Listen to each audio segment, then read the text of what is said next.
Let's see if that's any better.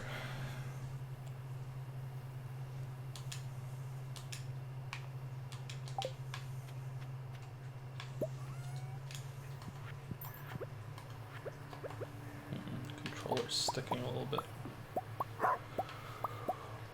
Ooh, how's it going, everybody? So this is a Q&A.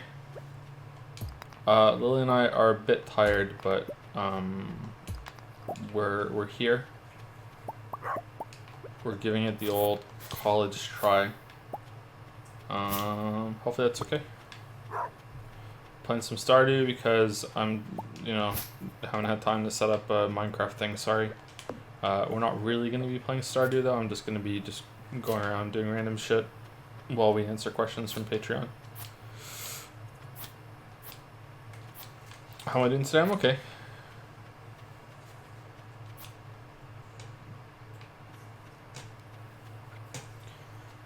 I'm a little uncomfortable right now because I'm not used to streaming on this laptop, and I can't really see chat very well, so apologies about that. Do you want to say hi, Lily? Yeah, I can see them. I'm watching.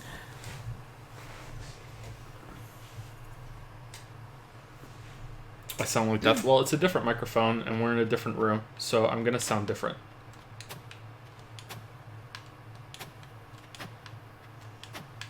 Yes, I'm watching. I see it all. I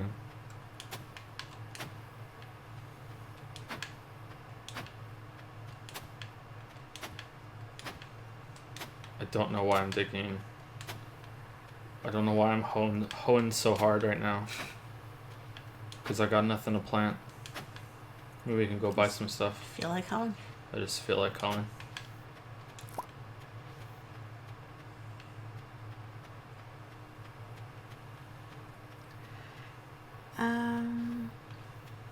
Thank you to Rabbit of Doom, personal favorite of mine, who resubscribed with Prime for 7 months and says, "Wow, has it really been 7 already?"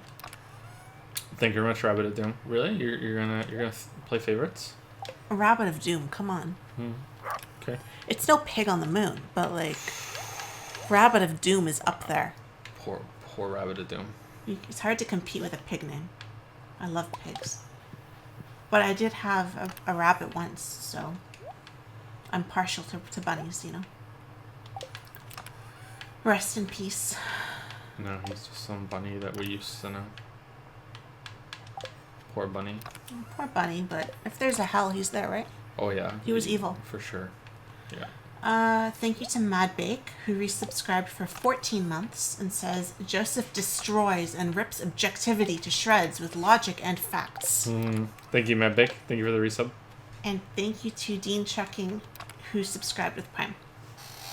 I should put the thing on the screen, but I don't know if I can do fan art on this laptop.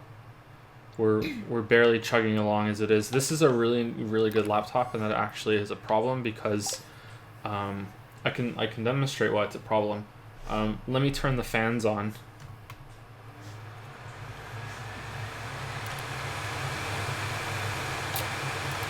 Yep. There we go. Alright, let's turn them off. So we don't want that to happen. So yeah, let's just chill. Just discovered your YouTube channel, man. That Mario Odyssey review is amazing. Oh, thank you so much. And Athena's here. Hello, Mr. Joseph Anderson. How are you doing today? Not you, Lily. Do I have beef with Athena? I thought we were cool. That's like, I don't know, man. It's pretty heavy. That's pretty heavy. I'm not gonna lie. Pretty heavy. I'm doing okay. I feel like I missed a message. I don't know. I don't think so. I'm doing all right.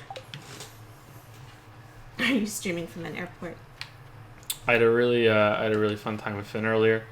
We were playing a riveting game, and I mean this sincerely, a riveting game of don't let the balloon touch the floor.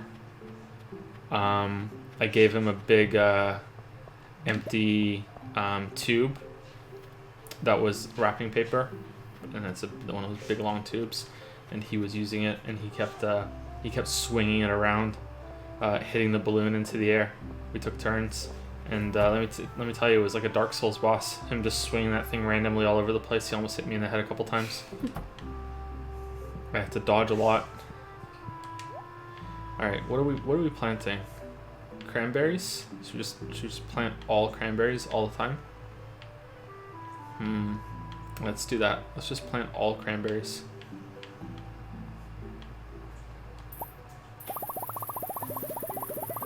$50 cranberries. Thank you to SPNKR. Spinker? Or just letters, maybe. Spanker? Not sure. Spinker? They subscribed. Thank you for subscribing, not sure. Thank you very much, Spinker. And thank Welcome to the pickle pile. you to Zombie Panda Chan.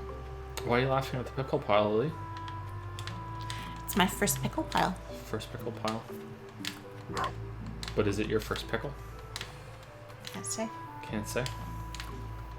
Could go for a pickle right now, actually. Really? Yeah, I didn't know you like pickles. I do. I like the garlic dill ones. We don't have any, though. We have ice cream, though. I could do one of those typical things, one of those cliches. Oh yeah, you could do the pregnant. Yeah. Yeah, dipping. Yeah. No pickles, though.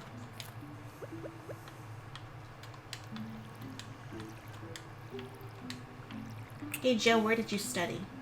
Did I not say thank you to a sub? Zombie Panda Chan? Thank you very much, Zombie Panda Chan. Welcome to the pickle pal to you as well.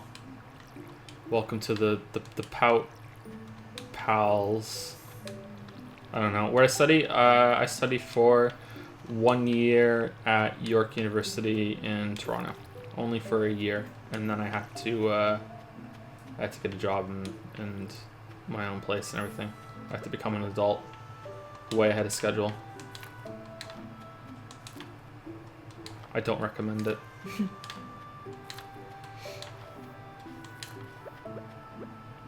Why do we call it the pickle pile and not the pickle jar? Because it's PP. It's a Marvel name, right? PP. Let's go get some more cranberry seeds.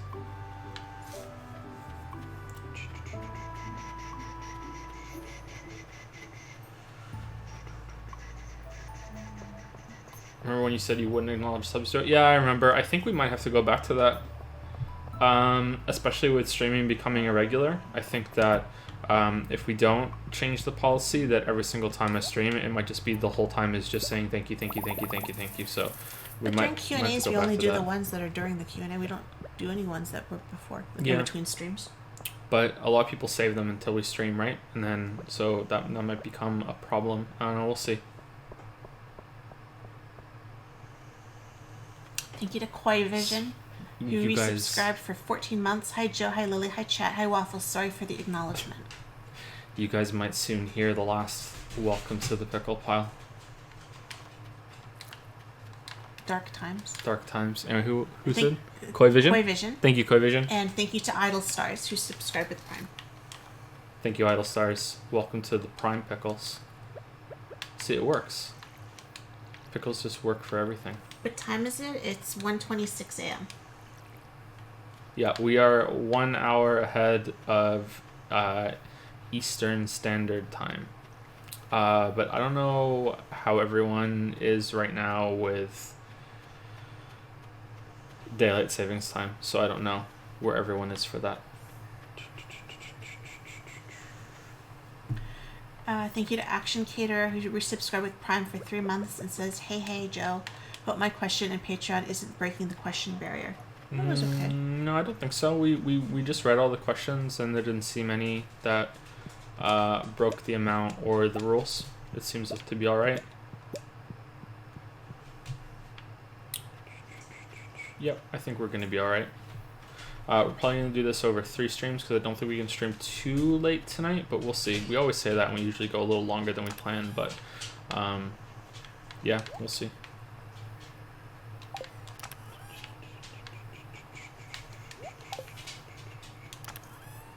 Well, it's the one and only Lily Anderson. The one and only. Is it Sick Play? I never know how to say their name because there's X's in it. Do you know? Sick Play? X Play X? I'm not sure either. I think it's just I've seen you around, but I never know how to say it. sick plays maybe. Maybe. Don't know.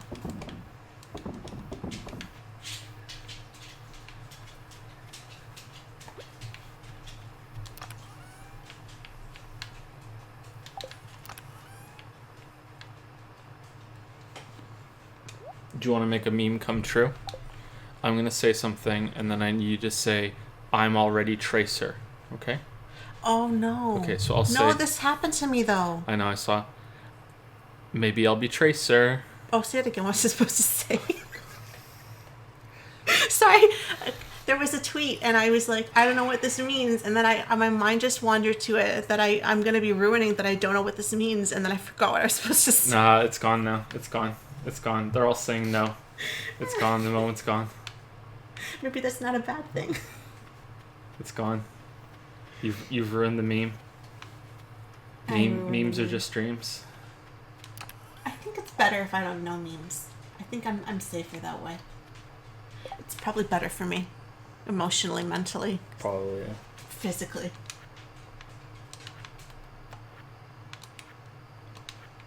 To think that I used to be a drama student and I had whole scripts memorized, and I can't remember the one line you told me to say. Hit or miss. I guess they never miss, huh? Oh You shit. got a boyfriend. I bet Yeah, he doesn't kiss ya. I hate you for playing that for me. I hate you so much. You know what it is? It's not the words. It's so it's bad. how she says it. Yeah, I know. It's so bad. She says it like she really means it. It's so bad. Like she's really mocking that person. Yeah, it's a diss track about a porn star, of course. No, but you can really feel the mockery. Oh yeah, in it. there's a lot of mockery. Thank you to a dying plant. Please water me. Ooh. Oh no.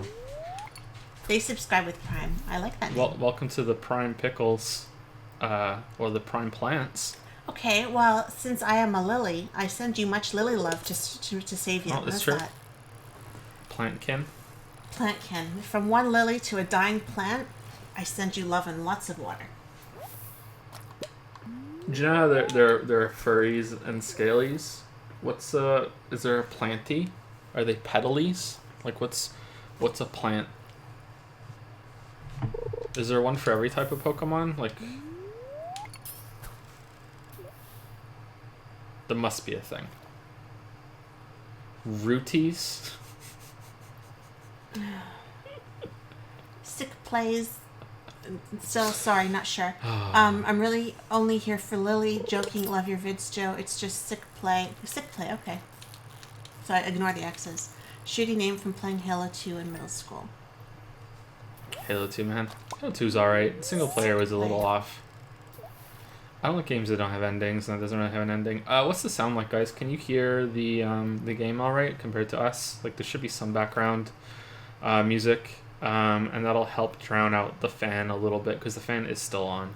But is it okay? I'm sure if it had been bad, someone would have said something by now, but can you guys actually hear the game? It's perfect? Okay. And thank you to Window Dump, who resubscribed with Prime for 5 months and says, when are we getting the in-depth comparison critique between Danganronpa's Trials and Zero Escape's Puzzle Rooms? Well, I haven't played Zero Escape yet, so we'll see. I might just play it on my own. We might stream it. If I play it on my own, then I'll probably stream it afterwards, just so we can experience it together. But I don't know if I want to subject myself to chat being chat during that kind of puzzly game. And that said, let me tweet this out. I forgot this was happening so soon. If I comment a question on the post now, will it make it? Because well, you can send it to me on Discord. But It'll make it because we're not going to answer all of them tonight. Oh, okay. So you can go back and get it. Yeah, I can go back and get it because we didn't have a set time for this and we're a little early. Yeah. Normally it's no, but this time, yeah, you can. If you post on the Patreon, we'll answer it.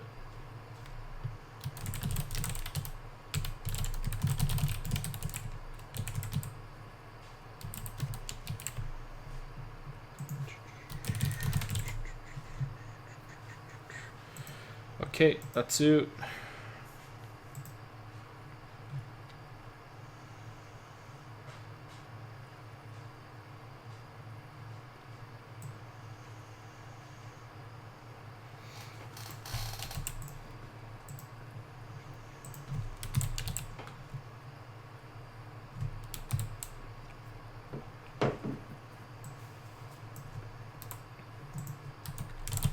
So how's everybody doing? While he's typing.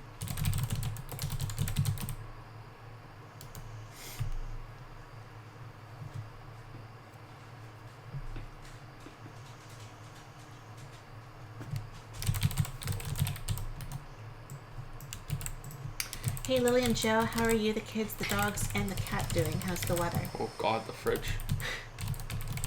We're okay. The kids are good. Becoming little people. The dogs are sleeping and snoring. The cat left, I think. I think she went upstairs.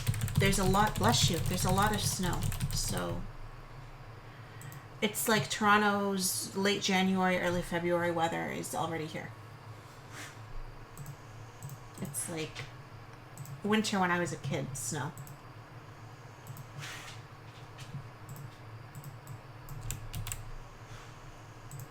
Hey Flexen, I'm okay, how are you? I think my anti-nausea medication is working now, so it's been kind of hit or miss with it, but It's been what? hit or miss. I thought it was working, then it didn't seem to be working, then it was working. So today it seems to be working. We'll see if it's working tomorrow. Had a rough couple of days, but today's better.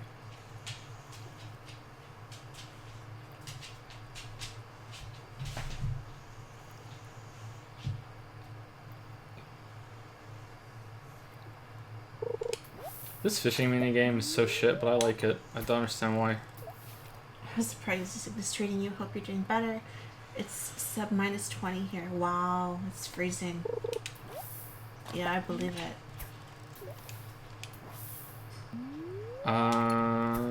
Joe, would you consider streaming and or possibly making a video on Kingdom Hearts 3? Story is one that I think you could deconstruct pretty well and interestingly, and if so, would you play the previous entries? I've already played Kingdom Hearts 1 and 2. I would like to make a video on Kingdom Hearts 3 and possibly the whole series, but it's the same way that I would like to make a video on all the Elder Scrolls games and all the Fallout games and all the Final Fantasy games and World of Warcraft. Like it's nothing that's rock solid on my radar, but I would like to get to it eventually. But I was hoping that I'd be able to stream all the games leading up to the release of Kingdom Hearts 3, but that's just not going to happen now. I don't have enough time.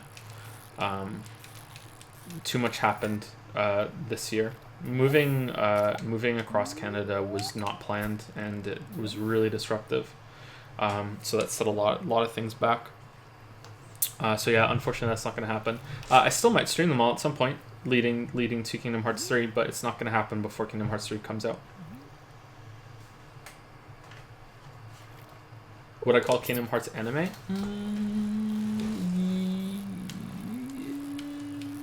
Yeah, I think it's anime. Yeah, I think it's anime.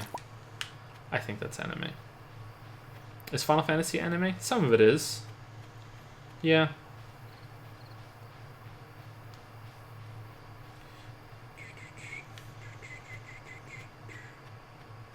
Ozzy Spengler, don't worry about it.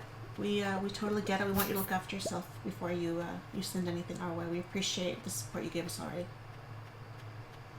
Don't even think about it. Ozzy Spengler, what? Yeah, they had to unsub because they took a hit in wages. Oh yeah, So don't worry about that. This don't feel like bad. we're making YouTube videos, man. Like and streaming. Like no, we're low priority. Lower than a Ludacris song. Like it's Don't worry about it. You know. We're doing just fine. Ads on YouTube are way up. Yeah, don't worry.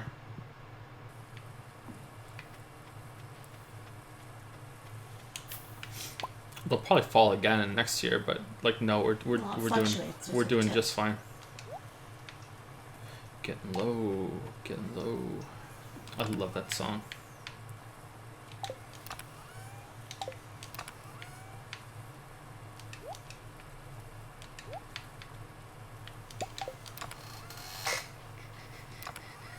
No, it's not going in here. That goes in here. No, it doesn't. It goes down here. There's another one. Thank you to Grayson787 who subscribed with Prime, and thank you to Ryland Drybelbus who subscribed with Prime. Thank you very much. Welcome to the pickle pile, or the Prime Pickles, because it was the Prime. Thank you so much to you too. The Stardew okay on a controller? I actually prefer it on a controller. It's not better, period. There are some drawbacks. But the fact that you can do on this right now, switching between hotbars, you can't do that on a keyboard and mouse. So I think it's better on a controller, but not hugely. January is the worst month for retail and restaurants too, so I'm not surprised. What's the next big game that we'll stream? Possibly Darksiders 3. There's no next big game on the stream on the cards at all at the moment. Streaming is on hiatus right now until further notice. We're reorganizing the house, and we're going to be putting the computer workstation that I have in the basement. We're going to put it upstairs on the second floor, and we'll try a stream, but yeah, I don't know if it's going to work. With the pregnancy and the weather and the noise, we'll see. But it's streaming is on hiatus at the moment. When it comes back, I don't know. There's a lot of games that that were voted. One of the biggest ones, Vampire the Masquerade, I think. Yuzuka Zero. Ace Attorney when it comes out. Catherine when it comes out. The remaster, the re-releases, and there's like I think another one that I'm forgetting too. Yeah, I think so. Hope all is well. Everything's fine. Yep, everything's going well. Thank you. Mike 88 CS. Hopefully you you can enjoy some of the VODs.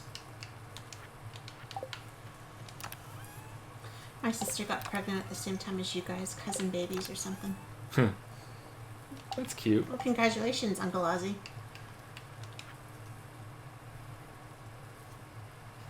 Vampire the Masquerade, not the new Vampire game. That looked okay. I don't know if it's good or not, but that looked okay.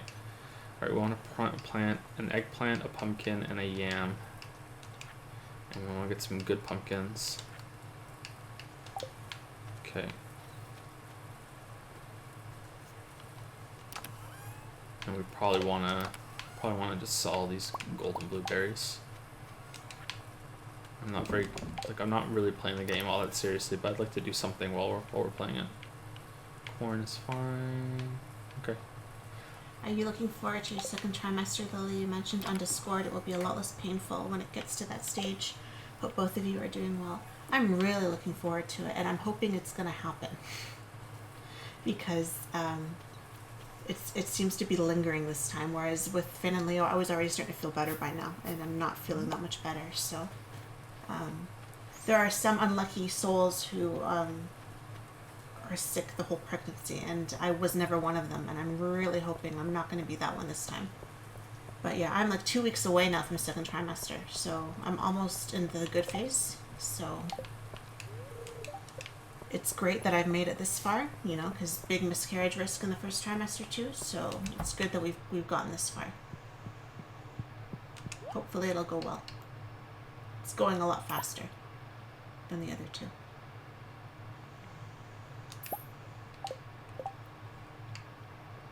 Yeah, there are several milestones that you wanna reach that are really important.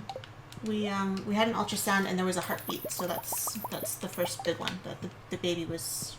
They say that your chance of miscarriage drops significantly if there's a heartbeat at your first ultrasound, because if there isn't one, then the baby was already dead, right? So when there's already an heartbeat at the ultrasound, it's good news. And I'm seeing the doctor on Friday, and hopefully he'll let me hear the heartbeat too. We don't know if it's a boy or a girl yet. We'll find out though. Oh, excuse me. Yeah, it's not going to be it won't be a surprise for us. They can get it wrong though. Yeah, there's always a chance. You can't take it completely, you know. Stranger things have happened than people who've been told one thing and it's not when the baby's born. How did we meet? We met in high school. The last year of high school. Through some mutual friends. Mm-hmm.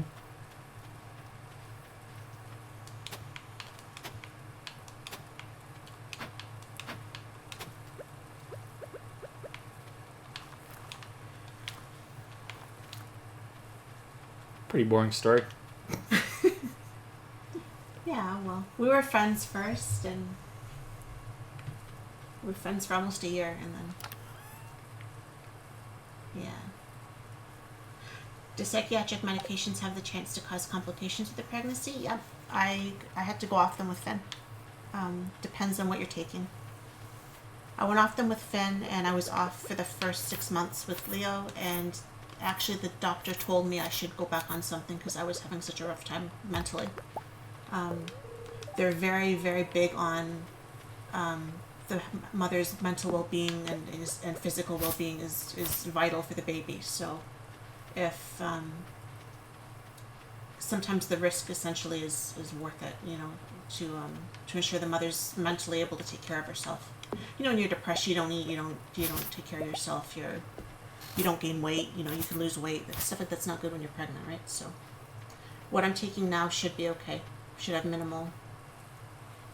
Yeah, you're on different risk. stuff I was taking lithium with Finn. I couldn't take that. It's birth defects and stuff with lithium, but I don't take lithium anymore.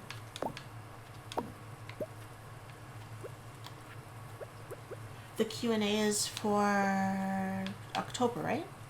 No, November. November. Yeah. Yeah, it's November's Q&A. Yep.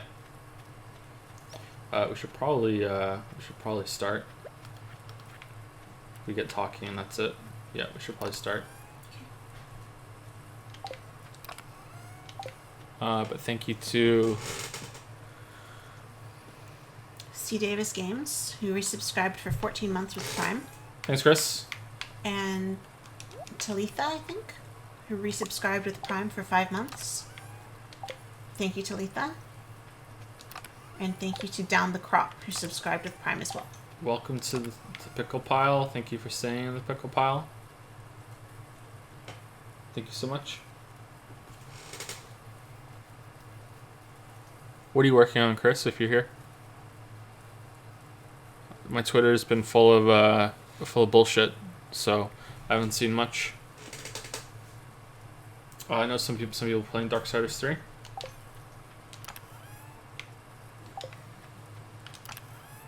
Do you think you'll be okay managing for your kids? I hope so. We're gonna find out. No. Some days I think yes, got this, and other days I don't know, but we're gonna find out. No. They get harder and then they get easier and then they get harder, right? So the kids.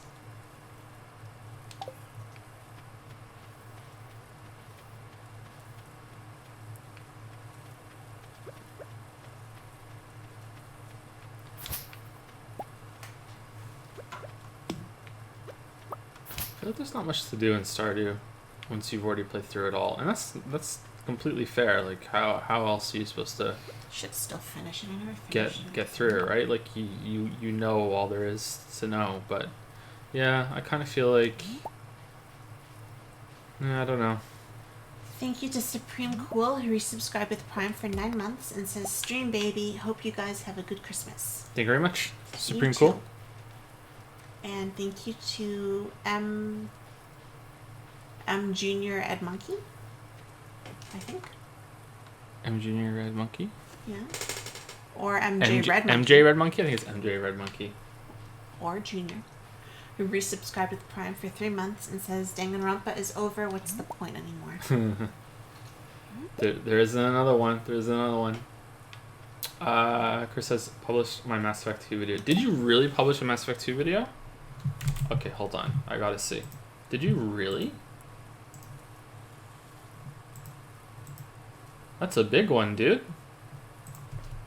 Eventually hit a point where you can make the older ones help with the younger ones, which is nice. Yeah, Finn wants to help right now, so he's still pretty young, but he's trying. He tries to help with Leo already, so. 1 hour and 12 minutes. Holy shit. That's a big one. Congrats on getting that done.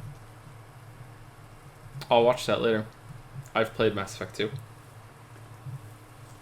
Congrats.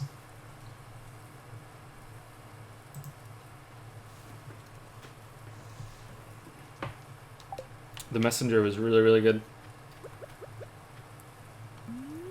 Your videos are amazing. I especially like your Prey video. Oh, thank you so much, Axon. And Yeah, Prey video turned out really, really well. I'm surprised how how many views it has and the response it got, because it's one of those videos that I almost didn't make. Yeah, turned out well. Joe, how will your children feel growing up knowing that they will never be able to top your Waffle House joke in the Persona 5 streams? Hey, maybe they'll pull it out somehow. Maybe that was a pretty good joke. First stream, big fan of your YouTube channel. Thanks, Mason. I like your name. Yeah, me too. Finn was almost A called. lot. Finn was almost called Mason. I love the name Mason. Leo was almost called Mason. This baby was almost called Mason. Yeah.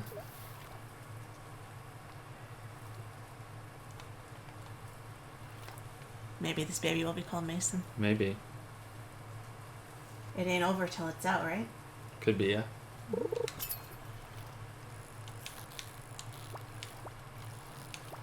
Mason Anderson. Mason Anderson. It fits. It fits. All right, let's get started on Patreon questions, because otherwise we're going to be here for 5 nights at Freddy's. Do I have any picked out? Kind of, yeah. We kind of do, yeah.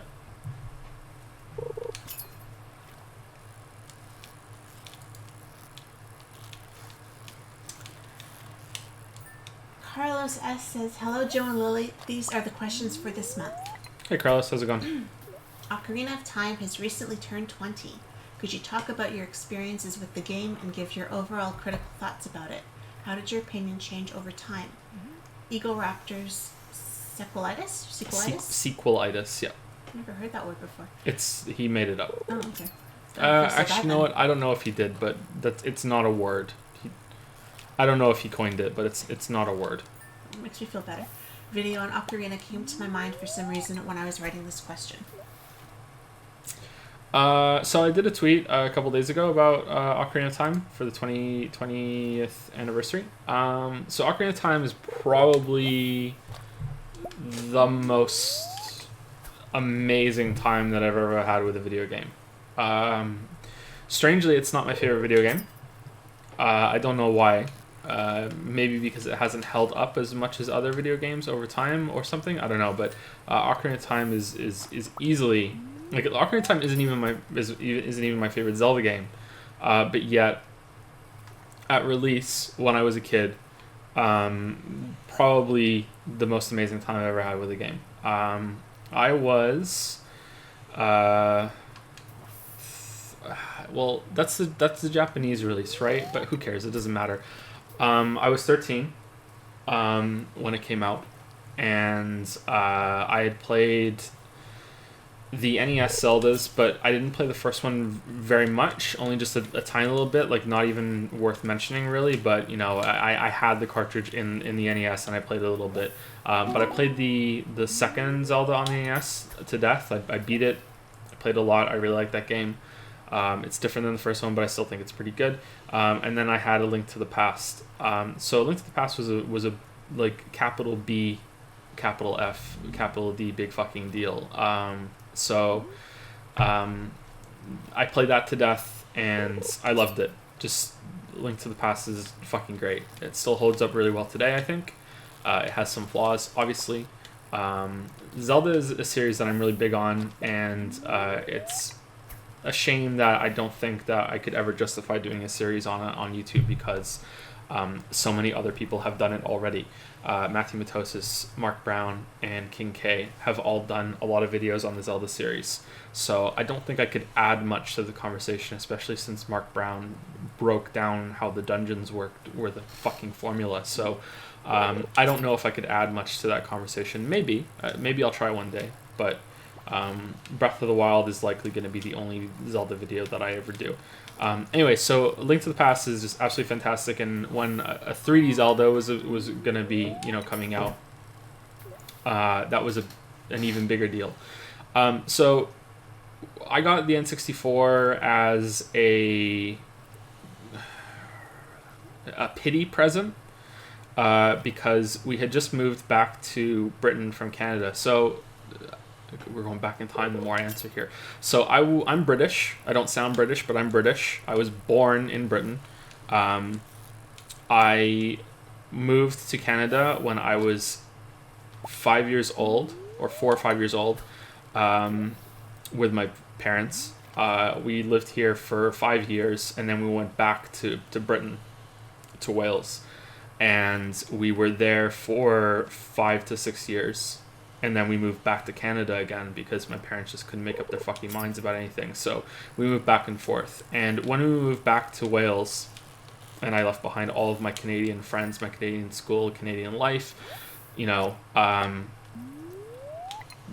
N64 was a pity present when it came out. Here you go, have this, which was very nice of my parents. Like it's not, you know, uncharacteristically nice actually, but you know, that was the hey, here you can have this.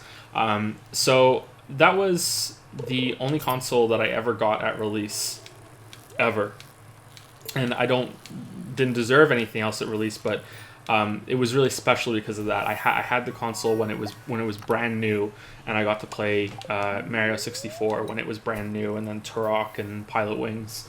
And then, you know, I had, you know, Nintendo magazines. There was an official Nintendo magazine that I would read. You know, I would sneak looks at pages in the store and stuff. And Ocarina of Time was coming out, and you know, I would read all the articles, and I would be like, oh man, like I can't wait for this game to come out. You know, for some of the magazines that I had, like I could buy them when I took them home. When I couldn't sleep at night, I would stay up and I would read them. You know, and I'd read, oh, this game's coming out, that game's coming out. I can't wait for this game to come out. You know. And Ocarina of Time was always the big one. You know, I'd read the articles over and over and over and over and over again, because we didn't have a computer, and you know, this is when the internet was in its real infancy. So when it came out, it was ordered and it was delivered, and I'm not sure if it actually was delivered the exact same day it came out in Britain. I can't remember that exactly, but functionally, when I got it, it was delivered to the house in the morning. And my parents let me take the day off school as a surprise when it came in. You know, like the postman brought it, and it was like, okay, and I opened it. It was like, oh my god, it's here. I get to play it. I can't wait till I can come home from school and I can play this game. And they were like, you know what, you know, just don't go to school. Just play the game. It was a Friday, if I remember right, and just don't go to school and you can play it. And they let me do that, which was pretty rare. So I got to play that all day and all weekend, and when I wasn't playing it, I was thinking about playing it. It completely consumed my life for a while, and nothing is ever going to be better than that, and nothing ever was better than before it, and nothing's ever going to be better after that for that first kind of, you know, few days with the wow factor. Like, it's, if you didn't experience that, I don't think that... Man, I don't know, like, people my age, a little younger and a little older, got to grow up in a time where, you know, there were video games before there were full 3D graphics, and they got to experience this leap in what video games were that is arguably more substantial than the leap that films took from black and white to color. You know, it is a... I don't think you can appreciate it if you didn't live it, you know? Maybe you could artificially recreate it in a child. Maybe I should try with Finn and Leo, to just, you know, make them only see, you know, 2D graphics and shit. That would be interesting. But going from Super Mario World and Yoshi's Island to Mario 64 was just jaw-dropping. And going from A Link to the Past to Ocarina of Time, you know, there was so much weight was carried by, holy shit, this is 3D, holy shit, it looks amazing. Some of the lighting in Ocarina of Time still looks good, I think. You know, I haven't played that game in a while now, and I haven't played the handheld version, but when I last played it, I remember thinking, you know what, like, a lot of this is pretty fucking ugly, and it's kind of creepy in a way, but like some of the lighting still looks good, and for anything to still look good all this time later, like the water in Wave Racer 64, if that's the name of the game, I think it's Wave Racer, right? Still looks pretty good, you know. So it's think of how that must have been back then. The gameplay was a little awkward at first because of the auto jumping. It's kind of strange to me. I was thinking about this the other day for some reason. It's really strange to me that Ocarina of Time said this, like, you know, Link doesn't have a jump button, fuck you. And then they went and added a jump button to Breath of the Wild. That's really interesting to me. I wonder how the arguments went with that. Was there a jump button in Skyward Sword? Because I haven't played Skyward Sword ever. So that's the only 3D Zelda I haven't played. Is there a jump button in Skyward Sword? Does anybody know? There must be someone in chat that knows. Yeah, so the gameplay was a little awkward at first, but once you got used to it, it really clicked. And even though there was no jumping, and you could kind of sneak your way in with doing backflips by holding down the Z trigger.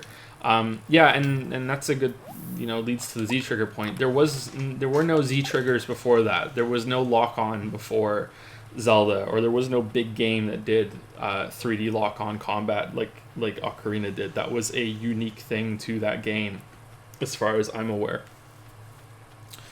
And it solved a lot of the problems that were in 64 going from Super Mario World. Landing a jump in 3D space is a lot more difficult than in 2D, obviously. It's really hard to judge that comparatively, which is why... What's happening here?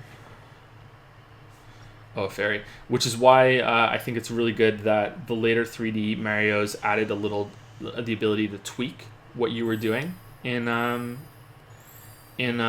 your jump, like with little spin hat and with the flood nozzles, and then the twirl that you can do in Galaxy. I spoke about that in Odyssey a little bit. And so the Z, I don't think Zelda could have really worked all that well without the Z targeting system. It does have its mistakes, or the flaws that Egoraptor went into a bit in Sequelitis when he talks about the hitting bats. It's a good point that in a 2D plane, doesn't matter how high the bats are when you're looking down, that you're going to hit them no matter what, because there is no Z level to them. Well, it depends on how you're viewing the axis, but there is no Z level to where they are, whereas in the 3D space, it's really, really hard to get that working properly, and it can be frustrating. But apart from those issues, the combat in Ocarina of Time at release was fucking amazing. And there's just something really cool about having this 3D sword fighting game. I remember the first time fighting the lizard in the Lizard Man in the Goron dungeon, which I can't remember what it's called. The Goron mines that have the gourmet rocks in the middle of it, and the Gorons won't eat the bad rocks. They have to have the gourmet rocks. And the first time you fight the lizard guy on the platforms, jumping between them and blocking and darting away, like that's gonna forever be in my memory as just being like this incredible holy shit sword fighting duel. You play it today and it's kind of crap, but it's not as crap as a lot of the other first 3D games that came out. So they nailed a lot of what they set out to do. Overall, I am way more in line with what Matthew Matosis thinks of Ocarina of Time than Egoraptor. Egoraptor does have some good points, and his video isn't total trash like a lot of people have called it. His criticisms are, I'm not going to say mostly valid because I haven't watched it in a while and I don't want to say mostly valid, but I would say that some of them are definitely valid. I'm not sure why he went on about how much waiting there is in Zelda. That one sticks out. There's so much goddamn waiting in Ocarina of Time. There's waiting in almost every single game like that, so I don't know. I guess you could argue that, well, just because it's in every game doesn't mean that it's okay for it to be in this game. But I've never felt really that bored playing Ocarina of Time in the combat, but I don't know. That doesn't seem like proper criticism to me. I don't know, it's like, you had this huge world when that came out, and you have the introduction that's a bit slow when you play it back now, but after you get through it, you just go through the dungeon. You have this really cool, mind-blowing moment when you jump off of the big tree and land in the cobwebs, fall down into the water. You fight this amazing boss that's this spider hand thing with an eye that you use the slingshot to kill, and then you use your sword.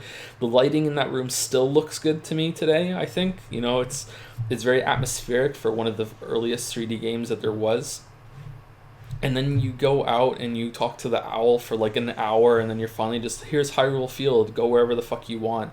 And you can't really go wherever the fuck you want because there's limitations. There's guards in the way. You can't go here yet, the bridge is broken. You can't really do anything at Lake Hylia. You can't really get into the town yet, or up to the Mount Doom or whatever. Like, you need upgrades. You need to go get the key. Like, it's not a literal key, but you need like to unlock the path to go there by going to see Zelda and all this other shit. And it can be a little slow, especially when you're going through the castle your second or third time, but there was nothing else like that before that game came out. And it has so many goddamn dungeons. And then the halfway kind of twist that I believe was spoiled going in, but it doesn't really matter. I can't remember if the amount of dungeons that was in it was announced beforehand in the articles that I read, or if that was just like this big like holy shit moment, I can't believe it. I can't remember that part. But you go into the future and there's all these other dungeons, and it's like it's not like a 3D game that, okay, let's play it safe. Like, it's exactly like Mario 64 is. Mario 64 is the first 3D Mario, and they were expressed creativity so well in that, with how the paintings worked and the hub world, and here's the paintings, and it matters when you jump into it what height it is, and here's the big small world and everything. That's why Odyssey was so frustrating, because it feels like as the series has gone on, they've gotten less creative with it instead of more creative. It's like they somehow were able to tap into, this is our first try at it, and we're going to be really creative the first time too. And like Ocarina of Time has the time travel mechanic and the dual worlds that were in A Link to the Past, only it's with time travel instead, and you can go in the past and you can make changes happen in the future. They're very shallow and surface level, but it's still an idea that's executed. It makes sense. Yeah. I don't know. It blows my mind that it's not my favorite Zelda, because I can speak this strongly about what the experience was like when it first came out, and how amazing and incredible that was. And yet Majora's Mask and Breath of the Wild are better for me. The order goes Majora's Mask, then Breath of the Wild, then Ocarina, I think, for the 3D Zeldas. I don't know where the 2D Zeldas would stand. The only criticism that I would lay on it quite heavily now is that I wish that you could skip the intro. I wish that it was faster to get into the game. Talking to the owl and all of this shit is just talking to the tree and waiting for Navi to fly through the house to get you, and you're going out, and then you have to get the sword, and then get the rupees to get the shield, and then you have to go and get the bottle, and you have to go talk to Zelda, and you go through the stealth maze. Like, it's really slow to get going, but after that it's a lot better. That's the only heavy criticism that I would put onto it. But even, I don't know, man, like, even Water Temple I thought was pretty good. I know people hate the Water Temple, but I thought it was pretty good. I think the worst dungeon in Ocarina of Time is probably the Shadow Temple one, because I don't even fucking remember it. That's the only part of the game where I'm like, what was that again? Like, whenever I think of Ocarina of Time, I forget the Shadow Temple exists. So I would say that that's probably the weakest part of the whole entire game for me, is the Shadow Temple. So much goddamn waiting, someone's saying.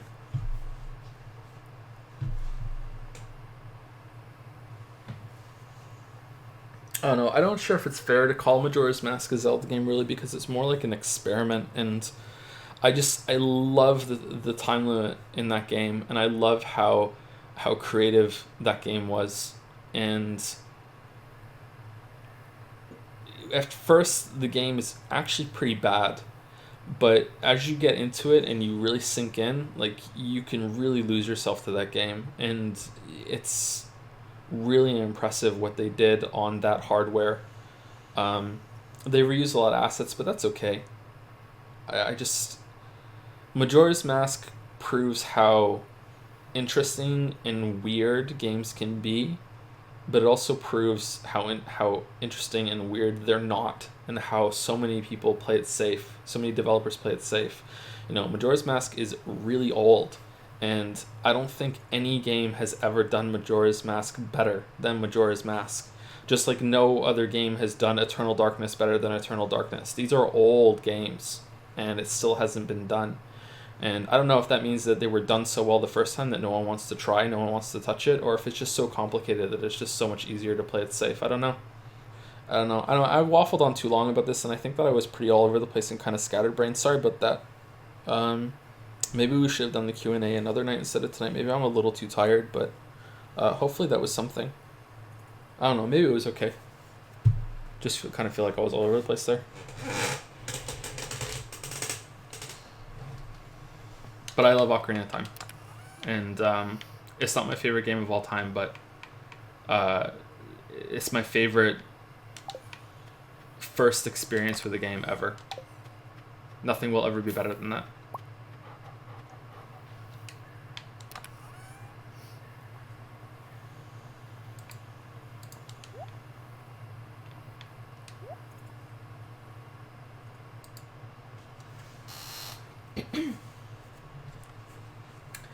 What are some of you guys' favorite Christmas memories? And how excited are you to experience the holiday season as your kids grow up?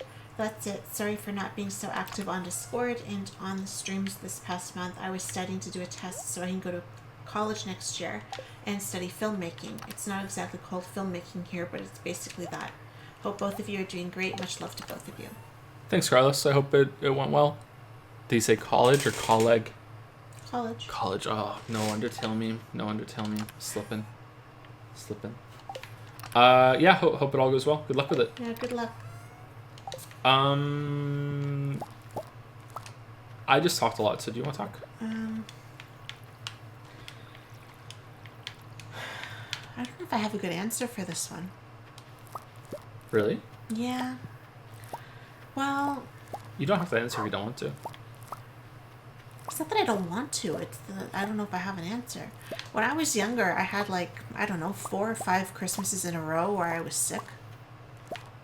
So the bad Christmases always kind of stand out more than the good ones. I had got the flu or sinus infection or something every year, year after year, to the point that I didn't even want to get up and open anything.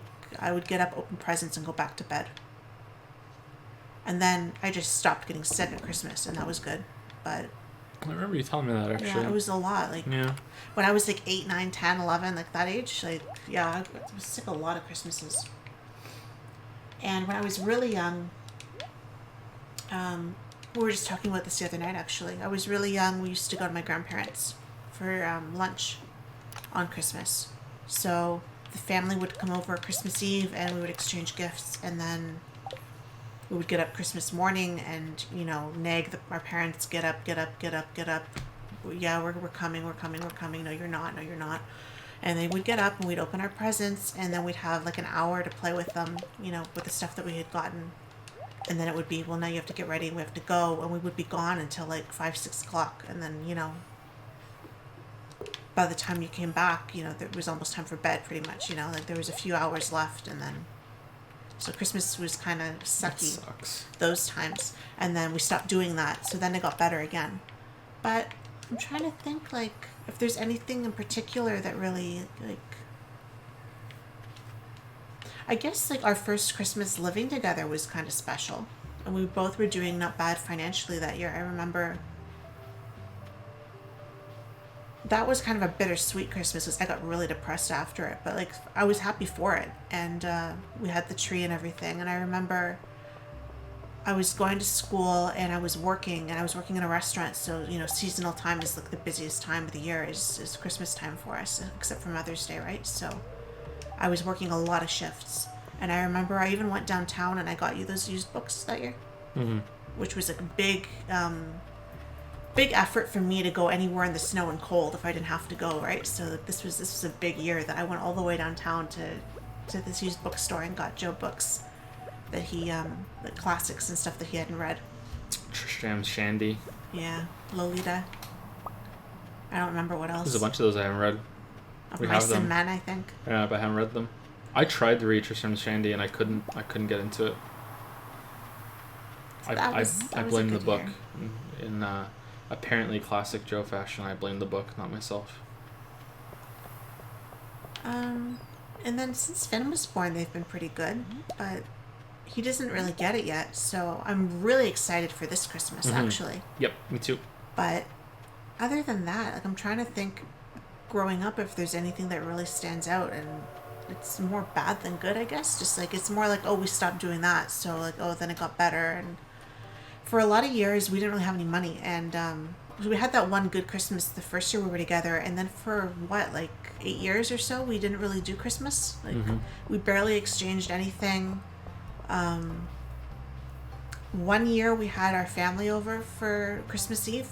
It happened once that, you know, we got to kind of entertain, you know, like at our shitty apartment. And that was okay. But we used to go to my parents for dinner on Christmas, and it was a lot of sitting around and waiting, and then getting kind of stuck there till midnight, and, you know, being tired. And so nice in a way, but not nice at the same time. And but we didn't really exchange. It was like a big thing that we had a few things for each other, and, you know, we didn't really spend any money, so it was kind of anticlimactical. Is that a word? Maybe. You know, Christmas, like all this build up and hoopla and Hoopla? yeah, you know, about Christmas, but not really for us, you know. Like we didn't even have a proper tree for most of it. We had this shitty little Christmas tree that sat on the table, you know, that. Oh, that was an interesting Christmas. The one year the cat jumped into the tree, knocked it over, and broke it. Do you remember that one? Yeah. Smashed all the ornaments. That was a good cat. Ran off with his tail huge. Oh, I remember that. Remember how thick his tail Yeah, was? his tail was like it had been Like like another cat. like a feather duster, right? Yeah. Oh, He never did it again. his tail got so poofed out.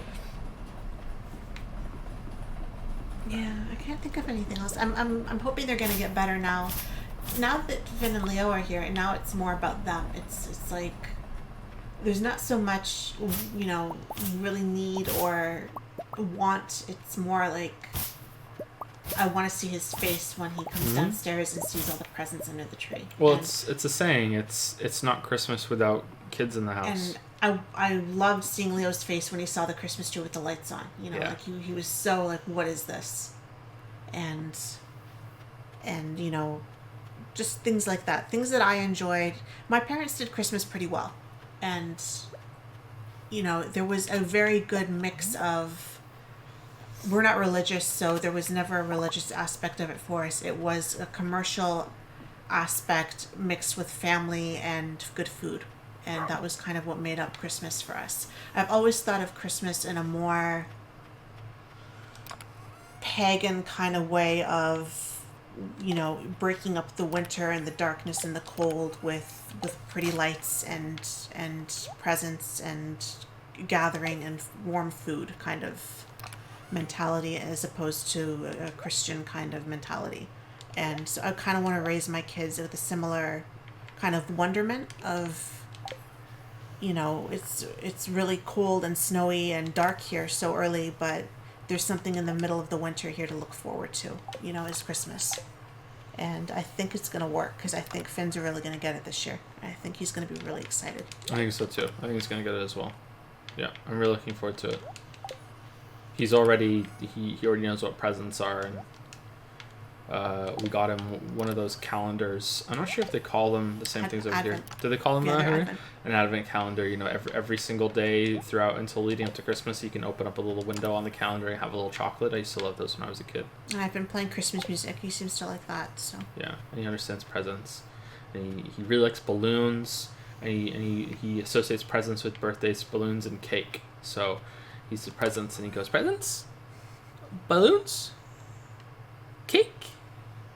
Finn presents? You know, like he talks like that. So and then I say Leo presents? No.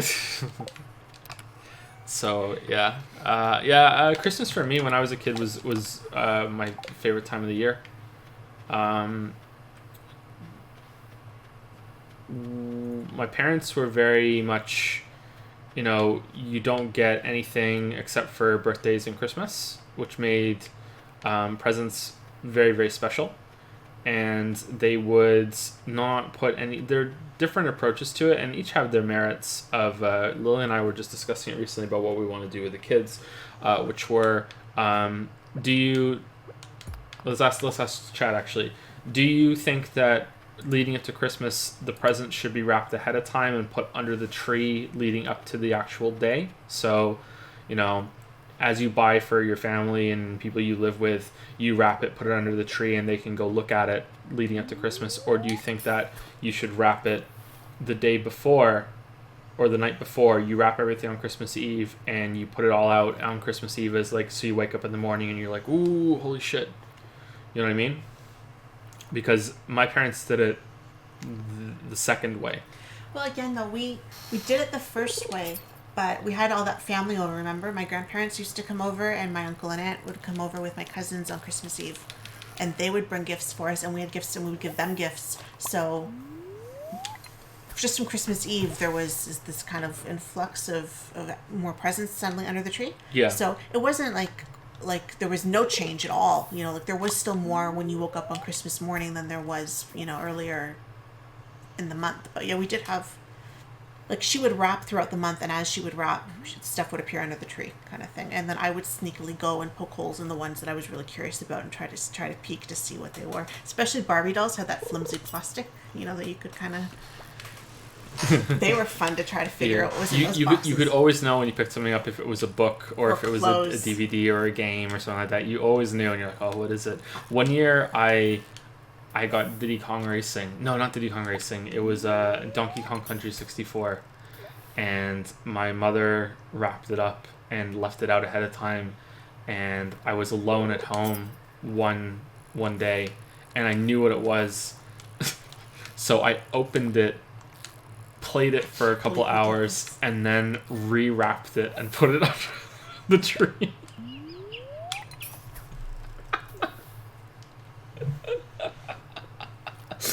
Oh man. Mine was a sticker kit. It came in a plastic briefcase, so you can imagine like where the handle was. It was hollow, right? Like there were holes. Like, so I was sticking my fingers through all the paper trying to find out what this could possibly be, and you know why there was a hole here that I could put my finger through, but I couldn't. It was solid there, and I mangled. You should have seen this thing by the time Christmas. There was so many holes in it. And I still couldn't tell what it was. I made a beeline for that. The first thing on Christmas morning, I was all over that. I had to know what it was. Yeah, and that's why I think that the first way has its merits, because you're like, oh, what's that? But when I was a kid, there was just something so special about just waking up and there's just all these presents come out of nowhere in the room. That's what I like so much. Maybe we should try either way. Yeah, I love Christmas when I was growing up. It was my favorite time of the year. So fun. I look forward to it all year. So excited. I can never sleep the night before. Yeah, I love Christmas, man. I'm looking forward to spoiling the kids every single Christmas. Again, they don't have.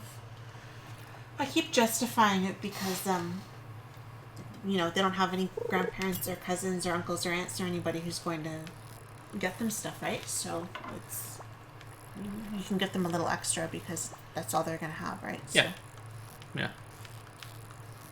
I think you're allowed to spoil around Christmas. I think that's okay. I think it's alright. Someone in chat's saying they hate the snow but they like Christmas. I actually like the snow. I'm okay with the snow. I look forward to the snow. Although here, I was just telling Lily that in Toronto, we used to be like, oh, I hope we get snow in time for Christmas. And here get snow in time for my birthday. In the middle of November. Because there's just so much snow here so early. I'm not going to stay in the stream long. Just want to stop in and say I appreciate you guys. Thanks, Hellfire. Thank you so much. Hope you have a good night. Uh-oh. The laptop fan's taking off. Can't believe how much snow I have already. It makes me think of when I was a kid and we used to get all kinds of snow for Christmas, and I think we're gonna have that kind of level of snow. Yeah, and this is like just enough to make snowmen and forts kind of snow. This is just the beginning. It's gonna be 3 times as much snow as there's outside, and it's already almost as high as any time in Toronto. Mm-hmm. Yeah, sorry about the fan. This is not full blast. Yeah, I think that's the answer for Christmas, Carlos. Thank you for the question. In case you weren't here earlier, here's what the fan sounds like on full blast.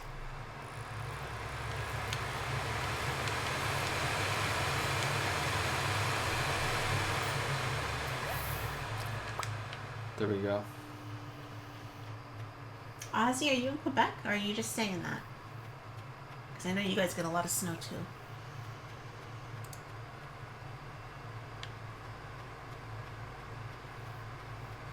Oh, you guys are bringing up airplanes. I'm afraid to fly now because of what happened with my ear last time we flew.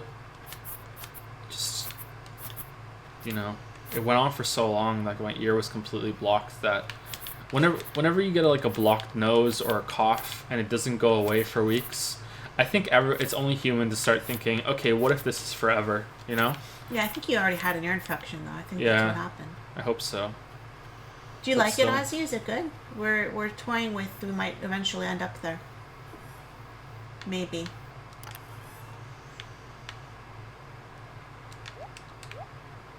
Would you recommend, and is it okay that we don't speak French?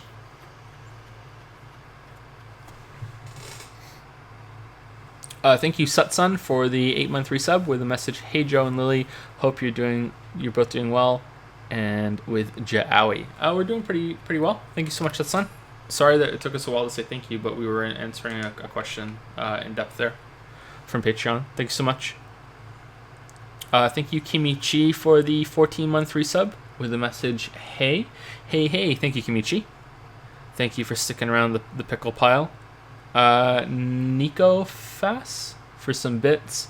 Reading anything interesting? Not at the moment. We ordered the Hill House book, and it got lost. So it was in transit here. It was out for delivery, and then it went to Ottawa, and it just never came back. Yeah, I'm pretty pissed about that because I wanted to make a quick video on the Haunting of Hill House. I know that's not what I usually do on the channel, but I'm trying to think of faster ideas for Witcher time. And yeah, I wanted to do a video on the Haunting of Hill House, and I wanted to read the book, and it's not here. So no, we haven't really read anything interesting. Last book I read was Sapiens, and that was really fucking interesting, but we already spoke about Sapiens. Timmy123125 has subscribed for 5 months with, while I'm finally done with watching all of your streams, all of them. Really interesting to see the transition from anime doesn't really interest me all that much to, so I skipped sex to watch anime. Anyways, 1 more month until new Dragon Icon PogChamp. Hey, it was work, okay? It was work. That's the only reason that happened. And I was already pregnant, so, you know, like, the damage was done. The damage was done. Thank you, Timmy. Congrats on getting through all the streams. You're really dedicated. You were really fast with it too. I've been following your progress in Discord. That is a shit ton of hours. Thank you, VXYC, for the 5-month resub. There's no message, so I'll just say thank you. Thank you very much. I think that was in the middle of the Ocarina of Time talk, so thank you. Hopefully you're still around. And thank you, Static Toss. Is that it? Static Toss?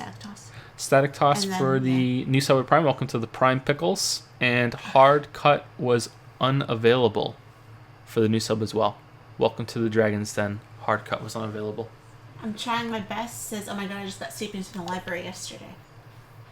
So hopefully you like it. Joe says it might be one of the best books he's ever read. Yep. So Sapiens is... hopefully you like it. Sapiens is really good. Sapiens answered a lot of questions that I've had for my entire life that I wasn't really sure were answerable.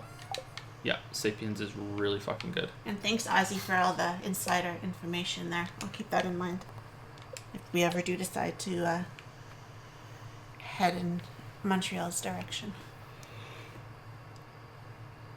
Ooh, excuse me. Okay, next Patreon question. And Blushy Crushy says, I love you too. You guys are the best. We're the best around. Thank you, Blushy Crushy. Keep opening the wrong thing.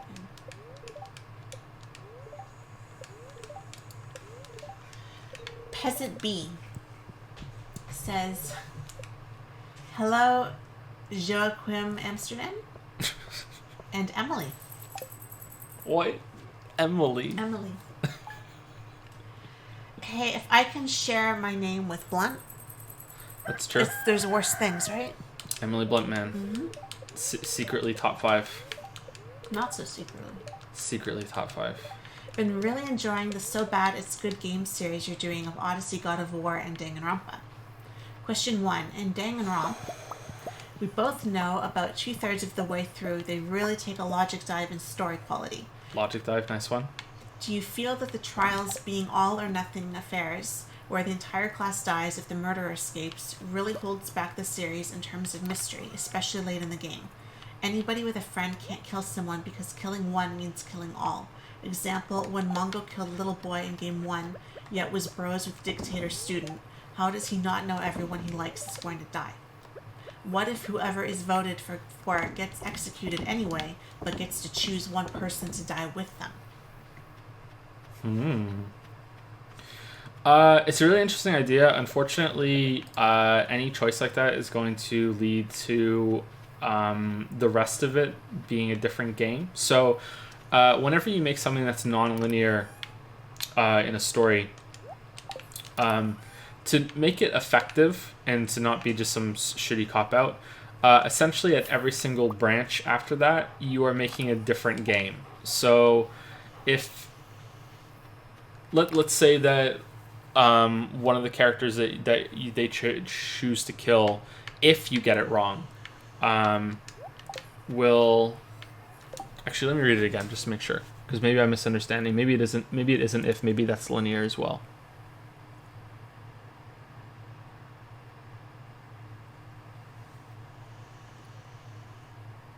Okay. So if whoever gets voted gets executed and gets to choose one person, that could still be linear. So that could work, but I think you need more characters at that point to flush it out, and there's already too many characters in Danganronpa, or you could have fewer cases. I think that there's something to be said about Danganronpa only having 5 cases instead of 6, because they really do stretch it out a little bit too much. But I think that looking at it non-linearly is more interesting, but it causes a lot of problems, and there needs to be a lot of planning involved in making sure that the story can continue if a specific character gets killed off. And the only solution I think that there is here, because I've been thinking about this for a while, because I actually planned out what a Danganronpa game would be like if I was to make my own, was that you need to have multiple murders for each trial and multiple cases that the story can move to if a different character is dead. So if you want the ability in the trial for you to vote someone wrong, like you vote for the wrong person, then they get executed, the other person goes free.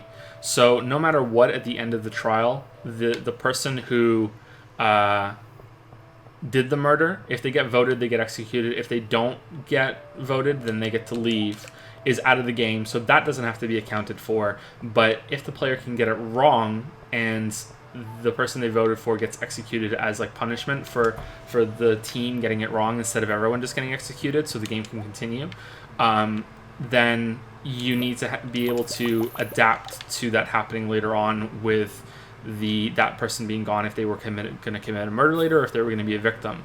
So you need to map it out that with the amount of murders that you have, that there's an alternative, and you need to make sure that, okay, well, if X dies in the first trial, then I need to have an alternative in the second trial, and if that alternative dies in the second trial, I need to have a backup for the third trial. So it would be fairly complicated to make sure that happens, but it's definitely possible. The question is that really worth the trouble? And I think, yeah, it is probably, but for Danganronpa specifically, it's a very linear game. It has the trials there, and it's sometimes more of a story than maybe I realized at the beginning, especially V3. V3 is really not much about the mysteries.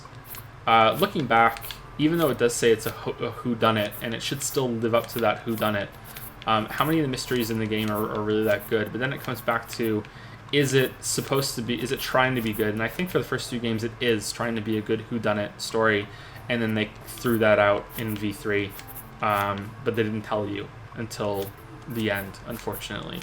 I wish they had told me at the beginning, and I would have set my expectations a little lower. Yeah, I don't know.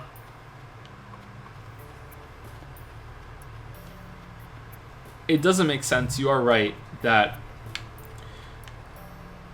the people who commit the murders are killing everyone, really. And that's where I got angry in V3 a little bit with the rule that, because there was no rule that you can kill multiple people. If you're willing to kill one person, you should try and kill everybody, because they're all going to die anyway. So why not just try and kill as many people as you can? If anything, it's morally correct to try and kill everybody, because if 2 people are left, you both get to go free.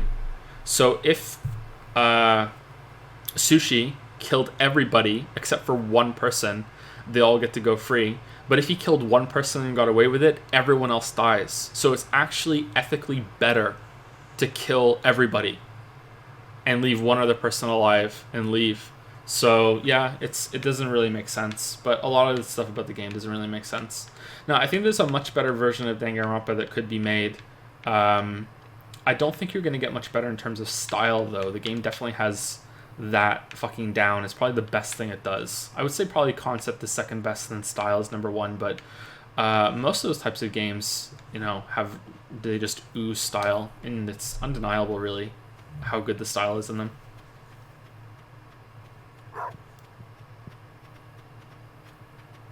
I think that's all I can say about that. Sorry.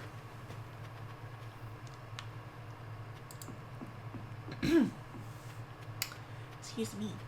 Question 2. In Danganronpa 3, when the mummy kills the ultimate misandrist, he tries to accuse Worst Mage of the crime because she picked the room out of the 3 given. However, the choice doesn't matter since all 3 rooms are above the crawl space he prepared. This technique is called equivocation.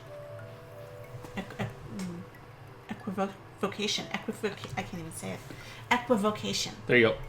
Where magicians give the audience a false choice while forcing an outcome the magician wants. Something Worst Mage should instinctively recognize. Was she an actual magician?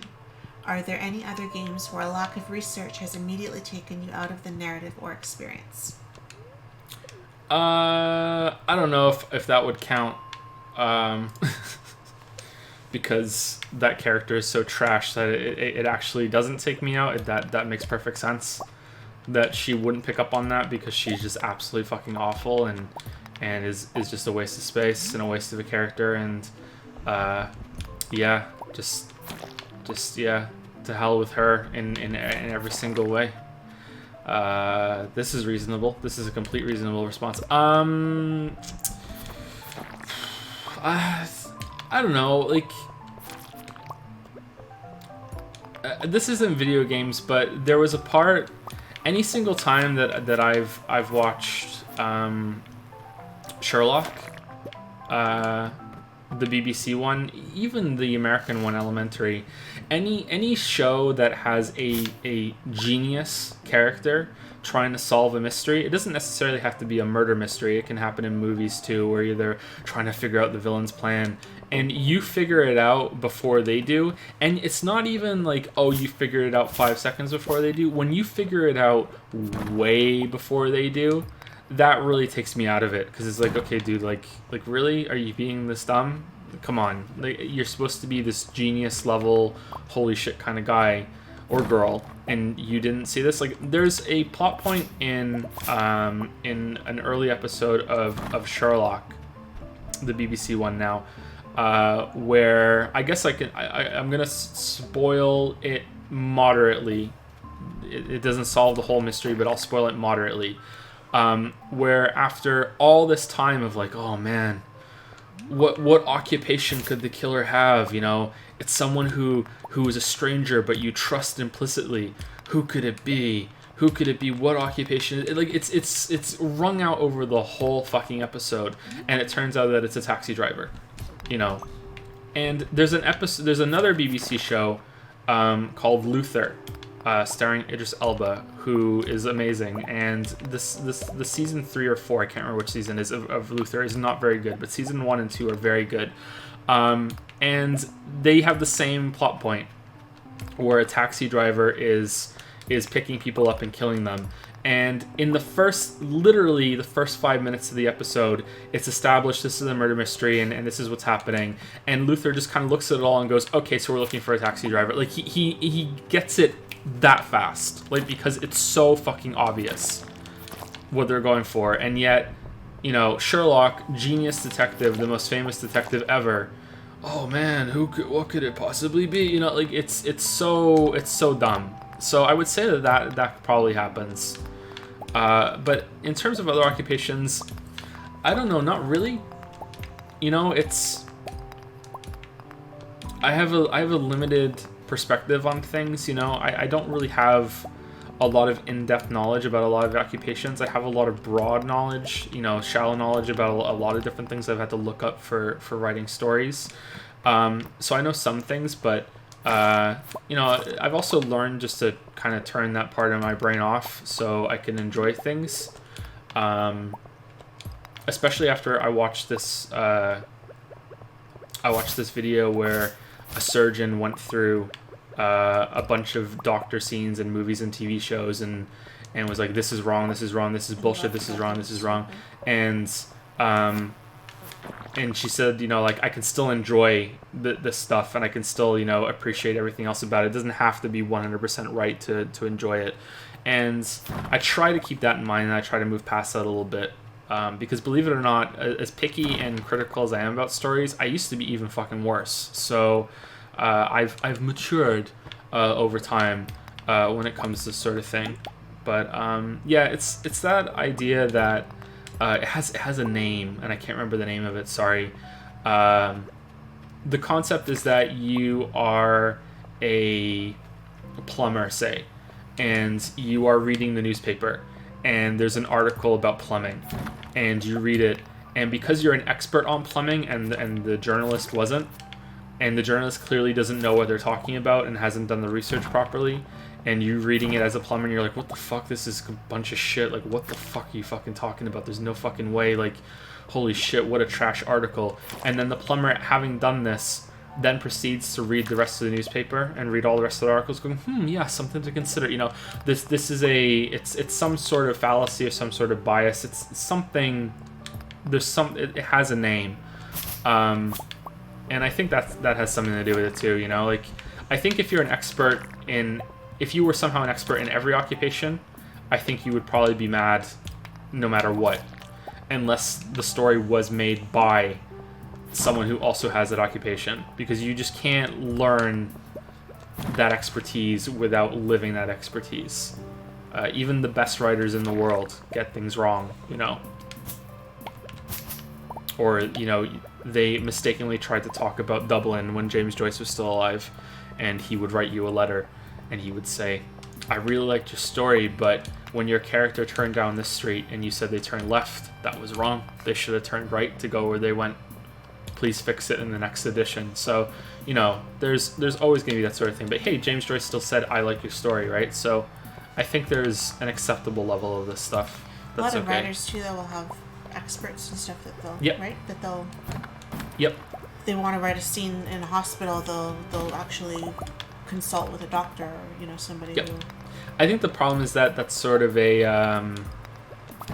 the rich keep getting richer, or winners win more, you know?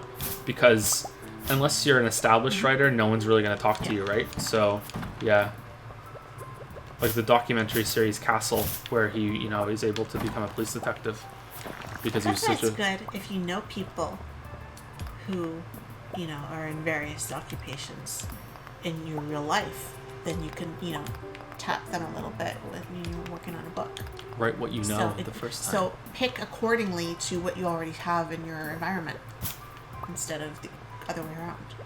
So if you're a wannabe writer out there listening right now, your first book should be about a weeb who loves anime so much that it becomes real. So yeah, it definitely happens, but I tried to let it not happen, and I've gotten better at it over time. But it doesn't happen that often just because I'm just not that knowledgeable, unfortunately or fortunately. I don't know. There was that time where we were watching Once Upon a Time, and this made Lily laugh so hard. We were watching Once Upon a Time, and Prince Charming was had to go slay a quote dragon, end quote, and the dragon showed up, and I just stood up in disgust and went, "That's a wyvern at best." So there we go. There we go. Anything to do with computers as well gets me going too. It's like, oh shit, here we go. We're talking about computers and science and shit. And if I know anything about it, and I'm like, oh fuck, no fucking way. Or if any character is playing a video game, one of my favorite TV shows that sadly got canceled was with Damian Lewis. It was called Life. Damian Lewis and Sarah Shahi. Sarah Shahi is so fucking hot, man, and she's gorgeous. And it's a kind of detective procedural show. Damian Lewis, it's called Life because Damian Lewis was falsely convicted of a crime and was sentenced to life in prison. And then there's evidence that comes out, I think, 10 years into his sentence? Yeah, he was there for a while. Yeah, that he didn't do it and he got exonerated. But he was a cop before he went into prison. And it through some bullshit loophole, he was about to be promoted to detective, and part of his parole, because they basically had to, like, this guy could sue us for everything that we're worth, so we have to give him something so he doesn't get even more money from us, was that he was promoted to detective when it came out and he could resume his career. And it's kind of weird, but it's a really, really good show, and it got canceled in the second season, but it has an ending if you want to get into it. But there's an episode of that where they are looking into a murder of some kid that was a drug dealer, and this is going to sound so fucking stupid, but he hid his spreadsheet in a video game disc on the third Prince of Persia game, not Sands of Time and not Warrior Within, the third one, I can't remember what it's called. He hid it in the game, and you had to get to level 19 in order to unlock the spreadsheet so you could see his drugs. So every single time that he pulled up his spreadsheet for the drugs, he had to sit and play this fucking game. And it gets worse. It gets worse. He's dead, and no one in the company, in the police department, can beat the game because it's just too fucking hard. Even the nerd character can't beat it. He's like, oh man, he's like, are you sure you can beat this game? It's like such a joke. He's like, yeah, I have anime posters in my room and I still live with my mom. Don't worry, I can do this. But no, like they're all like giving him back massages and getting him like food and everything, like I might be making this up at this point, but remember this. He's like, Batman's like, you can do it, buddy. You can do nerd character, like wiping the sweat off his forehead. He's like, damn, I can't do it. And I swear to God, the camera pans through the window, and the murdered guy's, the drug dealer who's being murdered, has a sister, and the sister is watching them play, and she literally has both of her hands up in front of her eyes, and she's miming pressing the buttons on the controller as he's playing, and Damian Lewis goes, you know how to play, don't you? You do it. And then she does it. She beats the game.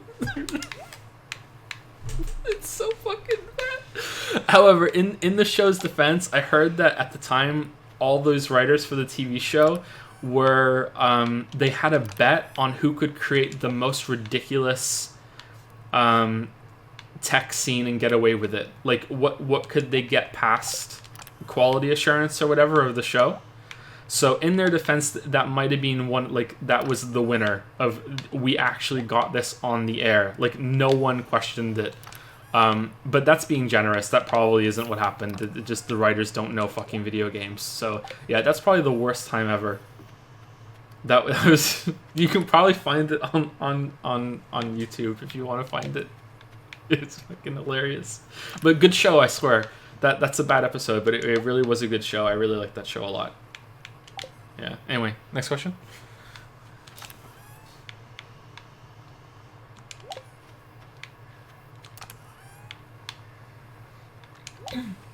And finally, a short yes or no. Do you think it's strange that people follow you for your ruthless, in-depth critical analysis of narrative and gameplay, yet try to defend Danganronpa? You are giving the most charitable view I can imagine for a game that has terrible letdown of a story, awful gameplay, lack of cohesive art direction, were it not for you sticking to your principles and stating the facts about this train wreck of a series. I would have shut off the stream and never finished watching these playthroughs. I am genuinely enjoying your streams because of you and not the game. Thank you for grounding us in reality, Hajime. God damn, that was brutal. That was brutal. Oh man, we've lost hope. That was brutal. Well, did you write this? Maybe you wrote this before we finished V3, because I thought the ending of V3 was pretty good and it was interesting, and that was the only part of the overarching story that was interesting. But I don't want to get into spoilers or anything. It's a little weird, but I've gotten used to it by now. I think that for some people, okay, first of all, there's some people that do follow me for that, and they're just, this is what Joe does, and I'm along for that ride. Some people might not have even enjoyed that at first, and then they've grown to like it over time, so that could be a thing. But there are other people that only showed up for the Danganronpa streams just for Danganronpa. That's all they kind of move like a pack of nomads between big Danganronpa playthroughs, because they just really enjoy what happens from Danganronpa. Like, there were a lot of memes that happened during the Danganronpa playthrough, especially the first one, that are not stream specific. Like, that is something that the group that is the people that like to watch Danganronpa playthroughs do. So for those, they're not going to know really what I do and who I am. So for them, it was very like, what the fuck, we have to defend our favorite series from this monster who's criticizing it. Other groups of people are going to be people who just follow the streams to hate me, which is, I'm probably going to say, there's anywhere between 50 and 150 people who are doing that now. When the whole gang shows up. There won't be that many people here for this stream. There won't be that many people here for a stream where we're playing some smaller game. But when we're hitting like peak viewership, yeah, about 50 to 150 people are there just to be like, fuck you, Joe.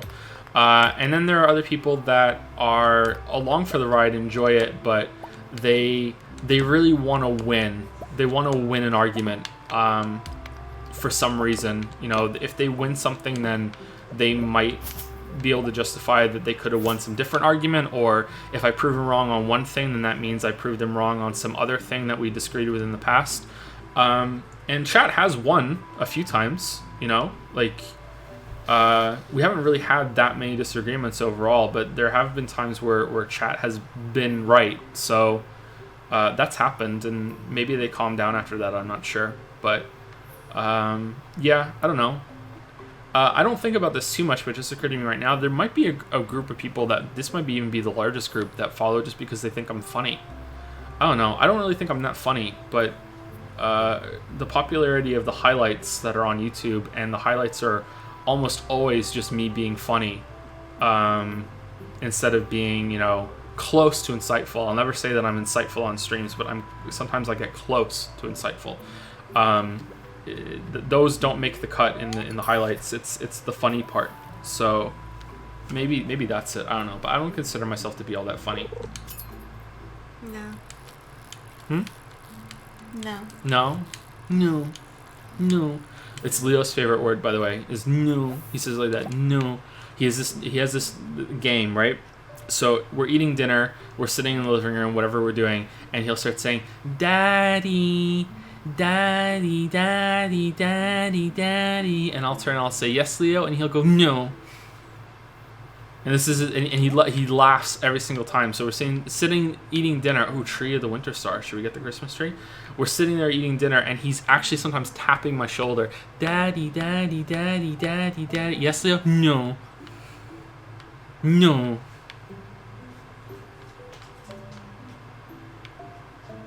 I said you were funny for years and you didn't believe me, so. Yeah. You're gonna hipster me being funny? I am. Because you didn't want to believe me. No. And then Finn started doing it. Remember? He does it to make fun of Leo.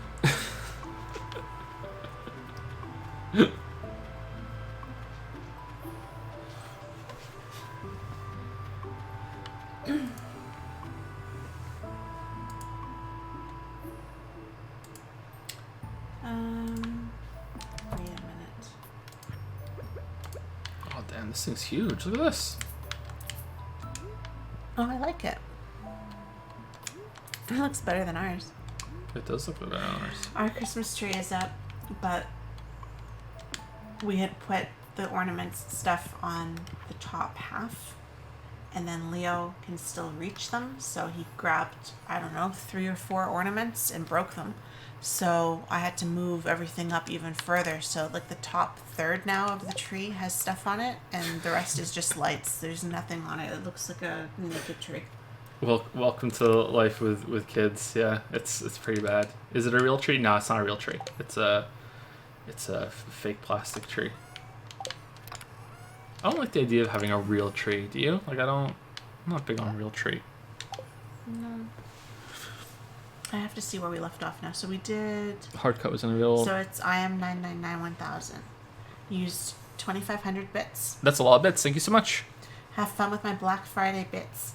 These streams always are the best. Not sure if I'm going to stick around because of work tomorrow. Good luck with your streams and vids. P.S. Official voice ranking is Nagito, Yusuke, Himiko. Black Friday bits. What are Black Friday bits? Thank you so much. I am 9991000. Official voice ranking is Nagito, Yusuke, Himiko. Yeah, I think I would agree with that. I'm surprised that there's a voice that's taken over Yusuke, but yeah, I think I agree. Yeah, I think I agree. I should practice the Nagito voice a little bit. I think I'm losing it.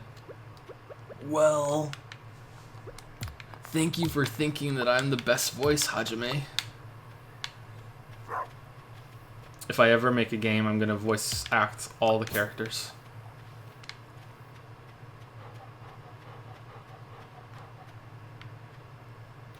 Thank you to WeLink1000 who resubscribed with for 5 months. 5 months of Todd Howard. Thank you to SkyFox379 who subscribed with Prime. Thank you very much. Thank you to Salivation Army who resubscribed with Prime for 2 months. Salivation Army? Salivation.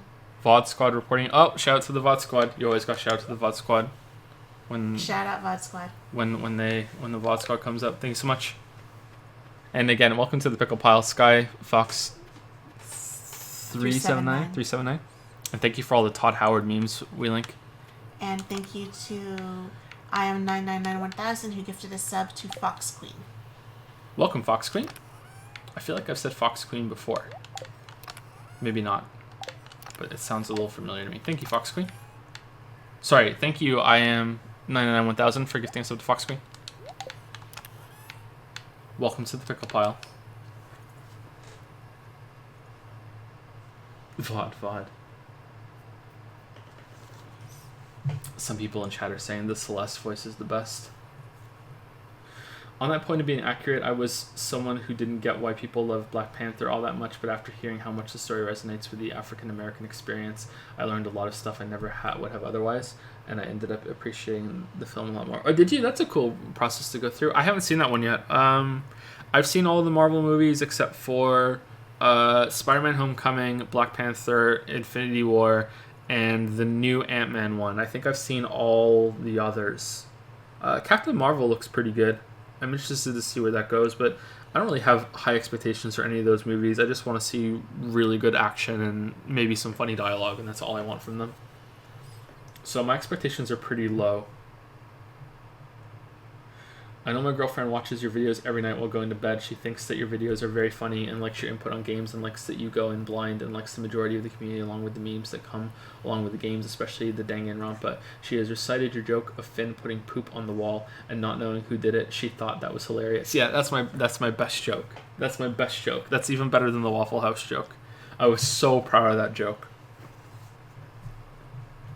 I'm surprised I said it without laughing at the time, because that is just my favorite joke that we ever did. We rated Fox Queen. That's it. We rated Fox Queen. Okay, that's it. I knew the name. IM91000 used 100 bits to say, by the way, Celeste's voice is worse than Yusuke, but better than Himiko. P.S. Fox Queen was the one you sent all those raids. She's doing Ultra Despair Girls now. Oh, is she? How is she enjoying it? I skipped that one, and maybe we shouldn't have. Maybe we'll play it and fill in the gap at some point. Get our Danganronpa fix.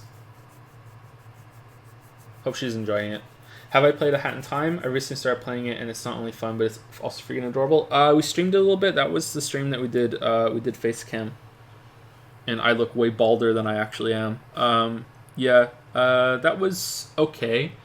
I thought that the game was fine. It wasn't great. It wasn't bad. I'd like to go back and play it again at some point. I wasn't really feeling it all that much, and then I got to a boss, and the boss was actually pretty good. So that made me think, okay, there's probably a lot of quality in this game that I haven't gotten to yet, because that boss was really good. So, yeah. Is Lily's username a Harry Potter reference? Lily? No, I haven't read much Harry Potter. Harry Potter is actually a Lily reference. Technically, I'm older than Harry Potter. Which boss? It was a porta potty. I thought that boss was really good. It was a haunted porta potty.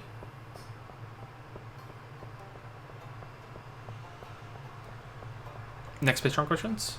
Maybe we can do like 2 more, because it's getting a bit late. Ali A says, "Hi Joseph, here are my questions." Or it could be Ali A. I'm not sure. Okay. Are you working on any games to review critique? If so, what are they? When will the videos be ready?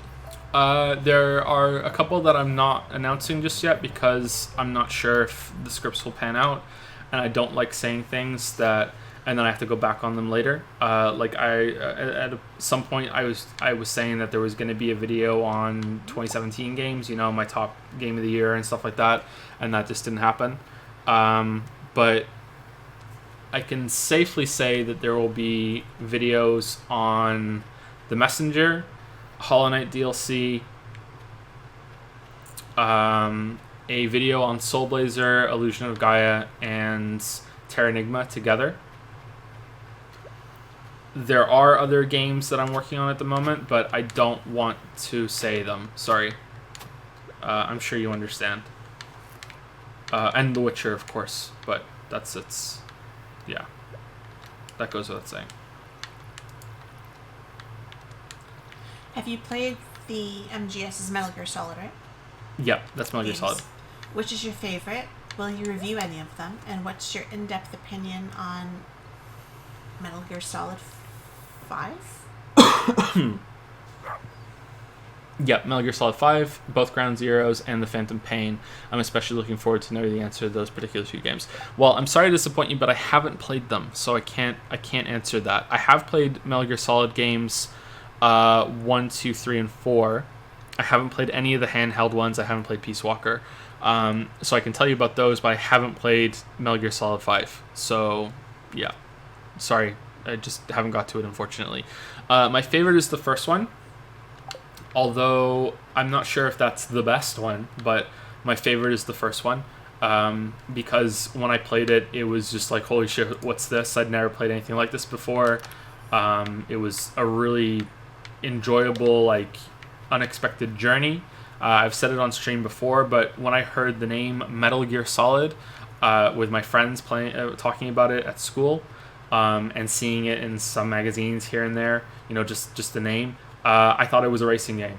You know, Metal Gear, you know, gear, hit it solid and you go really fast. I guess that was my thought process. I thought it was a racing game, and I didn't like racing games, so apart from Mario Kart and Diddy Kong Racing, so I didn't want to play it. So it's like, who cares? I don't care shit about that game. And then I was at my friend's house or a cousin's house, I can't remember, and they had it, and I looked at the back of the case and I was like, this isn't a racing game. And I'm like, what's this? And then I played it, and I played it, and I played it, and I was like, holy shit, like this is so cool. So that's my favorite for that reason. The one I played the most was Metal Gear Solid 2. I beat that on European Extreme, and it was a journey, to say the least. My least favorite, unfortunately, is probably 3, but you have to understand the context of me saying that. I haven't played Sustenance, or Substance, I can't remember what the new one is. I've only played Vanilla 3, which had an awful camera. The camera was not suited for that gameplay at all, IMO. So that's why it's my least favorite. If I played Sustenance, maybe it would be, closer to 1 and 2. 4 was, quite the ride. It was a thrill, but I don't know. Like, the gameplay was a little off, and it got a little too fucking crazy, and yeah, I don't know. So it's between 1 and 2 for sure, and 3 and 4 fighting for what would be the worst one out of the 4. But like, they're all good. There is no bad Metal Gear Solid game out of those 4. So yeah, right now, having not played them in a long time, I would say that I consider 2 to be the best game, but 1 is my favorite. So yeah, they're pretty good. They can be crazy for sure, and they can be a little too anime, which, you know, I shouldn't say lack of a better word. It's a great way to describe it. I don't know. Sometimes I wonder if the story and the continuation of those games is just one big, long, massive troll to see how far the yarn can be spun, you know? Like, can we keep this going? Everything seems to be resolved, but let's do some wacky post-credits bullshit where we reveal that the villain was the president. Or, you know, the villain has been dead for 17 years, you know? Like, just like some crazy out-of-the-box bullshit. Okay, how can we make this work next game, you know? So it's interesting, and I don't know. Sometimes I think they should be a guilty pleasure, but again, style and presentation and the voice acting, and that there was never really anything else like it at the time, and you can't deny how influential Metal Gear has been. Just like, holy shit. So yeah, I think of them fondly. I don't know if I'll ever do videos on them. A lot of other channels have already done videos on them, and as much as I do like the series, it's not one of my big time favorites. You know, I mean, I did buy a PlayStation 3 just for Metal Gear Solid 4. That is why I got the PlayStation 3. And so I am a fan, but like, I haven't even played the 5th game, and it's been out for a while. So, and I didn't play any Peace Walker, so I'm not that big on it. So I don't know if I could do the series justice, but I'll never say never. And I'm sorry that I can't really talk about Metal Gear Solid 5.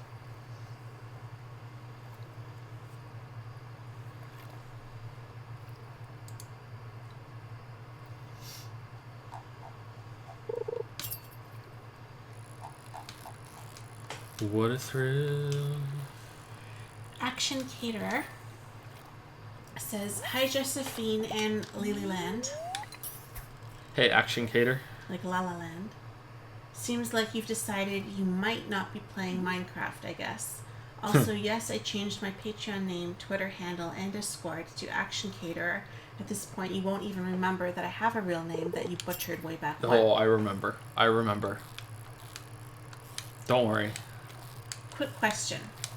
Any ideas for joke gifts under $30 Canadian for a white elephant or dirty Santa I'm doing? And no, as much as I want to, I can't just bring a pickle with Nagito's face attached to it, mainly because no one will get it. What do you mean? The Pickle Nagito is an internationally recognized meme. Dirty Santa, white elephant. Is Dirty Santa like you get embarrassing gifts? Because just get a Pickle Nagito dildo. Hold on. White elephant. White Elephant Gift Exchange. A White Elephant Gift Exchange, Yankee Swap, or Dirty Santa is a party game where white elephant gifts are exchanged during festivities. The goal of a white elephant party is usually to entertain rather than to gain. The term white elephant refers to an extravagant but ineffectual gift that cannot be easily disposed of, based on the legend of the king of Siam giving rare albino elephants to courtiers who had displeased him, so they might have what? So that they might be ruined by the animal's upkeep costs. That's amazing. While the first use of this term remains a matter of contention among historians, one theory suggests that Ezra Cornell brought the term into the popular lexicon through his frequent social gatherings as early as 1828. Okay, so it has to be a present that they have to keep and is awful. Okay, I'm going dildo again. the biggest, most tragic purple dildo, or like a big bong, like, and they have to have a bong in their house even though they're not going to use it. It depends on the group, I guess. It depends on the group. Rules: each participant supplies one wrapped gift, usually of similar value. The gifts are placed in a central location, and participants determine in which the order they will take turns selecting them. The first person opens a wrapped gift, and the turn ends. On subsequent turns, each person has the choice to either unwrap a new present or steal another's. When a person's gift is stolen, that person can either choose another wrapped gift to open or can steal from another player. To avoid never-ending circles, each gift can only be stolen once per turn. The game is over when everyone has a present. This is complicated. Generally, it is recommended to have at least 6 participants to the gift exchange party. With a larger group, gameplay may be more protracted. Okay, I have never heard of this before. Mm-mm. Okay. So it has to be something you use? I think it has to be something that they don't want.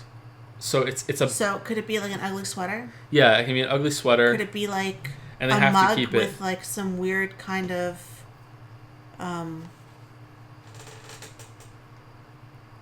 I saw some ugly mug the other day that was like for a grandfather. And it said something like, promote it to Papa. Could you get them some kind of like shitty mug like that they probably won't want to use? Yeah, maybe. Or you get them a DVD of a Christmas movie, like one of those like shitty Christmas movies for TV with like animals in them. So it's like Sparky's First Christmas or whatever, and it's like a dog in a sweater and like he saves Christmas. One of those shitty kind of... I guess so, but I think it's funnier if it's something that has to be put on display somewhere. It can't be hidden. Like a big poster of Nicolas Cage or something. Or do you know Gollum from Lord of the Rings? My uncle was alive. My uncle worked briefly at a printing place where they had to print like posters and stuff like that. And I remember he asked me once if I liked Ricky Martin, and I was like, he's okay. Like, Livin' La Vida Loca was on big right then, and, it was like 99, right? So he got me this huge, like, album cover of, like, just, like, Ricky Martin's face. And I didn't know what to do with it, so I had it in my room, and I'm not that big of a fan. And, like, so, yeah, here I had this, like, on display because I felt bad because he gave it to me, and, like... You could get somebody a really big poster of Ricky Martin. I was thinking Gollum from Lord of the Rings, but it's not a poster. It's his head, and it's a Christmas tree ornament. So you have a Gollum hanging from your Christmas tree, or a keychain thing. That would be pretty good. I don't know. There are these things right now too that are very she believed she could, so she did. Like framed artwork, kind of, And because it's framed, it's implied you're going to hang it on your wall, right? So you could get someone like one of those. I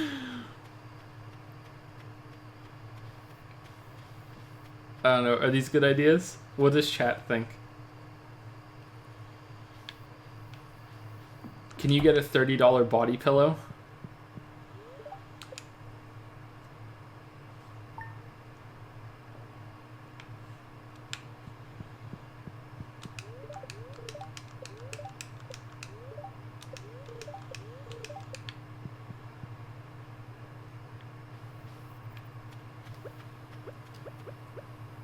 Framed picture of a dildo. What's the worst condiment that there is? Like, what's something that no one likes? Relish? I don't like relish. Like $30 of relish. Like, something like that. $30 of anchovies or whatever. Just there you go. Good fucking luck, Something that's going to expire in a month and you get them a whole bunch of it.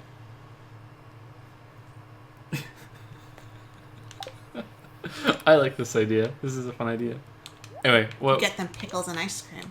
And then when they're like, why am I having pickles and ice cream? Then you say, well... Pregnancy simulator? For when your birth control inevitably fails. That's a scary gift, right? Like, that wrecks the party. That is, that... Right? You're trying to wreck the that party? That would take the piss right out of the party, wouldn't it? Damn. I'm just saying. Fucking hardcore. What the hell? Well, it's not as good as the Nicolas Cage poster, but like. I don't know. Holy shit. Am I okay to sleep tonight? Like, I'm thinking about pickles, and that's what I got. holy shit. Relish is pickles, right? Like it's still. It's sweet pickles.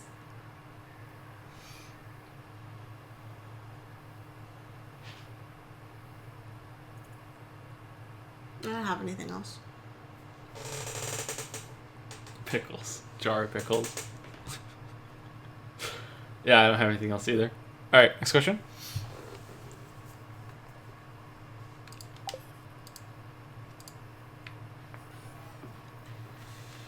That was a quick question. Quick question 2, the second part. This one's for Lily. First off, hope you're feeling well. Joe mentioned you have a liking to names and their meanings. The ultimate namer? I'm sorry. Why is that? And what are some of your favorite names? Also, I'm terrible at picking names for characters I'm writing, so where do you look when you need a name? This is the first time I think I've ever been asked this question before. Well, when I need names, I just ask Lily. I used to read a lot when I was younger. I was a really big reader when I was about 9 or 10, I guess. And I was really into the Babysitter's Club books. And they were late 80s, early 90s, this massive series that was like, I don't know, 200 books or something like that.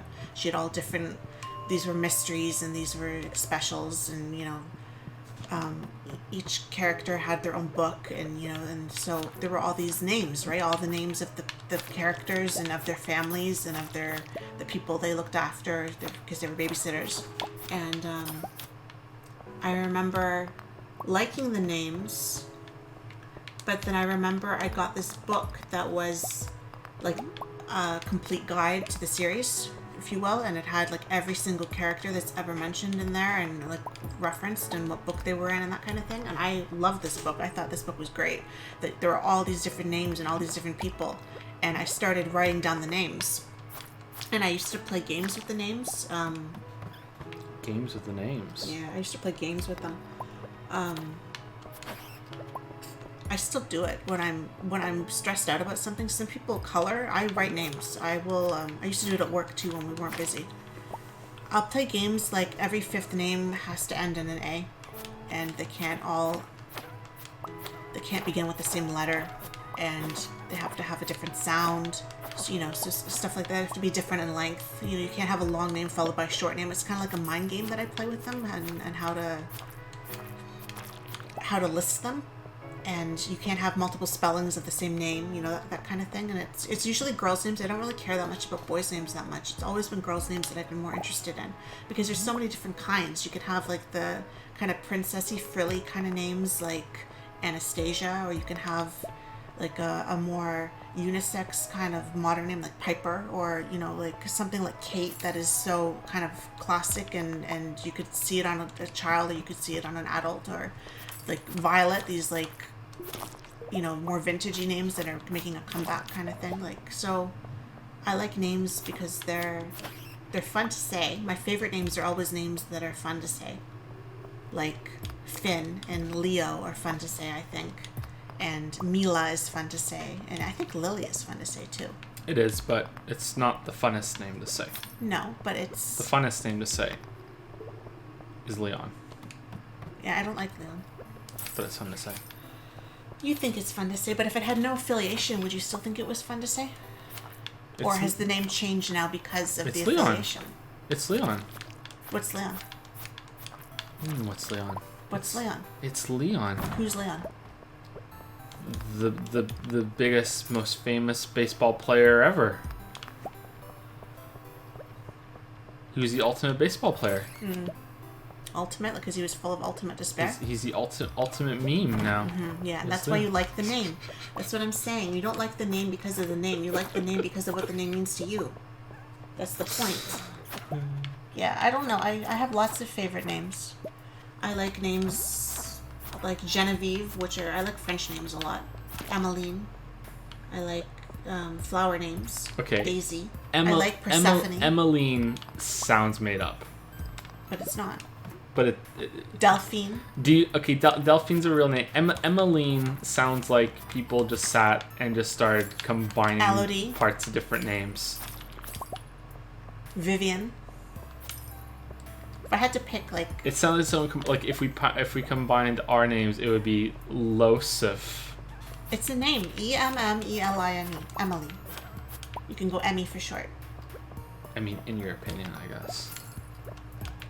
Well, you can look it up. It's there. So technically, it's not my opinion because you can actually find the name sourced on naming sites. So there, it is objective, right? Because it is. Whoa! It exists. No, you can't. You didn't. It's not my opinion that it's a name. That it is other people that have is said factually our this word. is a name. You can't say that word. That is our word. You can't say the O word. No way. It's just as much a name as Leon is. Yeah. So in case you didn't catch it there are name sites, and this is not a hobby unique to Lily. I'm surprised. There are others. Others worse than it's me. not that even are really a few others. talented Like with this is actually a fairly big deal. There's people that study names and they like to discuss names and naming trends. It's a big deal. I do like meanings, but I'm not that into meanings. I tend to look up meanings of names that I really, really like, the names I will give my children kind of names, but I don't know them all like off the top of my head. Or origins, it's very big too on where the name originally came from, like where nationality and everything it is, or what variation it is in different countries. That's a big thing. When I need names for books, I will go on these websites and I will look at user-generated lists usually, or there are baby naming sites and you can join them and you can have like a signature in your profile of like your favorite names. So Yep. I will go and spy on other people's signatures to find different kinds of names because I don't have those names. You know how on video game forums, people's signature will be showing off the specs of their rig. You know, this is my CPU, this is my GPU, this is how much RAM I have. You know. And if you On know these your sites, shit, it'll you be the have names. combos. It's not Yeah. just about the name. It's about putting the names together. Either 2 names or 3 names. So you create like a middle names as well as a first name. And then you have your flow, and flow is very, very important. Like flow is like anyone can have favorite names, but not anyone can put them together stylishly. Would you ever play Scrabble? Yeah. Do you think you'd like a Scrabble where you have to spell names of the like not words, names? Would you like that? I sometimes play a game where like I have to come up with the name of the letter that I ended on the last name. When I'm bored. Yeah. Yeah. So kind of like Scrabble. Yeah. Yeah. I love names. And there's always new ones coming out too. You know, I always find new ones. I found some recently. Some new names. It was very exciting for me. Like Emmeline. No, like Florian and Sylvan and Stellan and made up names. Emmeline is not a made up name. If you want like a made up name, then you have like Jacelyn or something. Is like a made up name. Do you want me to blow your mind? All names are made up names. But some names are not are frowned upon names. Ooh, like what? What's the most controversial name that's out there? The most controversial are the Aiden names. Aiden names? Yeah. What do you mean? How is Aiden more controversial than Adolf Hitler? Well, Adolf, some people would argue, is still a good name. He just wrecked it. Oh, is Adolf an Aiden name? Because it's No, Aiden, Braden, Caden, Jaden, Hayden. Those names. Because they kind of went nuts in the early 2000s and everyone was using them and everyone was changing the spellings and making up all these crazy spellings for them. So they're very frowned upon. Just like the Caitlyn names can be kind of like... Right now the mom names are not really liked. The Stephanies and the Ashleys names? and the Kimberleys. Yeah, like the 80s, 90s names. Not very loved right now. What about Stacy? Not loved right now. What do you think Stacy's mom's name was? Don't know. Probably not Stacy. I don't know. It might have been Probably not, though. Right now, the granny names are coming back. Ethel. Ethel, Hazel. I hate Ethel. And a lot of the, like, mythological names are making a comeback. Like the Theodoras and the Daphnes and, you know, Ariadnes and stuff like that. Making a comeback.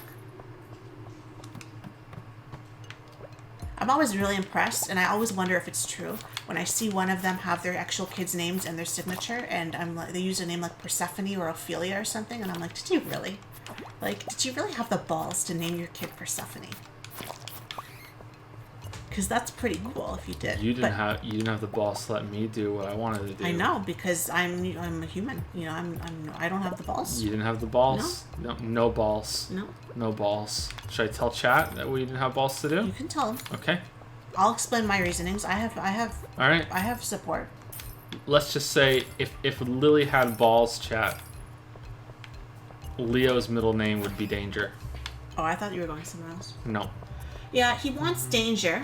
He keeps bugging me that this next baby should have the middle name Danger because Yep. Danger is my middle name. Exactly. Or- it's great. He wanted me to use Hades as a middle name because, you No, know... you agree that Hades is a I good think name. it sounds cool. I don't think you should name your kid Hades. Even if just because on, like, TV now, they'll have a Hades character and he's always a dick. Like, they never have a good Hades. He wanted to name Leo Leonidas. It's yeah. Of We're course not they that did. Of Greek. course. We're Look, not. listen. It's even better if you combine them. Okay, it just goes well together. First name right now is Calder, right? So Calder, Danger Hades. Boom, Danger yeah, Hades. so on all Hades the government Danger. paperwork, No, that's his not. name will be Calder Danger. Don't be Because they ridiculous. usually drop the second name. Don't be ridiculous. It's not going to be Hades Danger. That sounds stupid. But Danger Hades sounds fucking great. Danger Hades, man. Yeah, Finn and Leonidas. Not Phineas and Leonidas. No, Finn and Leonidas. Not just Leo. It had to be a longer name. Leo should. Are we ever going to call him Leonidas? No, probably not. Okay, well then why would we name him Leonidas? Because it's Leonidas and it's a fucking cool name. Are we really that Greek? People are going to assume we're Greek and we speak Greek. Do we speak Greek? No. It is a cool name, though. Finn and Leo, short, spunky, makes sense together. If you wanted Leonidas, we should have named him Finnegan or something. Danger I Hades, think I man. had. Danger Hades. It's really good. Yeah, so that's my answer. You can go to naming sites. There's a whole naming community out there, and they are more than willing. If you make a post saying I need names, they will give you, I'm not even kidding, hundreds and hundreds and hundreds of options. They love it. I love it too. I do it all the time. I'm naming my baby. What should I? Oh, you should name them this. Has anyone ever suggested Leon? I don't know. Probably, to be honest. They've suggested all kinds of names, so. Leon is not in style right now. I don't know if it ever was. It's kind of a vintage name, but I don't know if it was ever like a Felix or, you know, a Bartholomew or, you know, like one of those more accepted, you know, kind of names. The Leo names are huge right now, though. Leopold and stuff. Leopold? Leo Frick. Well, Leonardo. Leonard. Leonard, not so much, and Leon, not so much. But the rest of them, yeah. And Leo on its own, very big right now. All the O names big right now. Theo is very big right now on its own, too. Otto, Arlo, Hugo. I kind of like Hugo. Hugo's. You can't have a Hugo and a Leo, though. Hugo is a dog name. A lot of the names, I like our dog names. Because you would name your dog a classy name, like Chloe. That's true. I like giving dogs serious names. The next dog we get will be named Gatsby. I really like this Christmas tree. I Anyway, do too. next question. That was a quick one. Yeah, that was one before. Should know better than to ask me about names. Maybe quick question. Ooh. To Joe, are there any games you've played this year that wasn't for YouTube or Twitch that you might want to talk about? No. You don't play games. No, it's just games for streams and games for videos. I'm trying to think if there has been any. And I played a little bit of Oxygen Not Included again this year. I tried out Graveyard Keeper, Clicker Heroes 2. I think that's it. I haven't had time outside of streams and for videos. I think that's been it. Yep. Sorry. In depth. Want to give some spoiler-filled thoughts on Annihilation. It is one of my favorite films this year, and I saw 56 films that came out this year. Weird flex, but hey. How did you get... Wow. But I also saw that film 3 times in the theater because I was just in awe of it on the big screen. I saw it 2 more times at home and did like the concept of the alien the film decided to go with. I read that wrong. I do note some problems 5 viewings later, but I do want to know what you both, if you both saw it, I didn't, thought about it in depth, or if someone asked this question before, thoughts on a film you saw this year. Yeah, that will be all, good sir and madame.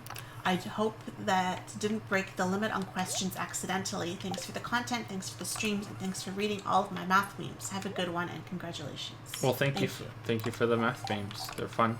Well, technically, it did break the rules, but we're the ones that broke it, not you, because we didn't make it a quick answer.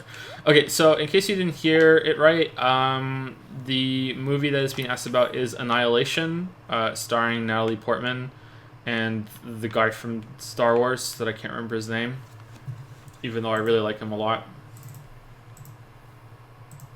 He's barely in it, though.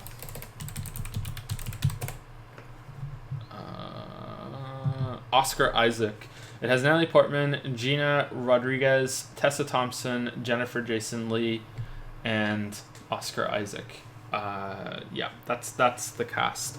It is a sci-fi movie, and I'll explain briefly what it is in case you want to go watch it, and then you can stop watching the stream for spoilers, and then we will say when the spoilers are done. Someone on chat will say spoilers for Annihilation are finished.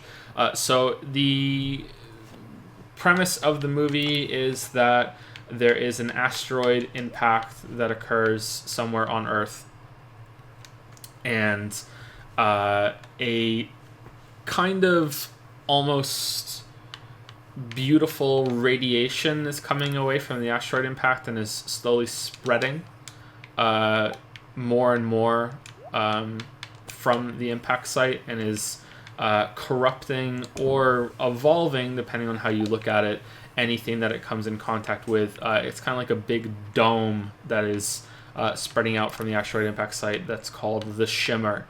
Natalie Portman is she's a biologist, I believe, and her husband, they were both in the military. She's no longer in the military. He still is. Her husband is Oscar Isaac, and he goes on a mission, and he doesn't tell her what the mission is, and he doesn't come back from the mission for over a year, and he, at the very beginning of the movie, just appears in their house again a year later, and then immediately goes into some sort of coma, and she finds out that he was sent into this Shimmer to investigate what it is, and then she is sent to go into the Shimmer after that with a team of other women, which I really liked that part of it, although, you know, it's not that I was like, holy shit, yay, it's going to be a bunch of women. It's just that it's very rare that a cast is so female and does it in a way that isn't like rah rah rah girl power. Like, they never make a point of like, hey, we're all women, except for maybe I think one passing comment. There's no like, yeah, because women are the only ones that can do this. You know, there's nothing like that at all. It just kind of just so happens to be that the team that's sent in is just 4 women, and that's it. And I really enjoyed that, especially considering that it's a sci-fi movie. I thought that was quite well done, and it's a shame that it wasn't given more attention, considering that a lot of people think that that's something that should happen with representation. And as far as I understand it, the movie bombed in the theaters because no one went to see it. I thought it was good. I thought the movie was good. I did not think it was fantastic. We'll get into spoilers now. I didn't like the ending. I thought I didn't hate the ending. I just didn't like it. I thought it kind of like many sci-fi movies, such as Ex Machina, the first Blade Runner, maybe, Primer. These are movies that I like, but they all have the same problem. Coherence. These sort of higher concept sci-fi movies. They don't really go anywhere at the end. They just sort of stop In the case of some of them, they just literally stop. There's no resolution. There's no like, oh, and here's this big conflict and something's resolved at the end. It's just, we're done. You know, like that's what it is. Annihilation was a little better than that, but at the same time, it was just sort of, it does kind of half stop.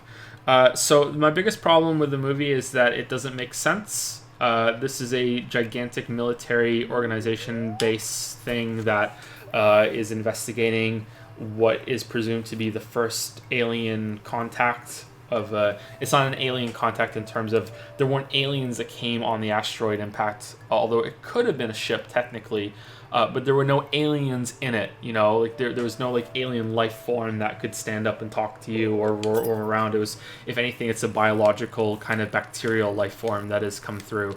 There's a lot of metaphor about cancer in it. It's mutations in cancer. There, in the first scene, Natalie Portman is talking about cancer, and it's heavily implied that this shimmer is a representation of cancer, but it's not cancer that is always bad. Sometimes the cancer can be beautiful. So everything that's in the shimmer is mutated, sometimes in a way that there's an alligator, I believe, that has the teeth of a shark. So it's been mutated with different DNA from different species being mixed together. But there are also deer that have been mixed with plants, I believe. And they are not like hideous like monsters that are kind of like, oh my god, why am I even alive? They're flourishing, they're doing well, you know. There are plants that are taking the shape of humans. They're not humans that have been turned into plants. They are plants that have been mixed with human DNA and are growing into the shape of humans. So it's not always a bad thing. It's just kind of everything's being sort of mixed together. And that's really interesting. I really like the setting, and I really like what they went through. But unfortunately, it doesn't make any sense because they have this big military base that is investigating this alien contact, and they have never sent, you know, a team in with a rope to try and come back out. You know, every single team that they've sent in has never returned. Oscar Isaac's character is the first person that has ever come out of the shimmer, and they've never tried to parachute some people into the middle of the shimmer. They've always just walked in and then just hopefully we come back out again. They haven't set up some sort of like drone to go in. They haven't set up anything like a supply line, you know, a cable to send back reports. And the problem is, as far as I remember, they don't even address that they tried to do this and it just doesn't work. I would accept that, but I don't think they did. Maybe they did in a line and I missed it somewhere. But it really felt like it was amateur hour for the military when they just keep sending these teams in and just hoping that, you know, definition of insanity, that they keep doing the same thing and hope that the result is different. It seemed kind of stupid that they're just sending these teams in and just hoping for the best. But if you ignore that, it's pretty good. And the biggest flaw apart from that is that I feel like they don't spend a lot of the time in the actual shimmer. There's only maybe 6 real scenes that happen when they get into the shimmer.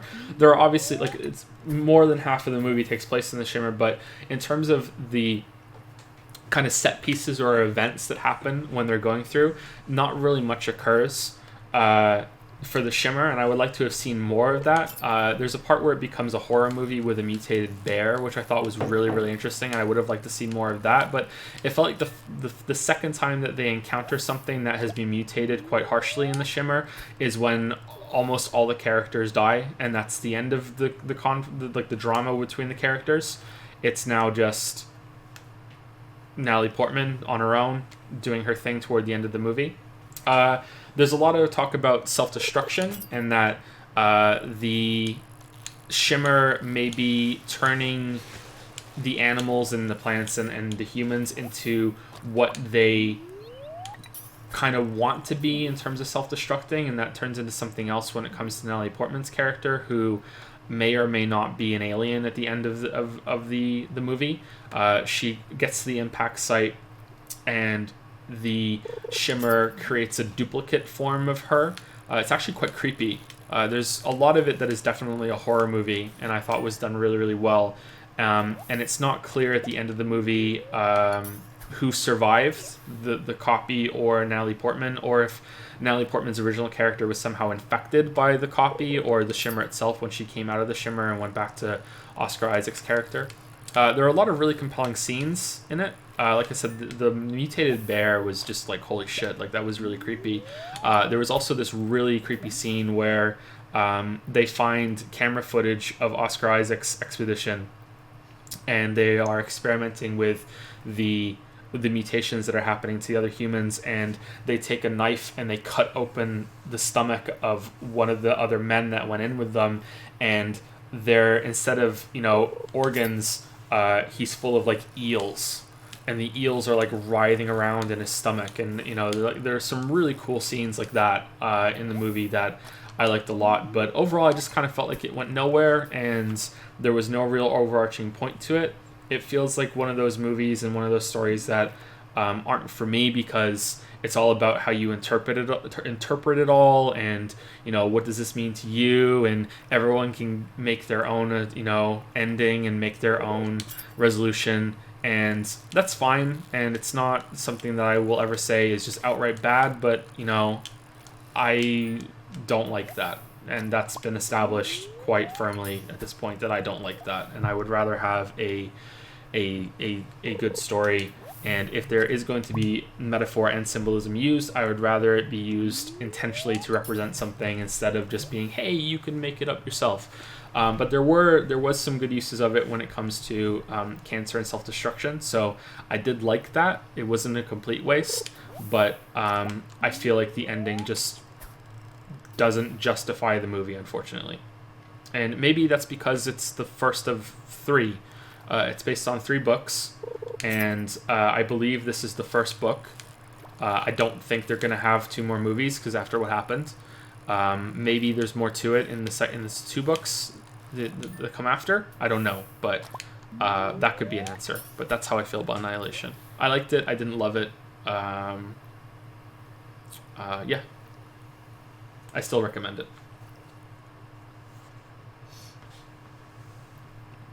Spoilers for Annihilation are over. If someone could just type that in chat, if they don't mind.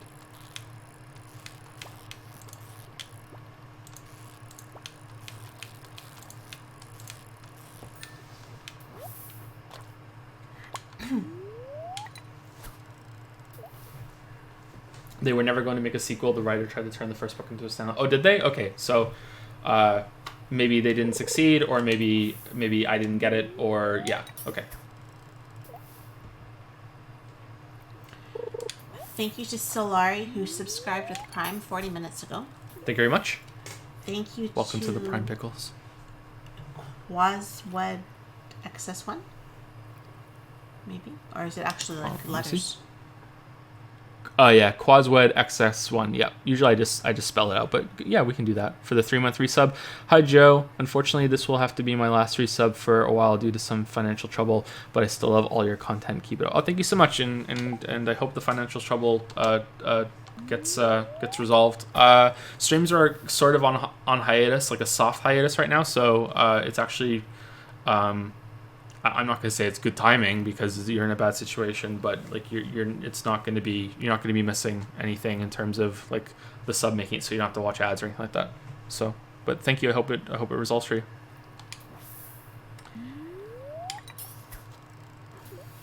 Thank you to Nico Fast, who used 30 bits and says, "Hey Joe, what do you think of books like The Divine Comedy, who were written in another language and in verses, and do you believe that you can appreciate fully when it's translated?" So the obvious answer is that it depends on how well it's translated. Even something as simple, and I'm gonna probably piss some people off when I say this, but Danganronpa is a lot simpler than The Divine Comedy. IMO, sorry. Even something simpler like that, you know, has translation issues and localization issues. I do think you can appreciate it, and I think that when it comes to something that is that sort of held to such a high regard, that the translation is probably going to be a much higher quality, and therefore you're gonna get closer to what what the intended meaning is, but you're never going to get the absolute full effect without not only without knowing the language, but also not being born at the time when it was relevant. You're not going to understand everything. There's always going to be something that's lost on you. It's a real shame, and I think it's something that people should keep in mind when they're reading things that are that old and have been translated. But yeah, I think you can get most of it, maybe 80 to 90%, and yeah, for sure. Mad Bake. Yeah. Mad Bake used 5 bits and says, tell me the most Canadian name ever. Doug and Glenn. Yep. Don't know for a woman. Oh, yeah, I was just about to say. Women are a little bit more diversified, I think. There's always a Doug and Glenn at the Tim Hortons getting a double-double. Like Mary and Sarah and stuff are still pretty, like, you know, common names, but they don't stand out to me as being Canadian names. Marie? Marie? If you're in Quebec. May we? I'm trying to think of a female Canadian name. Sandra? Yeah, but is it just here, you know? You can have, like, Sandra and Barbara and, you know, stuff like that, but they don't necessarily... Doug and Glenn, for sure. Yep. Doug and Glenn. Andrea, maybe? Andrew? Really? Yeah, I've known several Andreas. Joan? Yeah, nothing like a Doug and a Glenn.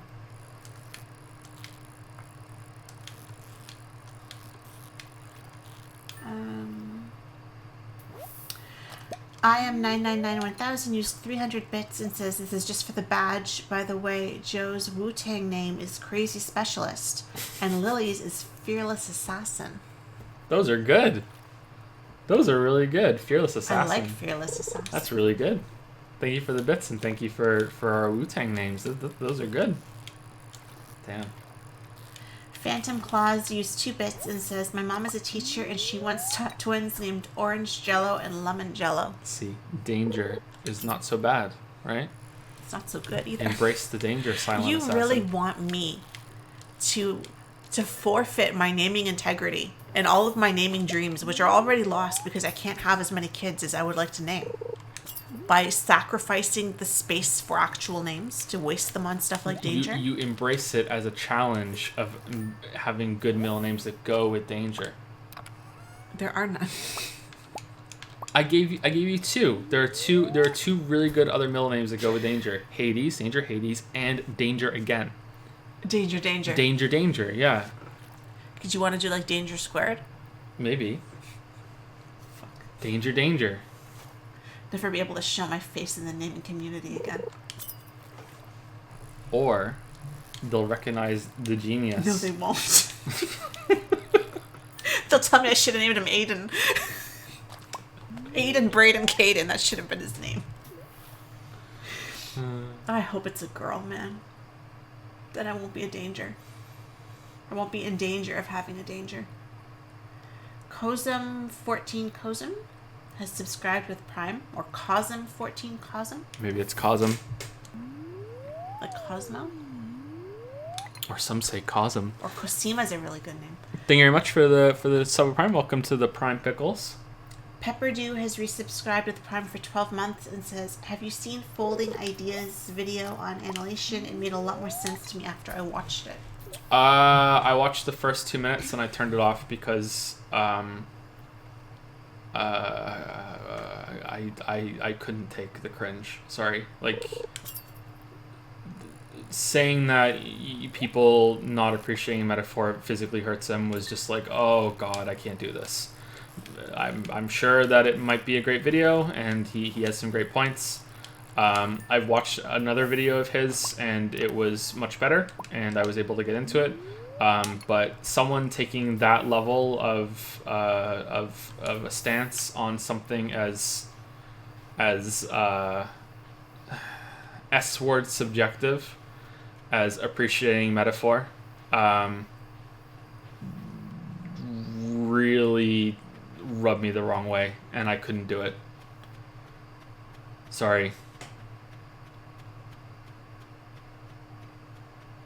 gonna regret saying this. I already foresee it. Anyway, yeah. Thank you for the resub though, Pepper Dew. I'll give it another chance.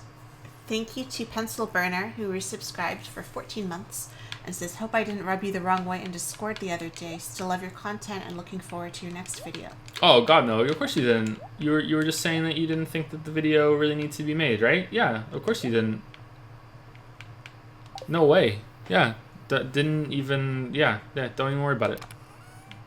Thank you for the resub. Yeah, you didn't. No. Thank you to Action Caterer, who used 50 bits and says, thanks for that. Sorry I didn't realize the quick questions should have been long ones, and now I've seen 58 films aiming for that 60. And he used another 50 bits and says, also in Australia, a family was denied the ability to name their child number 16 bus shelter. Number 16. Australian bus shelter. Why? Because the government doesn't hate the child. I don't think the government should be allowed to tell you what you can name your kids. Like that is ridiculous, and they shouldn't name their kid that, but they should legally be allowed to if they want to. Fuck that. That sets child abuse. That sets an awful precedent. I'm not even kidding. It's words though. It's not even like I a agree fake with you. name. It's number 16. But can you imagine that on government forms? I agree with you. I 100% agree with you. It's a shit name. Okay, it's a shit name. It'd be way better if they named him Danger. But like, it's just I'm just saying. You know, and where is it? The Philippines? I can't remember what country now. There was a woman on the naming site saying that the government has to approve. They have a list of names that they are allowed to use that are allowed in their country, and she had to petition to name her daughter something that was not on the list. And they could have said no. Like they will tell you what is China. Maybe it's somewhere over there. I'm not sure exactly what country it is.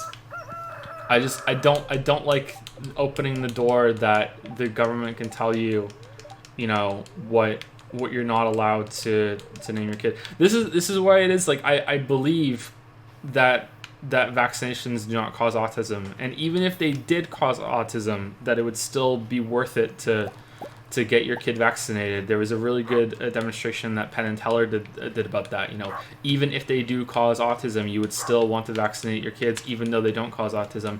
But I can't get behind the government forcing you to be able to inject something into your kid. I just can't get behind it. You know. A lot of countries here they're saying are the same. Sweden, France. You're not allowed to name your child Adolf Hitler or Osama bin Laden or the N-word. Like, I guess you could have a lot of fun if you really wanted to, like just throwing some names together.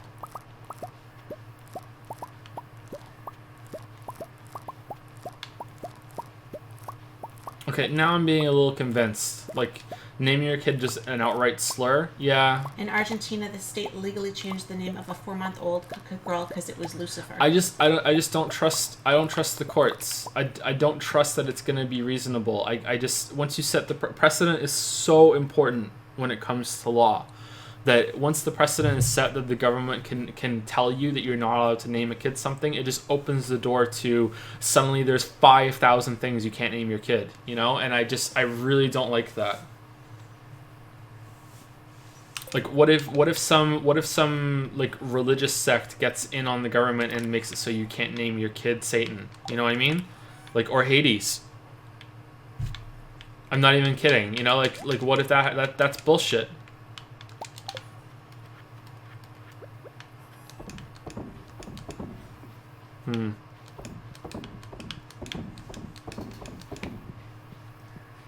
I agree with that, but anti-vax is a public health issue. Yeah, it is. It definitely is, and I think that there should just be so many programs that like, look, explain it, take the course, keep taking it, keep trying to explain it. You know, like, I can't.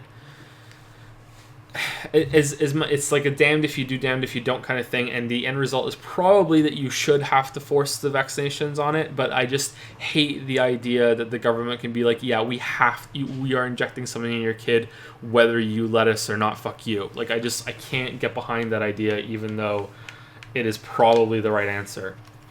I just don't like it. But anyway, that's getting a little out there, and we don't need to discuss about that. Thank you again for the sub, Pencil Burner. Yeah, you didn't offend me in any way whatsoever. Yep. Don't worry about that.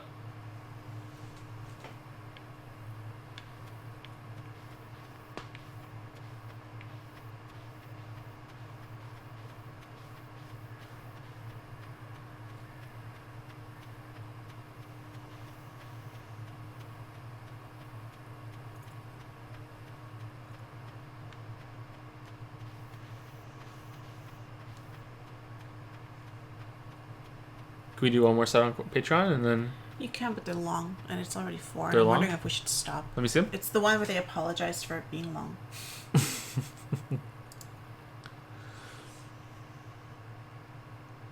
Let's do it, and then we'll stop. Jack S. says, "Hey Joe and Lily, thanks for answering my questions last month. Hope both of you and the kids are feeling and doing well. Apologies to Lily for having to read the monstrosities ahead." Question 1. After watching your Why Horror Games Don't Scare Me video and seeing the discussion, for lack of a better term, in the comments, I have come to realize that a lot of people aren't actually interested in listening to an opposing opinion or having their opinion challenged.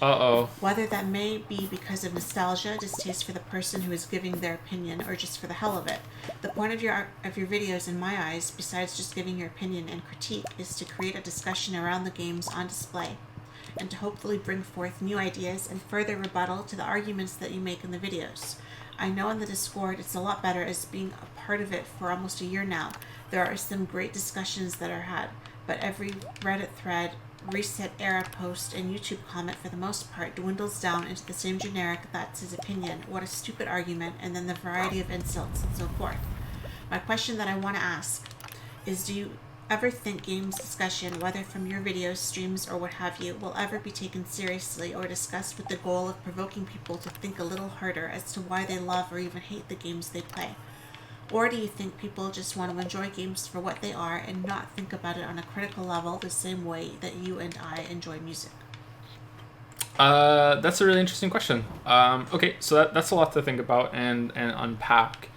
But I think that the cleanest way to go about it is probably going to be pretty depressing if you don't know this already, which most people probably do. This problem and this phenomenon is not unique to our time. It is not unique to video games. Unfortunately, as depressing as this is going to be, this is just how humans discuss things. It's always been this way, as far as we know.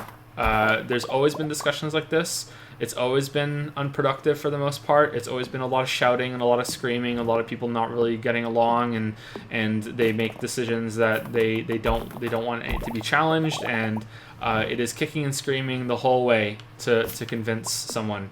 It's you want to make an enemy try to change something. Want someone to hate you, have an opinion, and say it out loud. It's how it's been forever, and it's probably how it's going to be forever. There's a lot of talk right now about how that discourse is losing a lot of nuance.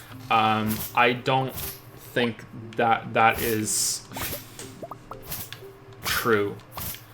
I just think that it's always been this way, and maybe we're in a kind of a little bit of a downturn, that it's getting a little worse for a little while, maybe because of the political climate that we're in, but for as bad as a lot of people are saying, 2018 has been so awful, the early 2000 era was seen as just as bad at the time, and there was a lot of backlash to it. And for the other political party, the time before this, the last decade has been bad as well. So it's all relative there, I think, for how those conversations are dominated at Thanksgiving dinners. But anyway, that is nothing to do with video games. So let's go back to that. I don't think that this is something that's going to go away. I think this is just how it is. I do think that there are certain problems that kind of ebb and flow and get worse and then, get better for a little while. I think right now that the objectivity, subjectivity thing is becoming worse, and it will get better, and maybe a definition of a word will change in result to what this is.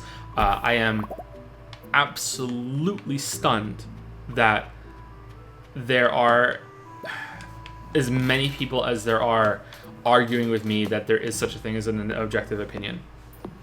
I'm going to say that it's around 10% of the people that have watched that video that think that there can be objective opinions. They are not trolling, they are not memeing, some of them might be, but they are actually arguing. There's so many comments on that video that are like, wow, Joe, why did you even make this video? There's no way we need to talk about this. And I'm like, read the rest of the comments and you'll find out that we do actually have to talk about this. They are seriously think that you can have an objective opinion. Now, does this mean that the definition of the words are changing, and in 10 years, 20 years, 50 years, we will actually be able to say you can have an objective opinion? I don't know. But right now, with the definition of the words that we have, you cannot have an objective opinion. It is literally impossible. And yet we have people arguing it, and I do not think that all of them are arguing in bad faith. So are we in the middle of a swing? I don't know, but that's a separate issue from people not being able to appreciate other viewpoints. And the reason why I know this is just how humans are is that I have watched formal, curated debates that have taken place between people, often for money, like they put on, it's almost like a show. It's like, okay, these two people are going to debate each other on some topics and they're going to discuss things. And instead of it being sort of a presentation that one person is doing the equivalent of a TED Talk, it's that they are kind of like a traveling show of these two people are going to meet up, and they come from very different backgrounds, and they're going to discuss something and they're going to debate it. I think Christopher Hitchens did this a couple times at least, and even then people will get catty. People will not respond to each other appropriately. They will go out of their way to ignore points being made and try and dismantle the other person in a way that is not productive. They are not arguing in good faith. They are basically just standing up there, and one side is parroting to the side that already agrees with them, and the other side is parroting to the side that already agrees with them there. And it's more about making the other person look as bad as possible. That does not mean that nobody ever changes their mind while they're watching these debates. It is also trying to sway people over to your side as well. But there is no way in hell that these two people that are having this debate on stage are going to change their mind about anything.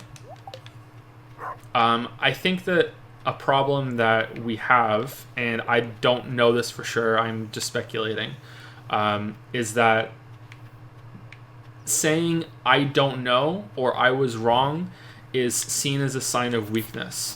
And it is seen as a sign of weakness so much that there are people that will accuse you of not wanting to do it as a sign of weakness, even if you do it. There are a lot of comments on the video that I'm experiencing right now that are saying that I don't know how to take criticism, that I don't respond to criticism, and that I can't admit that when I'm wrong, which couldn't be further from the truth. Not only do I admit when I'm wrong, I also often admit that I don't know something, which is something else that a lot of people have trouble with. Just saying I don't know. I have no idea. I have no idea about this. I have no idea about that. I can still talk about it if you want, and we can kind of stumble in the dark together. But I don't know.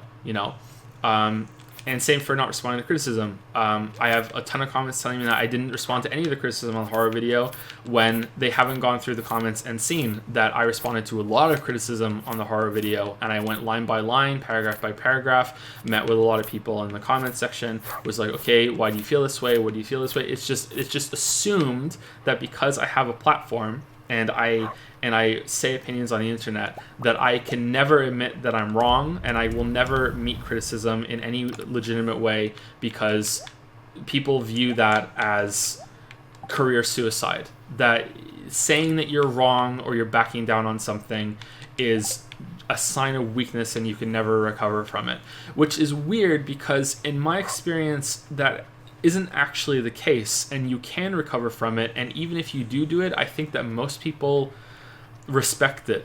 There are people that will, it'll go into the file that they keep on you, and they'll know it forever. And remember, he was wrong, and he even admitted that he was wrong.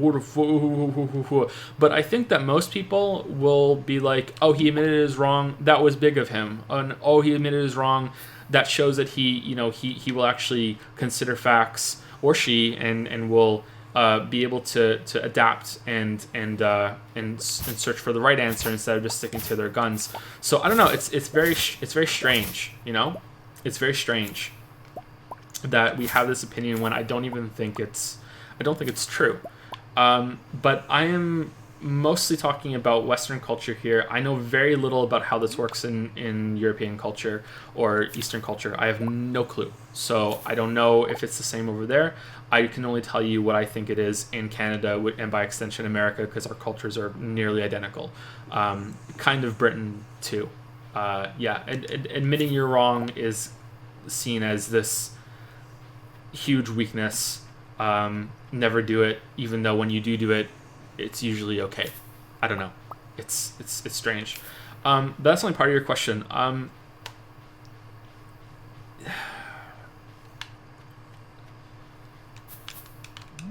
I think this is just how we are, man. Like, there's going to be very few rational point by point debates where the goal really is to sway the other person's mind. It's always going to be a lot of screaming, a lot of shouting, a lot of things being taken in bad faith. And I think really it comes down to swaying the opinion of the silent majority that usually just kind of sits back and watches and just takes it all in. When I realize this, a lot of the Twitter shit flinging that I see, and again, I'm not 100% right. Again, I'm just speculating on how I think this all works.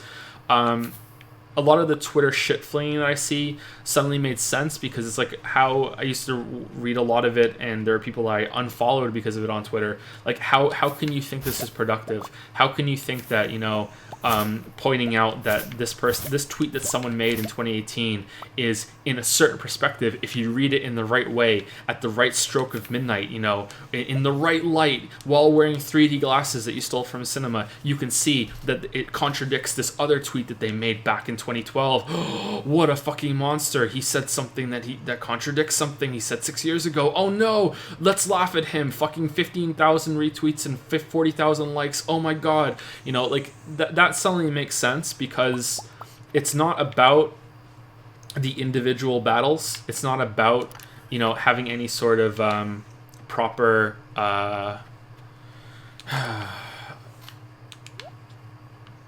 standards, I guess. It's just about adding another bit of ammunition onto the war that will sway the silent majority and pull them over and make it lean more to one side.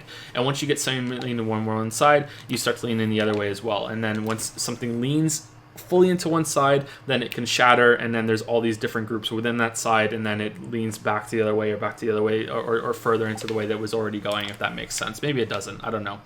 I don't see this as an issue that is just for video games, unfortunately. It's probably worse in video games because the tools that critics and journalists have in video games aren't as developed as they are in other mediums at the moment, because video games are still quite new. But I don't think that overall it's that much worse, or isn't indicative of how discussions work in general when it comes to anything. Like, there are books that you can read today. I think Moby Dick is one of them. Moby Dick is considered to be a classic that everyone should read, and it is a shining example of what Moby Dick is, and it's one of the best of its time, and you should really read it.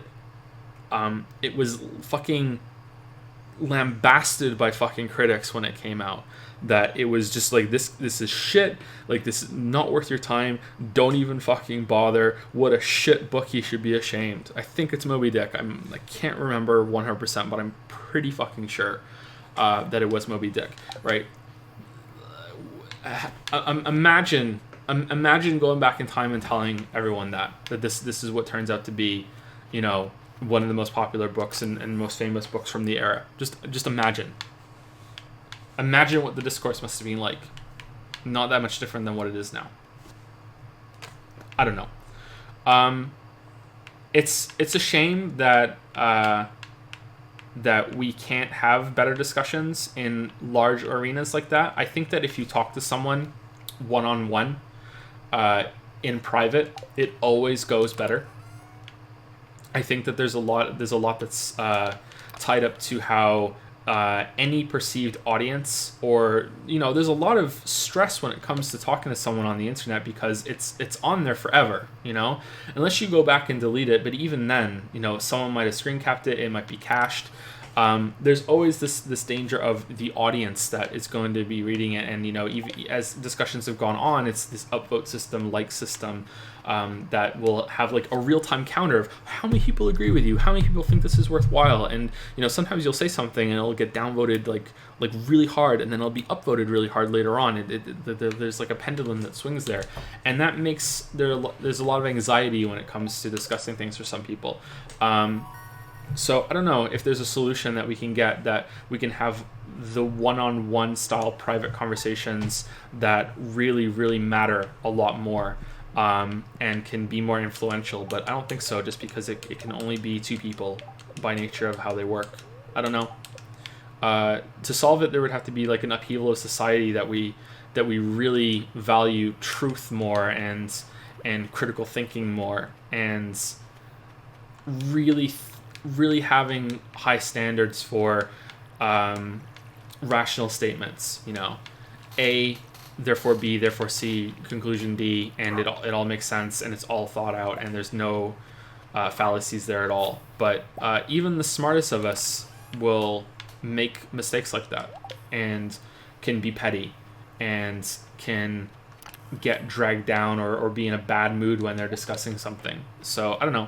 My conclusion, and I will stop talking now, is that I'll stop talking about this answer, is that humans are just not cut out for this shit, and this is the best that we can do. And maybe it's not all bad all the time, even though it can be like walking through fucking toxic waste. But maybe it's not so bad.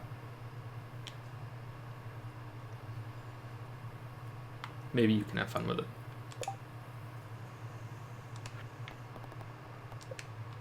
Pam is thirsty. What's the next question?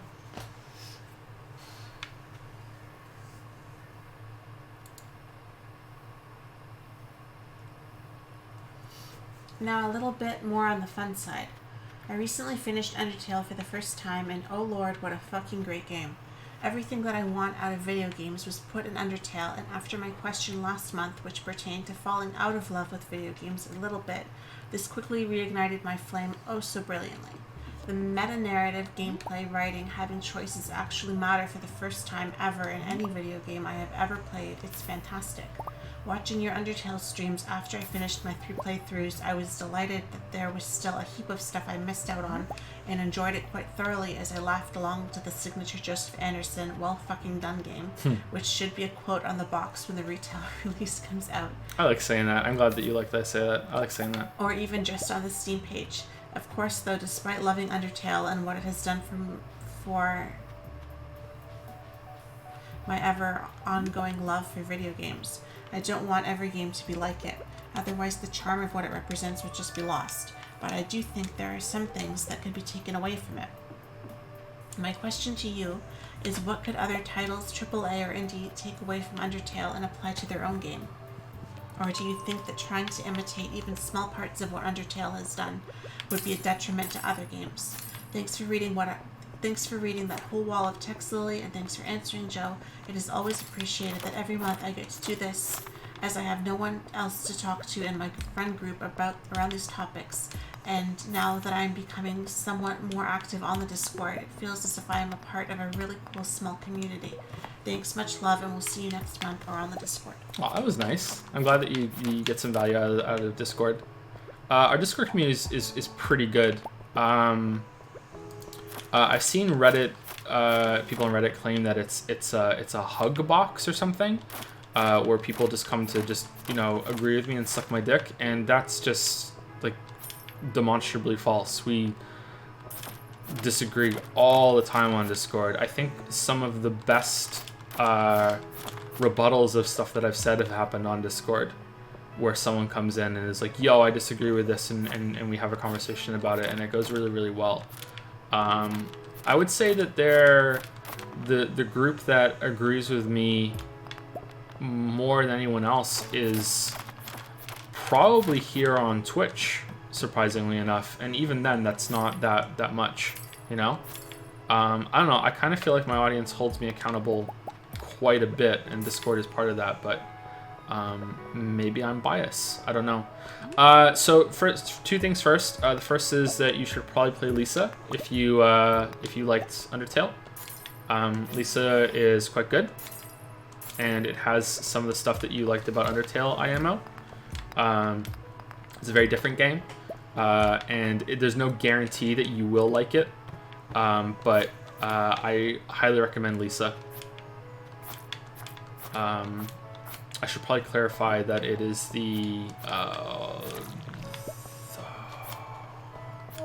it's not the Joyful. What was the one that we played on stream?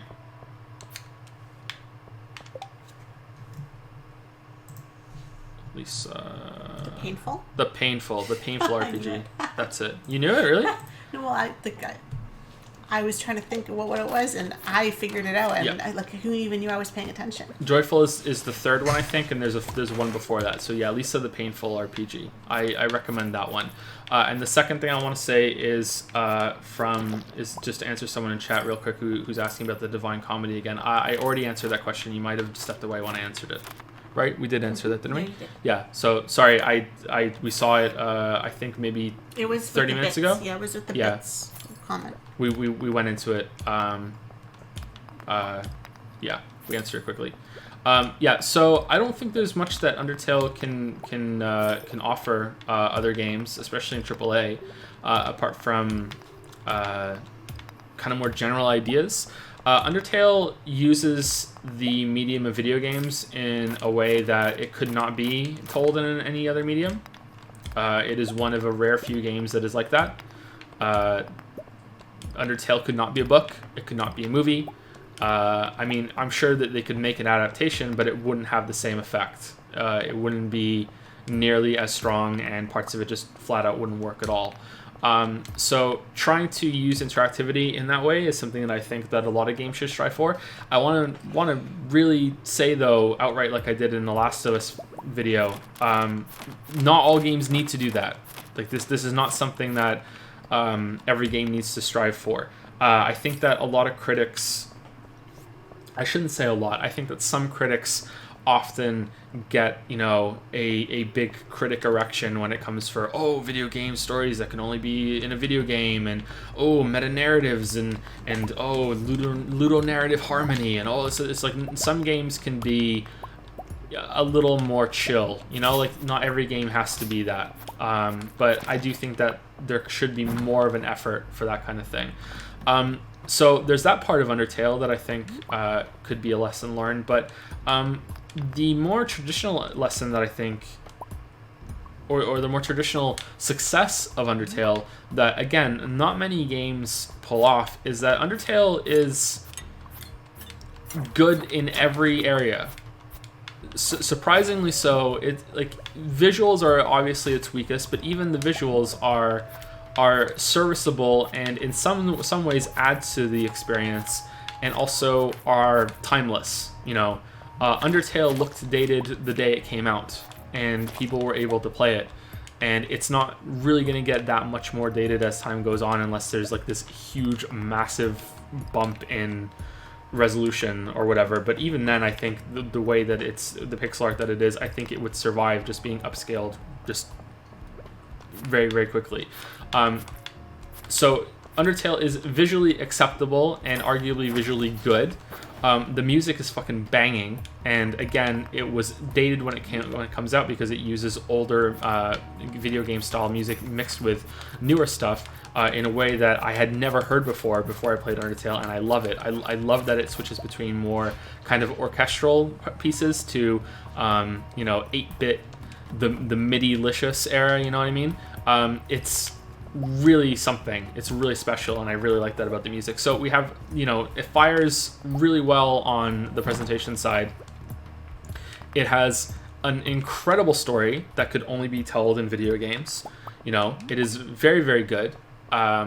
It needs player interactivity and addresses the player in ways that most games don't, and successfully does it without coming across as cheesy, in my opinion. It is replayable, and that's something that is more important in video games than it is in other mediums. I think it's more important that a video game is replayable than a book is rereadable or a movie is rewatchable. But I think some people might disagree there. But that's my opinion right now. But to top it all off on all of this, you know, it's already got good story, good visuals, good presentation, good music, good everything. It's got good gameplay. Like Undertale may not be the best gameplay, you know, it has some shortcomings here and there, and the turn-based part of it can be a little tedious, but you're not supposed to really go that far into it, and you know, sometimes doing the mercy parts are a little tedious as well. But like the boss fights are where it really shines, and they're fun. Like they're challenging and they're enjoyable. Like that is a good time. Almost all the bosses are, you know, especially the end of the genocide route. It's a lot of those bosses. Like I was so surprised more than anything else when I played Undertale that the gameplay was actually fun. So yeah, I feel like too many games focus on, well, I shouldn't say focus, because I think if video games focused on one thing, that would actually be a benefit for a lot of games. So instead of saying focus, let me just scratch that off real quick. I think that too many games try to do everything, but only give resources to some of them and not all of them. Usually it's either gameplay or story. Usually the presentation in every game gets enough, and then you have gameplay and story fighting over who gets enough attention. And almost always one of them gets way more attention than the other side, and it's lackluster. You have a really good story and shit gameplay, or you have really good gameplay and shit story. So I think that Undertale proves that you can have it all. And I think that was probably one of the main motivations of why I said something that was probably a little odd in the God of War video, where I said that this feels like a AAA game that has the love of an indie title behind it, because indie games are the ones where I usually find that they try and do all of it well and succeed. And God of War is the first AAA game in a long time that I felt they got it. They got story, they got gameplay, they got visuals, they did it all at a really high standard. Going in, I was expecting, after seeing the trailers, that God of War would be really shit gameplay. It would be good in every other area, but the gameplay would be shit, and that just wasn't the case. The gameplay was really good, and it was very engaging. And I'm still stunned at how good the gameplay was, and it hurts in a way that I can't give God of War my very prestigious Game of the Year award, you know, because that would be dishonest, because I enjoyed Celeste more. So Celeste has to get it from me, unless some other game that I play in December just is like, oh my god, it blew me the fuck away. But like, I wish I could give it to God of War, because like, holy shit, does it deserve recognition for doing that. But Celeste is my favorite game of the year. That's the one I enjoyed the most. Yeah, so basically what I'm saying is that God of War is Undertale. That's my conclusion. Yeah. God of War is Undertale. You can put that on the box too, right? God of War is Undertale. What box? What? The box, the quote that goes on the box. Oh, okay, sorry. Yeah. I'm tired. Not Danganronpa best of the year. Danganronpa didn't come out this year. If we're talking about games that I played this year, then okay, Celeste might have some competition, but I have to think about it. But I haven't thought about it, because I only consider games that come out the year that we're currently in for when it comes to that sort of thing.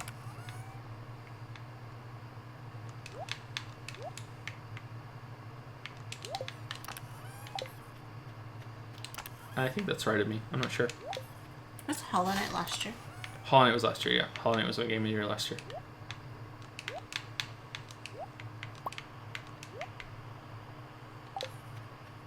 Hollow Knight was so good. So good. I liked watching you play Hollow Knight. So good, so good. The little bunny dude.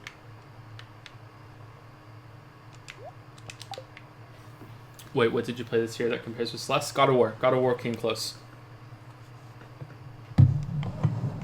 My top 3 games this year, I think, I haven't done a formal write up yet. I might just make a post and put it on Patreon or something. Top games of the year. Our top 3 is Celeste, then God of War, and then, if it counts, Subnautica. Because Subnautica technically came out in January of 2018, but you could make a very strong argument that Subnautica was out for years before January of 2018. But yeah, if Subnautica is a 2018 game, then Subnautica is worth being in the top 3.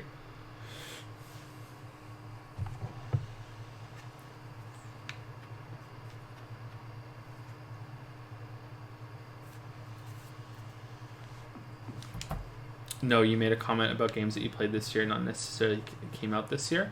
If I'm talking about games that I played this year, I don't know. I would have to think about it. I don't know.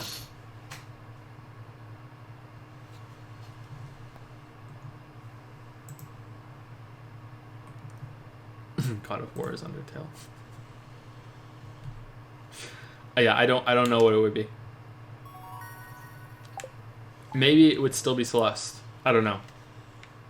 But I played all the Danganronpa this year. Persona 5. Did we play Titanfall this year? Titanfall 2. Titanfall 2 is really good. Titanfall 2 is excellent. It might still be Celeste, I'm not sure. Anyway, yeah, that's it. I'm sorry if I was a little scatterbrained this Q&A. I feel like this has probably been the most incoherent that I've ever been in a Q&A, and I don't know why that is. But maybe it's okay. Maybe I'm not judging it properly. Maybe it's that we're up here and playing Stardew, and I don't know. We'll see. Maybe I'll listen to part of it back, and maybe it's all right. Hopefully the answers were good. We might not be continuing tomorrow. We'll see. We might be, but I don't know. Usually we take a day break, right? So we'll see what happens. See when they get up. They might be up in 4 or 5 hours. I think we're halfway through, so one more stream should probably do it, and then we'll have answered the questions on Patreon.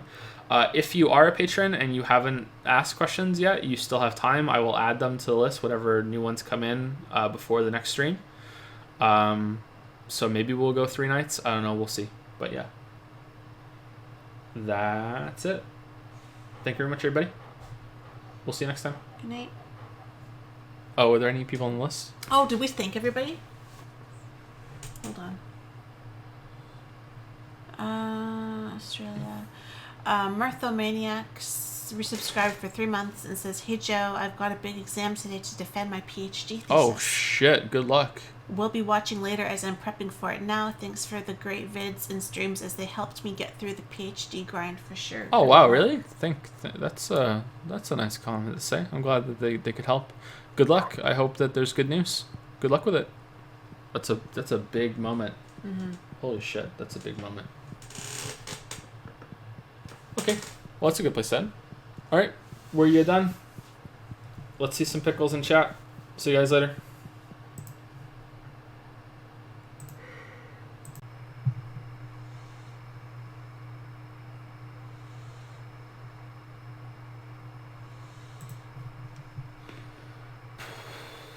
Okay, we're back. All right, I didn't lose internet, so I don't get it. Did OBS just really didn't like me adjusting the volume? I guess that's not good. All right, okay. All right, I'm just gonna play, and we're gonna see if it's too loud or not. All right, I haven't played this game in a long time, and I haven't even tried the new update yet or anything, so I don't know how this is gonna go. Let's just play and see. Okay, the fact that I can see the stream behind it is really fucking with me. So let's move it down a little bit. Alright, there we go. What's your favorite game if she has one? I'm guessing me, Tetris Attack. Best game ever. Oh, this is weird with an Xbox, like, one controller. Oh, man. Oh, this is weird. Okay, I'm actually really good at this game, I swear, but I'm not going to be good tonight. There's no way. It's been too long, and I'm going to be talking, and I'm used to playing on a different controller. but I'll try my best. Thank you to Lameniac, who resubscribed with Prime for 14 months and says, hope you and Lily are doing well, Joe. Thank you, Lemaniac. Thank you so much. Thank you to Zara YT, who resubscribed with Prime for 12 months and says, let's get this whole wheat bread, gamers. What? Thank you very much. Thank you to 77 Hockey, who resubscribed for 6 months. No message. It's not bad on an Xbox controller. I'm just not used to it. I'm used to playing it on the Switch and on a PlayStation 4 controller. I think this might be one of the first times I've ever played with an Xbox controller. Maybe even the first time. I'm not sure. Also, I'm playing it on like a windowed mode on the desktop, so I can see chat. So yeah, I'll do okay. But don't expect any lich kills. Like expect like probably dragon a couple times, but well, actually, let's not make promises. But don't expect a lich kill. Anyway, what was Thank you, the 77 Hockey. Thank you, 77 Hockey. Thank you to Madbig, who used 4 bits and says, good to see you again, Joe. It's already December. Also, it is my birth month. And he said it the 14th, so I'll try to remember the 14th. The 14th of December. It's, yeah, birthday. A month after me. Yeah. Thank you to VRedV, who resubscribed for 2 months and says, just finished listening to the P5 streams recently. I did the math. 150 hours is equivalent to 409 episodes of anime I could have watched instead. It was good background noise to listen to while at work, though. Cheers to my fellow weeb. That's a compliment then, if it was that was chosen over anime, right? That is a compliment. Huge compliment. Huge compliment. Thank you to Am I your new wife? Mr. David Oz, who resubscribed for 8 months and says, keep up the good work, drink lots of water, love you. Thank you. Is it Dr. David Oz? Mr. David Oz. Sorry, the health advice made me think that maybe it was a doctor. Also, Dr. Oz is a thing, right? Thank you to Sensual Brian, who subscribed with Prime. Speaking of Dr. Oz, I was reading something about how it was a Reddit thread, and it was about what characters in stories and movies are considered good, but they're actually assholes if you think about it. And someone said the witch at the beginning of Wizard of Oz that gives the slippers to Dorothy, that she basically just she didn't explain how the powers worked, and she was just using Dorothy, and she's actually really bad if you think about it. I know you like that movie, so. What? What? What? I haven't seen it in a long time, so I'm just going by what they said in the thread. No, what was the rest of it other than she gave her the shoes and she didn't explain how to use them? She didn't explain how to use them. She always had the power to leave, and her and the fucking, I don't know, who's at the end of the Wizard of Oz? I can't remember. The wizard. Okay. Glinda gives her the shoes, What's right? his name? Well, she gets the shoes and What's his name? He has a name. off the Dead Witch, the Wicked Witch of the East, right? Yeah. She steals the shoes, and then Glinda helps her, and then she goes to see the wizard, and he's like the great and powerful Wizard of Oz. What's his name? What do you mean, what's his name? Does he have a name? No. No? He's the wizard. He's just called the wizard. His name's not Dave or anything? No, I don't remember being. Really? I don't He think doesn't so. have a name. And then when it's her turn, like everyone gets what they need, and then when it's her turn, it's you had the power all along. But then she wakes up from she's hit her head, remember? So it's all in her mind anyway. Oh, spoiler. Wow. But if you haven't seen the movie from 1939, then you're a little behind anyway, so Wow. go see it. It's good. It's one of my favorites. His name could be Dave. It could have been Dave. It could be Dave. Anyway, thank you. Who was the next person? You were reading it, and then I went on my little I journey. lost my spot now. Sensual Brian. That's it. Sensual Brian. Sensual Brian. Sensual Brian. I like that name. Thank you, Sensual Brian. Thank you For the sensual to sub. Vino with Annie, maybe, who subscribed with Prime. Thank you, Vino with Annie. Thank you, Vino with Annie. What's with the auto aim right now? Thank you to N Hunter, who resubscribed for 12 months and says, hey, Broseph and Lili. Right before I go to work, I wanted to celebrate a whole year of being a sub. Started watching your streams while trying to cure a hangover. Best decision ever made. Now I'm off to work. So we cured you enough that you can work now. Uh-oh. Is that a good thing, though? You're welcome. You're welcome. Go make lots of money and enjoy it. Thank you to Trippin' Hobbit, who resubscribed for 2 months and says, "Hey Joe, I know things are going to be slow for some time, but I would really love to watch you play Return of the Oberdin sometime in the future. Thanks for the stream." I'm not sure if we're going to stream that. I am definitely going to play it though. So you will probably hear something from it about it if it's a video, or if it's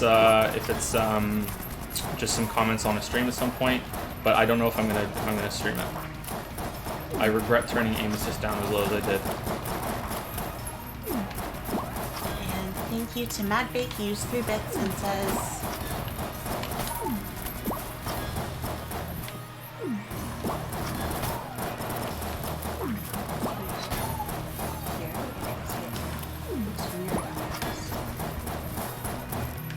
Oscar Zoroaster Fadrig. Oh, I hit. Hold on. Oscar Zoroaster Fadrig Isaac Norman Henkel Emmanuel Ambrose Diggs. That's Oz's real name. Oh, okay. Franco at the end, right? So the wizard is Oscar. And that's why he's Oz. Oscar. Oh. His name, and I just, just putting it out there, his name could also be Leon. Could be. It could be. Like, if we don't know his name, it could be Leon. I like Oscar more. Makes more sense. I'm gonna turn... Don't weebify Wizard of Oz. It's already pretty weebish. Is it though? It is, I think. Is it because of the flying monkeys? Let's turn it off completely. I think it should be on a fair amount or off completely. I should watch that again. I haven't seen that. I should watch it again too, because apparently I don't remember that the guy had a name. So, I too should watch it again. That's just trivia, Thank you to Action Cater, who used 50 bits and says Dave Oz. And thank you to Doc Robins, who resubscribed with Prime for 10 months. Thank you very much.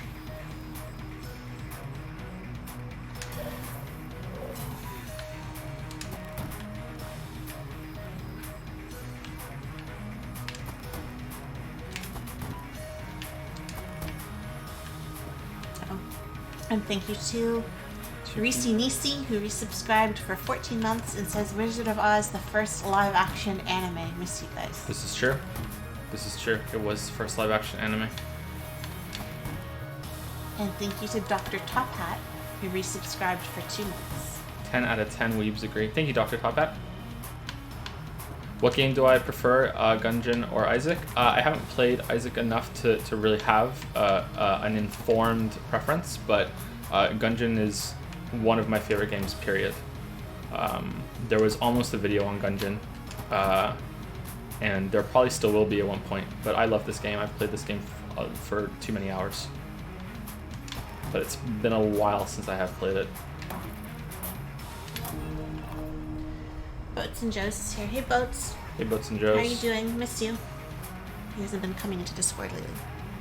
No? No, he's on hiatus. Oh, okay. So it's cool that he's here.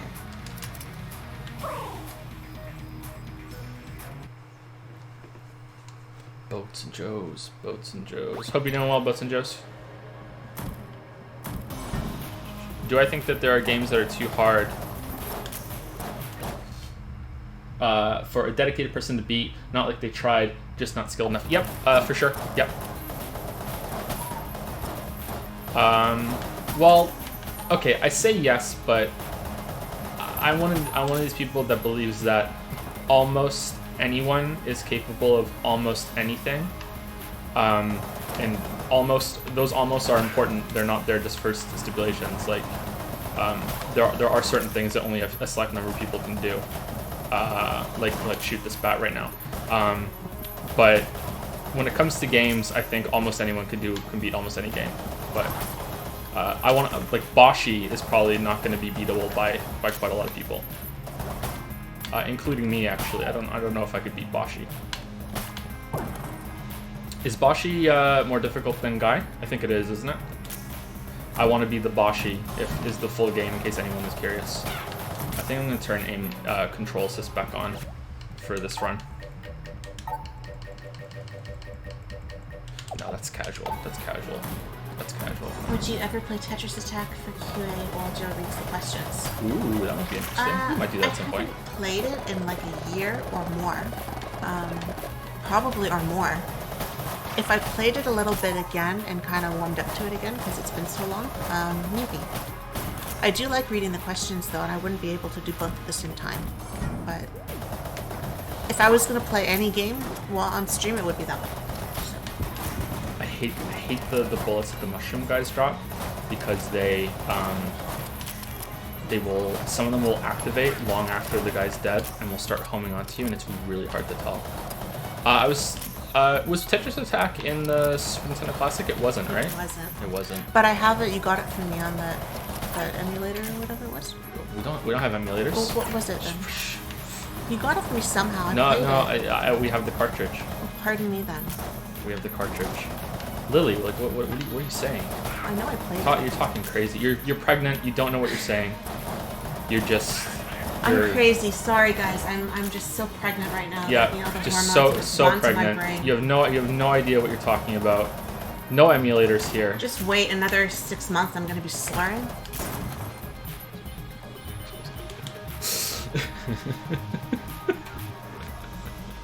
The PlayStation Classic lineup is pretty disappointing. Anyone else agree? I don't know if that's a hot take or not, but I was pretty disappointed in that lineup. Thought they could have done way better.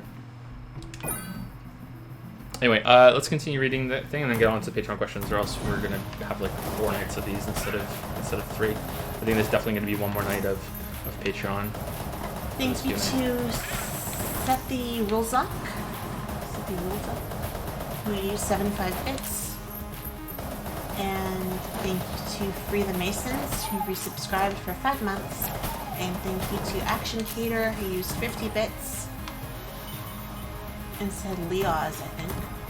It's hard to read on Streamlabs, it looks kind of funny. And thank you to Philipsina, who resubscribed with Prime for 5 months and says hi. That was really dumb. Thank you very much. Hi, how's it going? What's this? Infuriating note you've been had. What? It's a green chest. What? Why is it going through a million things? What? I've taken your stuff, but you have to keep pushing through. I'll have to try harder. So rat's off to you. Fuck you, fucking rat. What? It was a green chest.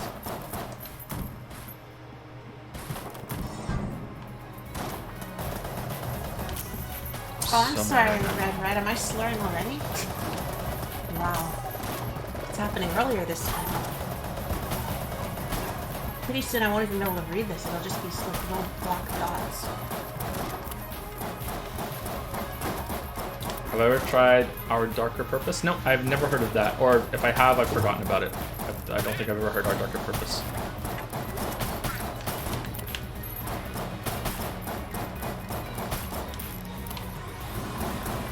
Have you ever played Death's Gambit? No, I haven't. There's something about the art style in that I don't like. But I haven't seen it like while playing it. I've only seen trailers and briefly streamed. I would like to give it a try, but there's something off-putting about the art. And I like the art style in terms of like the gothic stuff is really good, and it looks well made. So I should be more specific. It's the animation style that I find off-putting. I don't like I think it's called Paper Doll. I don't like that. Have you ever tried Our Darker Purpose? No, I just answered that, yeah. Did you? Sorry, I didn't see that. Have you ever played Why is it red? Transistor? I have very briefly. I thought it was okay, and I'd like to try it again sometime.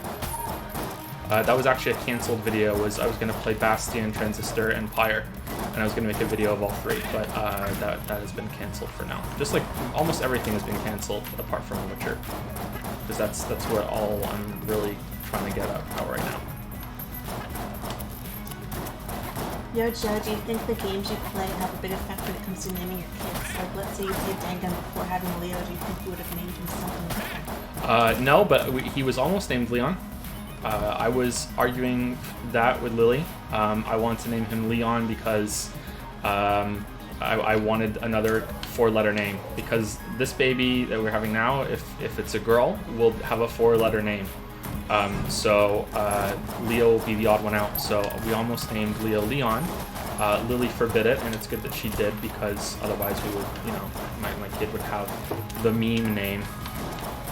Although he's an asshole enough that he would deserve it, right? Yeah, he'd suit it, but... That shouldn't have hit me. That was bullshit. I disagree, sir. I disagree. That should not have hit me. What's the next April Fool's video going to be about? I recommend Pickle Megiddo review. I have, I think, 3 or 4 ideas for April Fool's videos, and I don't know which one I'm going to do. It's going to depend on how busy I am leading up to it, because one of them is quite extensive. I've spoken a little bit about them on stream before, so we'll see. But there are some that are smaller than others in terms of complexity. Now, we've never been to Argentina. Never been to Argentina, no. And Was the Google Video Dinosaur vid an April Fool's joke? Yes, it was, yep. Although it still has a point. It's a demonstration of how people can read way too much into things. I'll be doing something similar to Silent Hill 2 when I do make a video on Silent Hill 2. how long until which your video is going to be a couple more months? And where is the question I keep missing? Can I get your thoughts on the Danganronpa series as a whole? I think this is briefly before. Witcher video will be out when it's done. I'm on Valve time for that. But there won't be another big video until that one. There'll be small ones. So that's that. But that's the big project that I'm actively working on at the moment. Thoughts on Danganronpa? I've gone into this a bunch on streams before. Overall, very positive. I enjoyed my time with it quite a bit. I do have to wonder if I would have enjoyed it as much if I hadn't been streaming it, sort of like Persona 5. Not that it really ultimately matters that much, but, you know, I do wonder sometimes if the streams made me enjoy it more. Almost definitely they did, but maybe I still would have enjoyed it considerably without the streams. I really, really enjoyed my time with it, even though I'm very critical of it. It's probably one of my favorite series now, like, for real.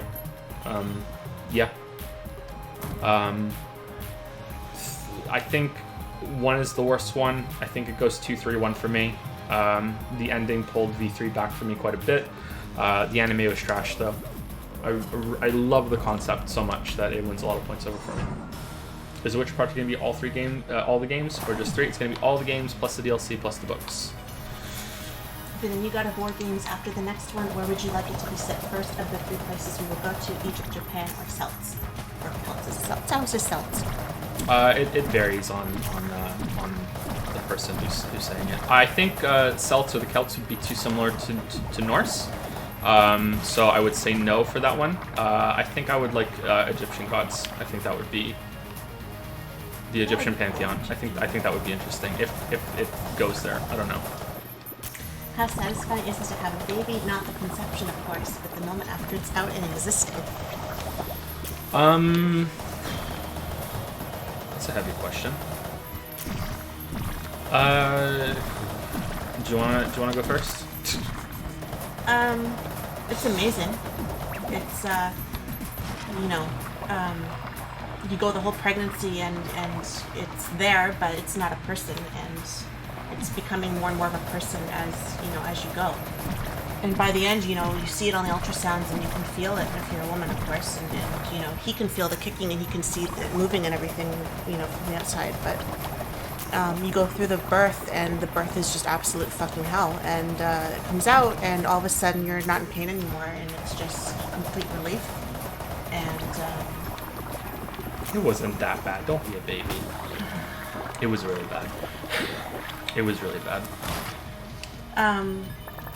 It's like a shock almost. It's like there is so much intensity and everything right before the baby comes out, and it's just like all of your emotions are like cresting, like it's amazing, and then it's out, and you're just kind of like you're stunned, at that moment you're just completely stunned, and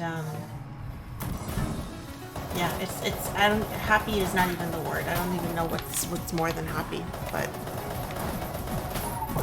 you're relieved, you're happy, you're exhausted, you're you're relieved. You're really relieved, and you're not in pain anymore. It's amazing how fast the pain just stops. You're in agony 1 minute, and then you're not. And then they're handing you this baby. They're putting it on your chest, and it's crying, hopefully, and squirming, and you're having your first moment, meeting them. It's a really good day. Highly recommend. It is a really good day. For me, it was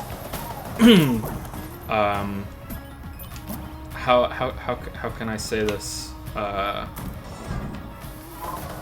It's not easy to describe. I'm trying to think of a way to say this without sounding even vaguely egotistical whatsoever, because I don't mean it that way. But I think most people understand. I'm a very protective person when it comes to Lily and now the kids, and going through the birth was not easy for many reasons. We've spoken a little bit about it in the past, but even before, what the fuck is that? Oh, I remember that one. I remember reading about that. So very protective. So even before the baby came out, I was already in full dad mode before I was even a dad. So very okay, have to be very, very strong in the moment. Can't be too overwhelmed. You have to be right here, right now. Lily needs you. I think a lot of about to becoming fathers go through this when they're going through the birth. So I was actually super calm and collected. You were great. During the birth, and a lot of the nurses were kind of like, how can you be so calm right now, that kind of thing. So I don't know if they were just trying to make us feel better by saying, oh look, you're so calm, like you're doing well. That's probably part of it. But yeah, so when the baby came out, I was already in that kind of mode, and it was very surreal. It was like there was a long time after it where you're coming down and you're realizing, oh, this is the baby, that this is coming home with you. You know what I mean? This is forever now. It's also a day where if you don't have existential crises, I don't know what the plural of crisis is. Crises. That you will have one that day because you have made a person. And it's not just like, oh, I made a person, ha ha ha, look at me, I'm so great. Although sometimes that's part of it. I've made people. But it's more for the mother, I think. But it's also a realization that you made someone out of nothing, someone made you out of nothing, and you're starting to think, well, where did this baby come from? Where did I come from? And it's very powerful. It's a very... I challenge anyone to go through that unless they're completely vapid and not in the moment at all, not coming out of that thinking, oh, life's fucking weird, yo. That's what I went through and still go through, I think, sometimes with that. It was different with the second one. I think the second one was a bit more relaxed, but Finn was in there with us, and I was, again, in full dad mode, trying to make sure that Finn was comfortable and wasn't too scared about what was going on. I don't know what's going to happen with the next one. We'll see. Anyway, sorry to kind of bail on any other questions that happen. We definitely do need to go to the Patreon questions. So, were there any other thank yous that we think about, Lily, or? Thank you to Falzar25. Resubscribed with Prime for 12 months. It says Feliz Aniversario, or maybe it's Feliz Aniversario, I'm not sure. Sorry, I don't interact so much in chat. My English is not very good to keep the pace of memes, but I want you to know that I enjoy watching you here and in your videos. Wish to Lily and you the best. Thank you very much, Falzar25. Thank you very much. Thank you. And thank you to Anton, 1699, who's resubscribed for 3 months and says, hey, hey. Hey, hey. And thank you to Square Cranberry, who resubscribed with Prime for 14 months and says 14 months is crazy, Joe. Keep the kingdom strong, fearless leader. Thank you very much. And shout out to other people who are like Falzar, who don't really interact much in chat and kind of like the silent majority. It's easy to forget and not address them sometimes, but thank you so much. How did we meet? We met in high school. A long time ago.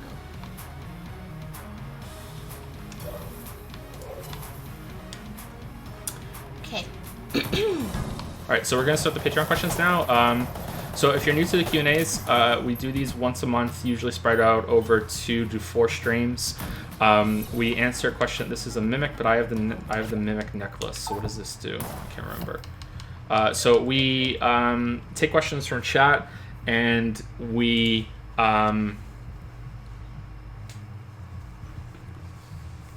try to take as many as we can, but we prioritize the questions on Patreon because those are coming from patrons who pay, I think, $3 a month to ask 2 questions. So we it used to be 3, but now it's 2 because we're getting too many questions. So if you'd like to ask a question, we'll get to you between the Patreon questions if we can, but there's no guarantee we might not see it. It might be too long for us to answer, but we will try our best. Okay, so this just turns all the chests into mimics, if I remember correctly. So Jaime L says, as I said in the last Q&As, I won't be asking questions this time around, but I wanted to write you guys anyway to tell you that the streams helped me a lot through a tough time that I like to call 2018. So thanks to both of you, and assuming the next Q&As will be on 2019, I wish you a Merry Christmas and a Happy New Year. P.S. The last time I wrote PD instead of P.S. because that's the way it's written in Spanish, so sorry yet again for my bad English. Is it really? Oh, Your that's English interesting. is very good, I know by it. the way, Your English is Don't be fantastic. self-conscious about that. Well, I'm very happy that we're able to help you out to get through 2018. I know it was a tough year for many people. It was a really tough year for us, but it was also probably one of the best, maybe even the best year for us in other ways too. Would you agree with that? Yeah, it was hard, but it wasn't was really bad. hard, but it was a good year. Like, moving here was the hardest thing I've ever done. Oh yeah. But thank you so much for the kind words and for the pass on question. Thank you. Hope 2019 is better. Yeah. Dulcifer? Am I saying it right? Okay, so Lovecraft again. Yeah, but I still haven't read the book. Cthulhu. Yeah, Cthulhu. Cthulcifer. So it's like Cthulcifer. Lucifer and Cthulhu So you together. say the C is a hard sound. Kinda, yeah. Okay. Dulcifer says, hi Joe and Lily, I've recently been enjoying your books and wanted to say that I really like them. Joe, I am a big fan of both fantasy and sci-fi, and your books fill that niche while being very enjoyable in their own right. Lily, I enjoyed your books a lot despite murder mysteries not being my thing before, but after Danganronpa, I thought I owed it to myself to read some actually good murder mysteries. Thank you. I overall enjoyed the Helmsford murders more, but can see how the murder of Jennifer Moss is an improvement. Weird opinion, probably. No. Nothing deeper to add. I'm not a critic. I don't think that's a weird opinion. Because I agree with it. I think the Hellingsford's Murders is better, but I think that Murder Jennifer Moss is better written. I But think the characters were stronger, I think Hellingsford and has a better my story. dialogue was cleaner, and they had more personality. That's why I liked it better. But yeah, thank you very much for reading them. That's great. Thank you for the feedback. Danganronpa fucking rumbled, man. Fucking rumbled. Thank you so much for reading the books. I'm glad that you like them. I recently got another message from someone who read the books, and it was like, not many people read the books from the channel, so it's a nice surprise. Thank you so much. My question is this. What would it take for you two to name any daughter you might have Himiko? Don't say you would never. We all have a breaking point. Even the strongest man screams inside the brazen bull. Ooh. Okay, so I have a couple of conditions that would make me name a kid Himiko. First of all, it would be $50 million. I think that would be my cutoff. I would name a kid Himiko for $50 million because as much as I hate the character, it's not a horrible name, right? Like there are way worse names than Himiko, right? Do you agree, Lily? You're eerily silent, and I'm starting to get worried. I don't know if I have a breaking point. What do you mean? Because you know how I feel about names. And there are so many names that I would love to use that I will never have the opportunity to use. And I probably would never write enough books either to have enough characters use these names either. And It's $50 million. I know, but Okay, look, we already have a Leo, and now we have a Himiko, and they both end the same. That would piss me the fuck off. And the nickname would be Him, and would she be teased in school? People called her Him all the time. You know, like, there's the potential there for teasing, and the endings are the same, or is she going to be called Mickey Mouse or something? You know, okay. like, If she's teased at school, she can come home and dry her eyes with the $50 million that we have. the only way I would name her Himiko is if I could name her Himiko something something in the middle, and then I would call her by one of those. I would cheat, because it doesn't say you can't cheat. So I would take the 50 million and I would call her Stella or something. The other condition I have would be if like someone was being threatened, you know, like one of the kids like name her Himiko or else we're gonna kill someone, you know, like so those are my conditions. But yeah, for material goods, which is the more interesting answer, yeah, $50 million, yeah. My second question is more of a statement. Fuck is that? But I think your video about horror games and your current work in progress video are both very good videos because they can influence the overall discussion surrounding video games. Sorry, let me interrupt 1 second. So at the point that this question came in, I was working on the subjectivity video. So just for context for anyone listening right now or on YouTube later, that's what that is. That's what that's about. Sorry. Because they can influence the overall discussion surrounding video games. So please make some more if you get the time after your current projects. Apologies for for any bad English. I have no excuse. I agree with you. I think the video topics are interesting. There's been a bit of a backlash to them. It's been a little overblown. The backlash isn't that bad, but some people are being quite vocal minority about it. I think the videos are fine. There aren't going to be that many more of them because I just don't have them planned out at the moment. But I did enjoy making them, and I think there's room for those kind of videos on the channel. So there will be more of them in the future, but just not just yet. Yeah, I don't know why people are reacting poorly to them, or sorry, the vocal minorities are reacting poorly to them. It could be that they don't agree with the points. It could be that it's a different sort of thing than what typically happens on the channel, so they feel kind of alienated in a little in a way. I'm not sure. So yeah, I don't know what's really going on there, but we'll see. That was bad. That was bad. That was bad. That was bad. This is an easy box. So rusty.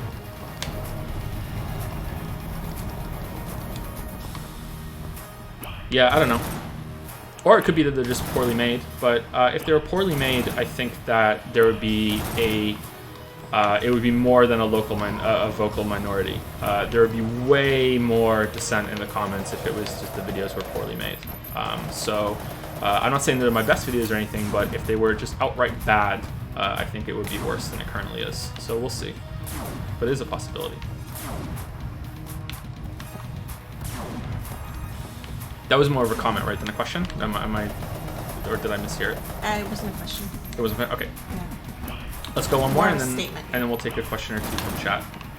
Ralph Cloud says, "Hey Joel and Lilac, I hope the Clandersons are going well and ready to start the new year in a new house." Jojo, I would like to know your thoughts on how difficult it is to avoid the plot path in a lot of games when you would rather scan the area and get all the secrets, especially when it pushes you past a point of no return and you miss out on stuff permanently. Okay, so in case anyone doesn't understand the question, these are points that are happen in something like in God of War. If you watch the God of War streams, where there are two paths that you can go down. One is an optional area that you can get some loot or some bonus scenes or anything like that. And the other one is the path toward the end of the game. And as you go through it, and there's no way to tell which way is the correct way. And after you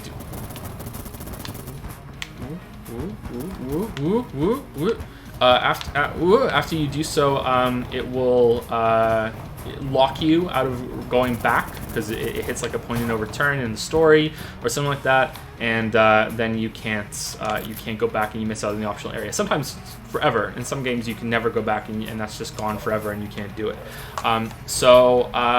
Yeah, it happened in JRPGs, I believe, but you could usually go back. What? Whoa! What the? Okay, sorry, I haven't played. What are you? I'm scared. I'm scared. What are you? This is why maybe we shouldn't have played the game. So yeah, it happened in JRPGs, I think, and it was not so bad, but usually there's a lot of random encounters in JRPGs that can be tedious. So it's kind of a pain in some of those older games to not realize which way you should be going.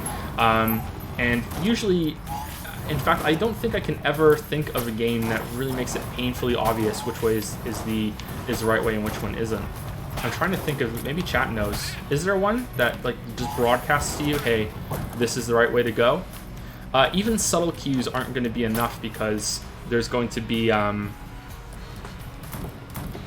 people that don't realize it, or there's going to be other times when the game has something that might be taken as a cue, but it isn't. You know, so I don't know.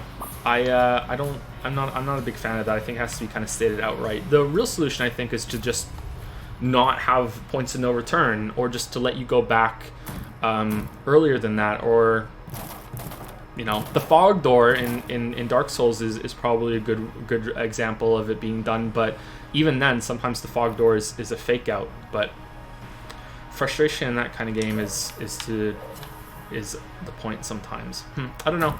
Yeah, it's really annoying. I don't like it, and if you watch the streams, you know that for sure, because I would start yelling. You know, God of War was in particularly quite bad at it. The first 3 games, I believe. God of War 4 was all right with it, especially considering you're supposed to explore all those areas again a second time. Maybe that's a good way of doing it too. The way God of War 4 already does it. And you should just relax and trust the game. But so many games break this rule that it's difficult to truly trust them. So I don't know.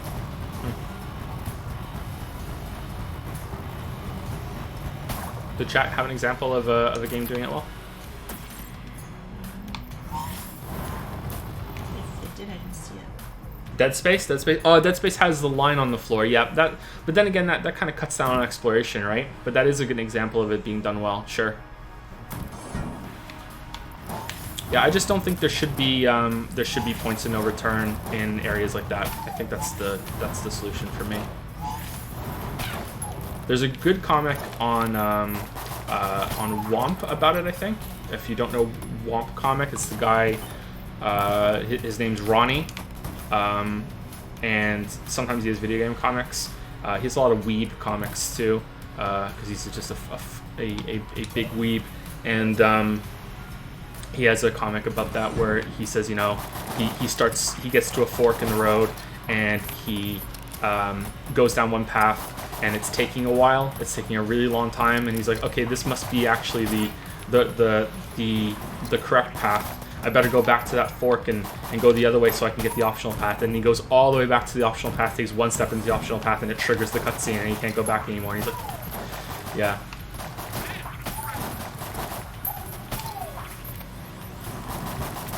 Good comics. He's the one that did the Fallout comic a long time ago about trying to pick up stuff in the first-person Fallout games from toilets, and you're trying to target the thing that's in the toilet, and if you don't target it properly, your character takes a big, like, slurp of irradiated shitty water. If you might know Womp comics without realizing that you know Womp comics. I only used Dead Space's line to figure out where the critical path was so I could go the exact opposite for maximum extra loot. Yeah, that might be a good point, actually. Maybe it's not. Maybe it doesn't take away exploration all that well. Maybe it's fine if you use it sparingly and it's just a tool that you can have. Yeah, I don't know. Maybe some sort of button.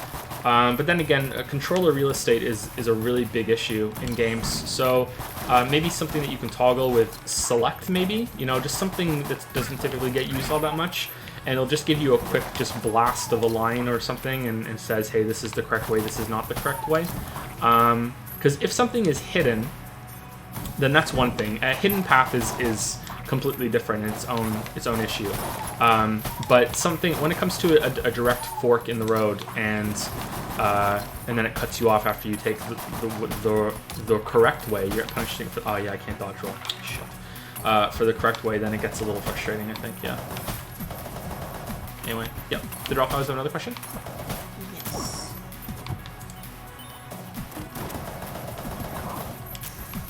The Pun Master.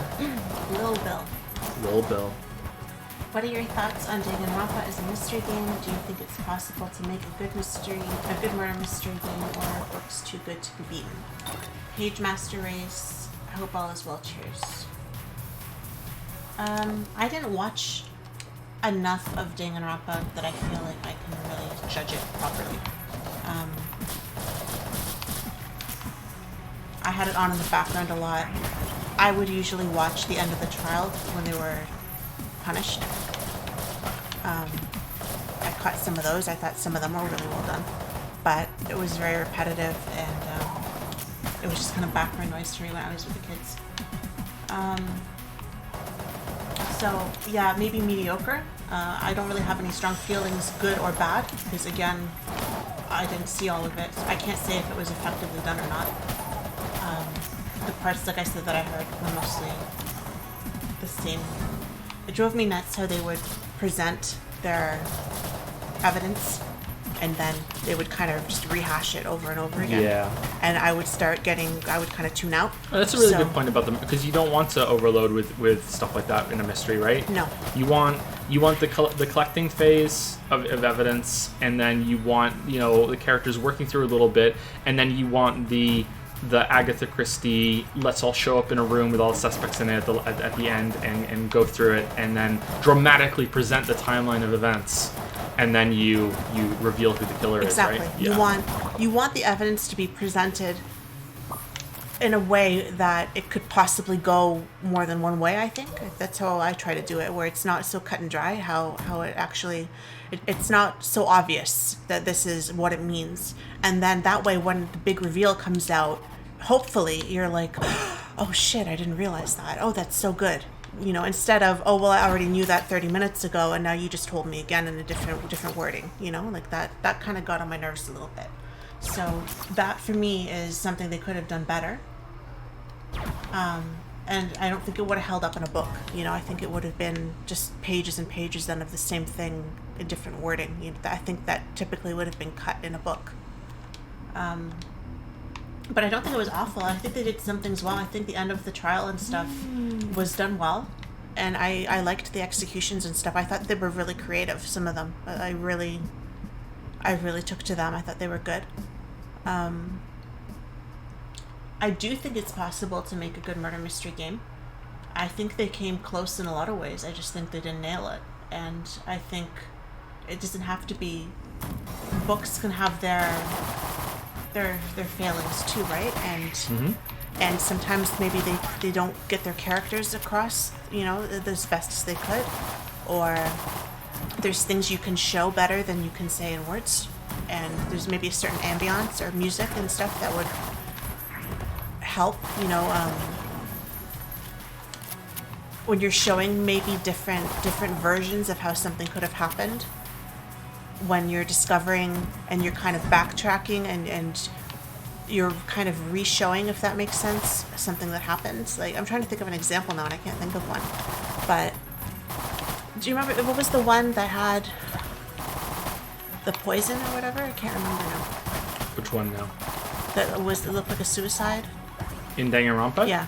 You know the one I'm talking about? I'm not even talking about, yeah. That one, for example, and I remember there being kind of like flashbacks where then you were showing the person in the room getting the poison and how that actually happened. Yeah. I think stuff like that can really improve on a story when you're showing, and you could put even as they're working out, oh, it could have been this one in this situation doing it. Oh, now it could have been this one doing it and what that would have looked like. Yeah.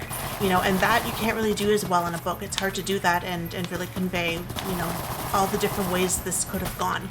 Because that's the coolest part about a murder mystery, right? It's the cause and effect and the build-up, the leading up to all the different ways this could have been twisted, and how it all came to be, right? And then the big reveal is is so important that if you don't get that right, then There's one of the strengths of the visual medium in that if you do something like that in a murder mystery book, it's just basically the character saying you could have done this, whereas in the movie or a game you can just quickly switch over and visually show the character doing that. I think it can be really powerful, and it can be a real moment, where you're seeing the different people that and one action and one result, if you will. You say they're going in there and they're killing somebody, or they're getting the poison, or they're doing whatever.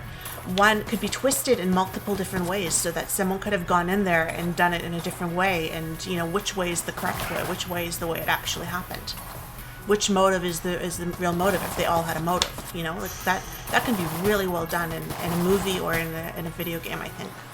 And I think you can really build upon what the book could have done, and I think that's where sometimes they fall short, where they're not really building off of the book. They're not doing the baseline of what they should be doing. They're kind of getting ahead of themselves, and they're falling flat with it a little bit.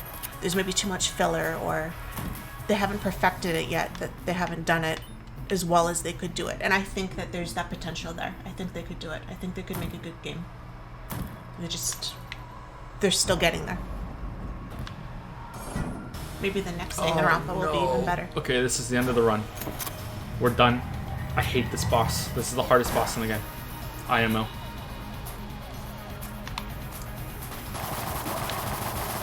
The run's over.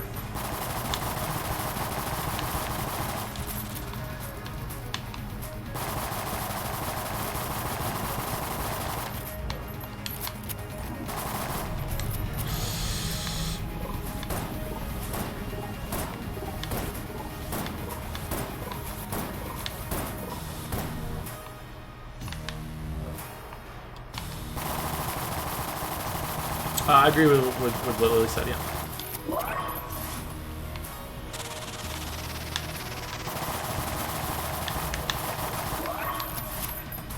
That's the end of Ralph Bugs.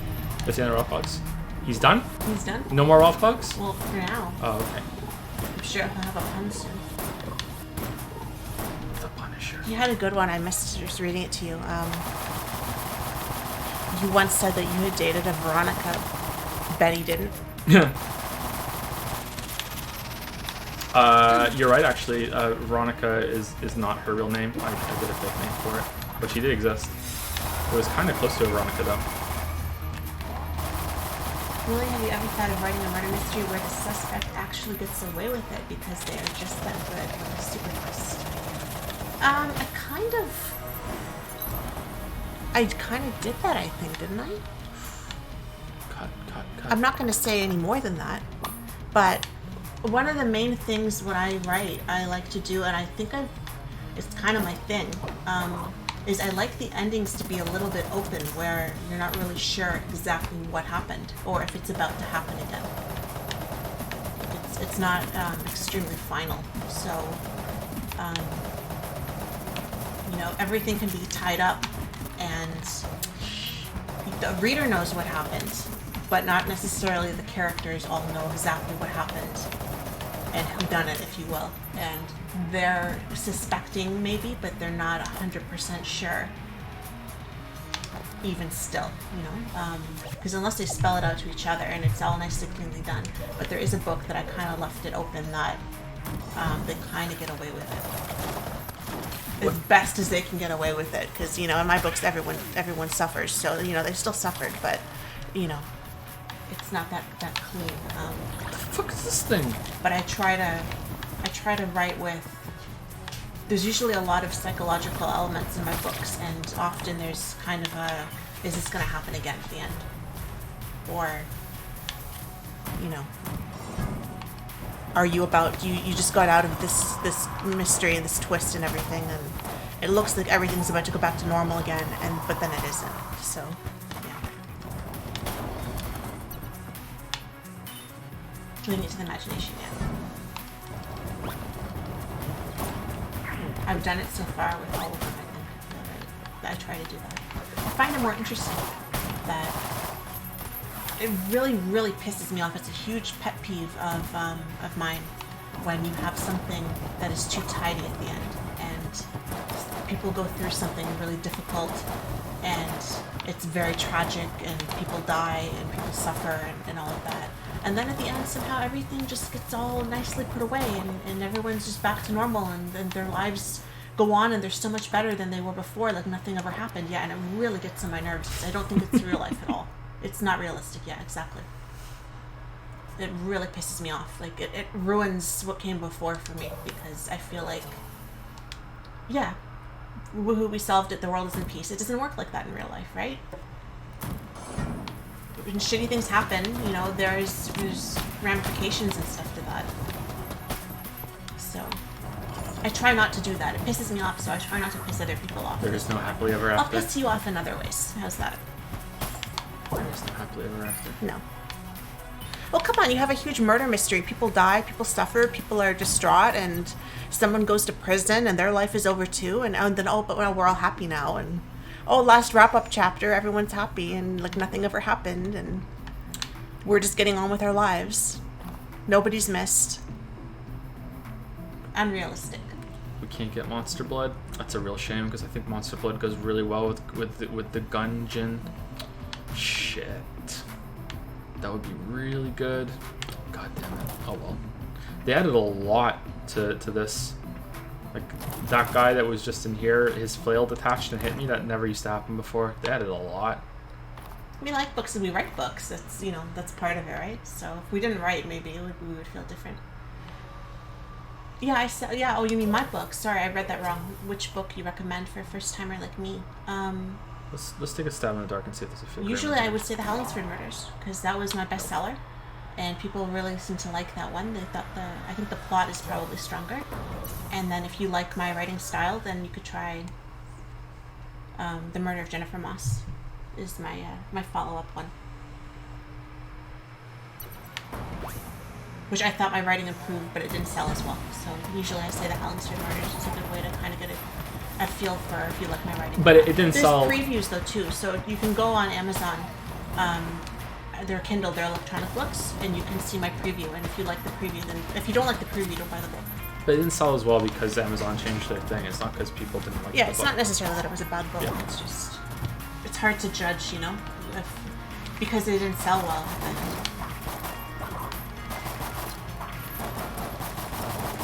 maybe someone in chat can post a link. I don't know if I can do that on here.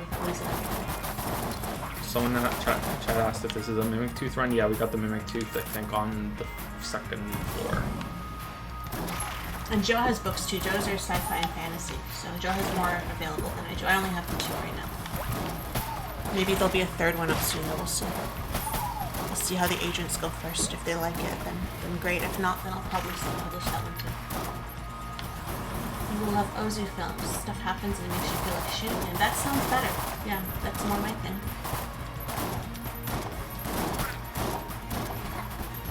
I want to have an emotional reaction.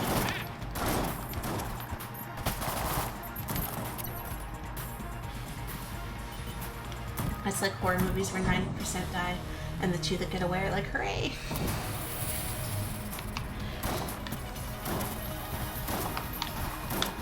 Scar for Life, yay! Murder on the Orient Express is great. Oh, we should watch that. The book is great. I haven't seen the I movie wanna yet. I see the really movie. want to watch the movie. I love Agatha Christie. I heard it was good.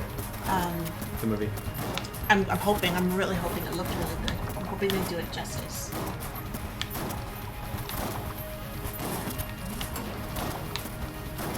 I don't know how to give folks permission to post it. It's a mod, but I don't know how to be a mod. Can I do it? Maybe I can do it. Alright, Bowser Mini Boss. I once had a review from somebody, and I'm not trying to brag too much, but I'll you know, toot my horn just a tiny little bit. And they said that I wrote similarly to her, and it was just the most flattering thing that anybody ever told me. Probably because I have many characters and it's from different perspectives. That's how I do it. But yeah, it was a big deal. I was walking on air for a few days after that. It means I did something right, you know?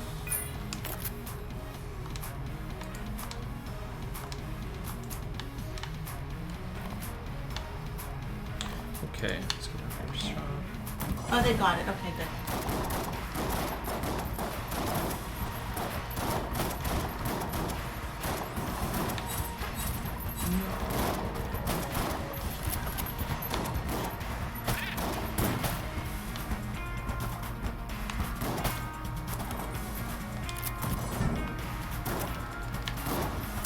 I don't know why my author like says boob in it, but you know what?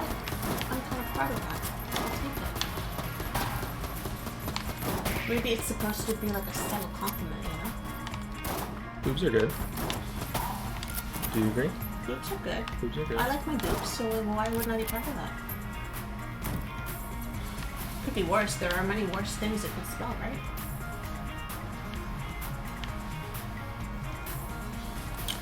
What's the next Patreon question?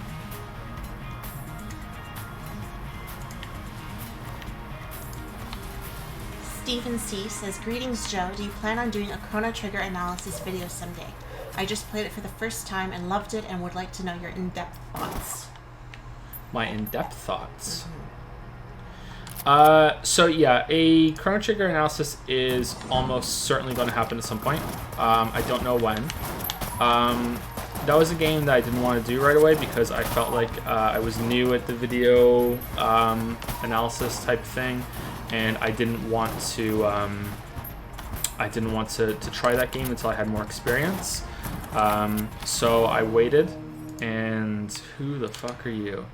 Monster Manuel. Heed my words, and I shall show you how to start the first time, but just kidding. So you clearly have the the block, and I started making my way through the country, find so trying to make it useful. Okay, I'm good. I'll keep this. Thank you. Alright, sorry for that. Yeah, so I definitely think that's going to happen at some point, but I've been kicking around the idea for a while now of how I want to do it, because I can never decide which game is better from that era, if it's Chrono Trigger or if it's Final Fantasy VI. For anyone who doesn't know me very well, Chrono Trigger is my favorite game of all time. It's not something I consider to be the best game of all time or anything, but for me, on a personal level, it's my favorite game. It's very special to me. It meant a lot when I first played it, and it still does. I've played it probably more times than any other game, ever. I've replayed it so many times over the years. But sometimes I think that Final Fantasy VI is better because it holds a similar place in my past and in how I regard games. So I can never decide. So I was actually thinking of doing a video that's kind of like a cheesy parody of A Tale of Two Cities. It opens up. It's the best of times. It was the worst of times, and it's a tale of two JRPGs. That's what I was gonna call it. And I go through both of them, and I kind of do like a dueling banjos, kind of like a dueling critique between the two of them. Yeah, and just keep switching between the two of them and being like, the whole time I keep saying, but this is why Chrono Trigger is the best game, and then switch back over to, well, this is actually, it's not. Final Fantasy VI is the best game, and just keep switching back between the two of them. Yeah, Chrono Trigger's only flaw is that it is too short, probably by about 2 hours. Maybe it could have some more optional content too that's actually good, and not the really shitty optional content that they added into the DS version of the game. Although I will say that Chrono Trigger's DS version is probably one of the rare examples of a later translation being better than the original translation. It annoyed me at first because it was different, and I was like, yeah, this isn't what I'm used to. I don't like things that are different. But then I got used to it, and I think the translation on the DS version is superior to the Super Nintendo. I love that game. I got it for my birthday when I turned 8 or 9. I played it to death. I love time travel in any media, and it just fantastic. It doesn't even bother me that it has turn-based combat. It had a more enjoyable version of turn-based combat, and even if it hadn't back then, I was okay with turn-based combat. I don't like turn-based combat much anymore. The story, the characters, the concept, the villain, it's a gorgeous game. Like visually, like the music is so good too. I still listen to the soundtrack. The OC remix of that game is just phenomenal. yeah, I could talk for a long time in a video, especially after I played a couple more times and really refresh my memory about it, because it's been a while since I replayed it now. I don't think I've replayed it since a year before starting the channel, so it's not far off in my memory, but still not as familiar as I used to be with it.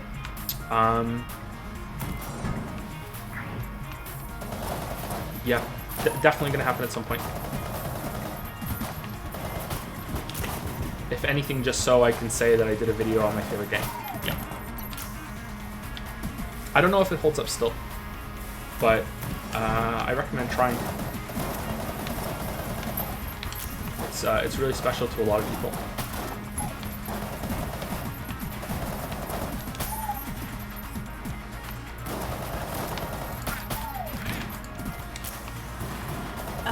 Thank you to Cyril Blitz, who resubscribed for 11 months and says silence spoken.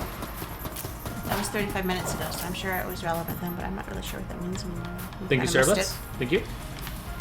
Thank you to Ralph Plugs, who used the 100 bits and did the Betty and Veronica joke that I said already. Thank you much, Ralph Plugs. Thank you to Tuvarsh, who resubscribed for 5 months. Thank you, Tuvarsh. Thank you to Dusty Bow, who used 24 bits and says, dove into the long dark for way too long, 100% your fault. Thanks for the content. And a lot of pride things. Emote things. Okay.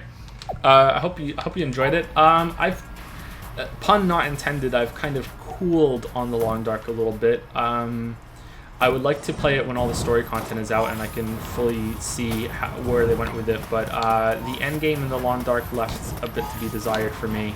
But as a concept, that game is my shit and is one of the best out there.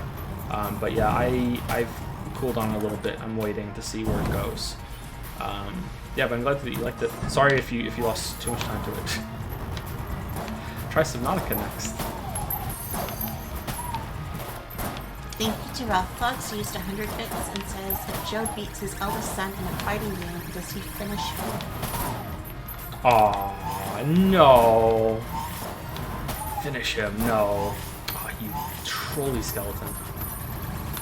Thank you to Action Caterer, who used 50 bits and says, oh, speaking of names, I read a news article about a guy at the airport boarding station who was making fun of this 4-year-old girl's name.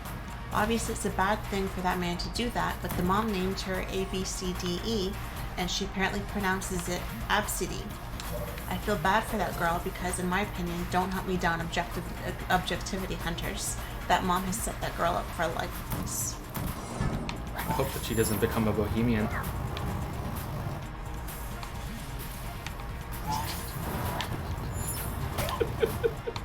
That was good. You know, you're trying not to laugh. That was good.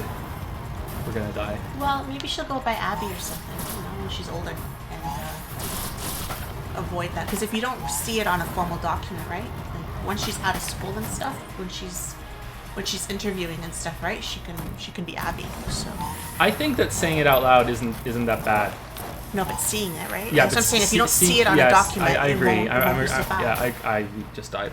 I agree with you. Yeah, it's not so bad seeing it, but it's sorry, it's not so bad hearing it, but it's very bad seeing it. Yeah.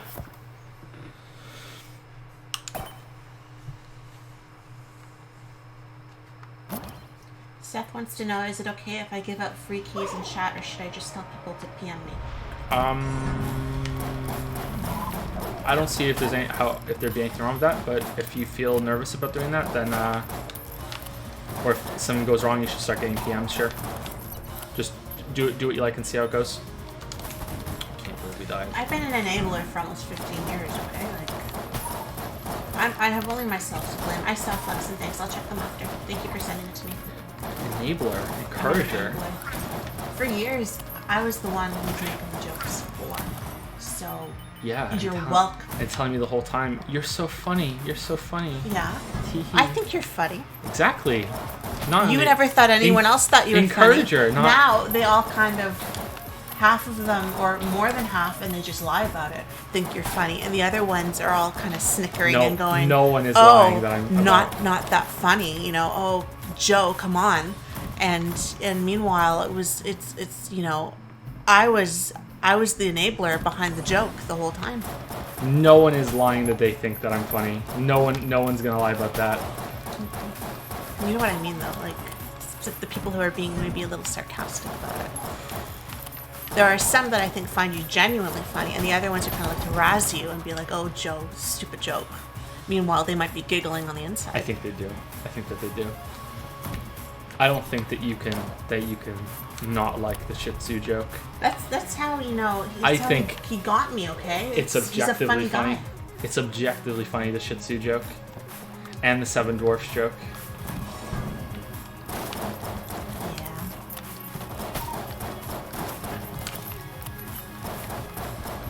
So many funny jokes. Anyway, is there a question from chat? And we'll answer that quickly and then go back to Pizza Room. Yes. Let's quickly just thank some dumbass who resubscribed with Prime for 3 months because it just happened.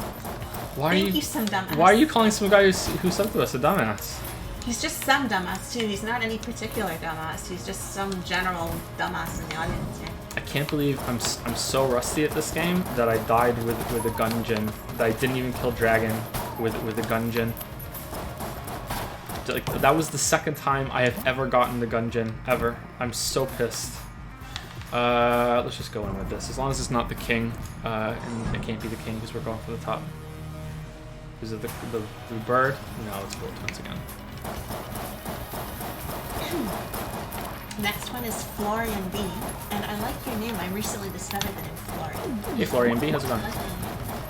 Hey Joe and Lily, I skipped the last Q&As because I didn't have so much interesting stuff to ask. This time it's different, I guess.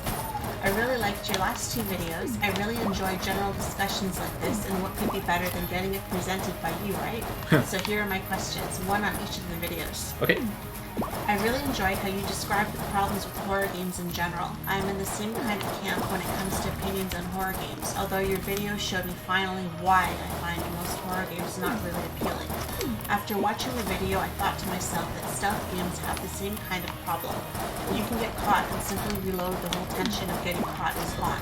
I think it's not exactly the same as in horror games, because the threat that needs to be implied is death versus getting caught, but I think you get my point. Do you think, too, that stealth games have the same kind of problem like horror games? I think so. So an issue with stealth games that I have is that it has to be full stealth or it's just not going to work. Half stealth systems, just kind of stealth alternative or alt stealth, if we want to go there, never really works out that well because the whole game needs to be designed around it for it to work properly, I think. Oh, we're going to get hit. And being able to say goodbye stealth and just go nuts and just kill things really drains it away, because if you can kill things and you can kill things effectively, usually that's just going to be the game for me. I would just want to kill everything because it just makes everything a lot simpler. There's never been a stealth game that I've fully enjoyed, I don't think, but I haven't tried them all. It's a genre that interests me, but I'm not a very patient person, and I find it frustrating for some of the reasons that you're saying. I really think that most stealth games should implement some sort of Sands of Time rewind feature, and maybe even a speed up feature. The longer the paths are, the pathing for the AI, the worse it's going to get too. That you have to sit around and just wait all the time, and then if you're waiting and it just turns out that that another enemy just has a different random path and comes over and interrupts that at the same time, 1 out of 5 times another enemy comes over and interrupts that path, it gets even more frustrating. I really don't like it. So I agree with you, but maybe that's more likely. Okay, so some of the criticism I got from the horror video, and most people either saw where I was coming from and could agree, okay, this is definitely a valid problem for you, or they agreed with it, and it was only a minority that were like, this is fucking stupid, this is fucking stupid, this is fucking stupid. I read all the comments on that video. And I think I'm probably the only one that read all the comments on that video because it took hours and it took a long time to even just load them all. So most people were able to, I would say most people don't agree with me, but most people could either see where I was coming from at the same time. But a lot of the criticism was that this genre just isn't for you and shut the fuck up, basically. But I don't think that's true for horror, but I will. The reason I'm bringing it up is because it might be true for stealth games. Stealth games might not be for me because of that patience issue. The lurking, you know, in the shadows and waiting for the perfect time, maybe even for a full minute before you can sneak past the enemy and they don't even see you, and you can be hee hee hee, I'm so sneaky, and you get across the level without anyone seeing you, you know, at all, being very careful and patient the whole time might be what people really want. And so for a stealth game to cater to me, it might be taking that too much away from what people like in the genre. So I will say that I don't feel as comfortable criticizing stealth games as I do horror games, even though it's still fine to say, hey, this is just a pure subjective problem that I think that I have.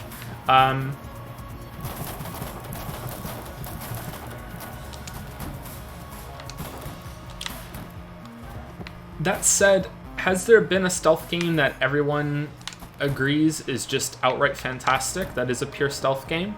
Everyone raves about Thief and Thief 2. Unfortunately, I haven't played those. I wish I had when they came out. Again, stealth not really my jam, so I didn't go in for it much. Is there one that, like, universally, oh my god, it's so good? Hitman? Is Hitman really a stealth game? It definitely has stealth elements, but is it really a stealth game?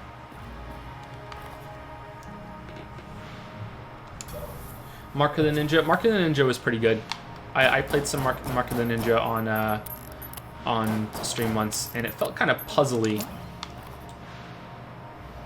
Hitman is probably an unconventional stealth game because you're hiding in plain sight rather than hiding completely. Yeah, I think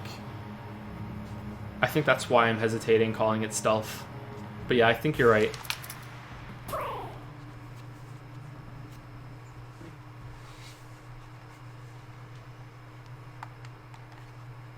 This is why I think most people will like Dishonored. You can approach it any way you register combat or complete stealth. Dishonored might be one of the rare exceptions that can pull off stealth without it being a full stealth game, and it works. I enjoyed the stealth in Dishonored because you have a lot of stealth tools, whereas you don't usually have that many stealth tools in a stealth game that isn't in a game that isn't about pure stealth. So you can jump around, you have the magical powers. Yeah, Dishonored stealth was pretty good. Yeah, I'll give that game that. I've played Dishonored all the way through, but I got really I needed to finish the game before a raid or something while I was playing it, and I got mad or something. I can't remember what happened, but I was like, fuck this, I just want to finish it real quick, and I just blitzed through the last couple levels, just killing everything. I just blinked from enemy to enemy, just slaughtering them.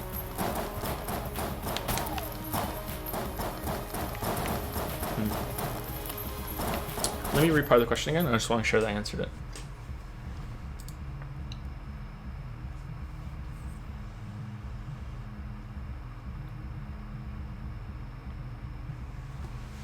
Okay. Yeah, I wonder if a stealth game having reloads is a problem too, just without making you do the whole level again. But that could get tedious. I don't know. Maybe some roguelike elements should happen in stealth games too. I don't know. Again, sorry, it's not a genre that I'm really all that familiar with, so I don't feel comfortable speaking about it that much. Sorry. Dishonored is probably the stealthiest game that I've enjoyed the most. I tried to do a full stealth run. I tried to get Foxius of the Hounds in Human Revolution, and I think I got a fair way into it, and then I just got completely bored. I hated having to wait all the time. There was a thrill at the beginning for waiting for the enemy paths to get there before sneaking up and taking them out. But yeah, it was definitely not something that's for me. But maybe it could be.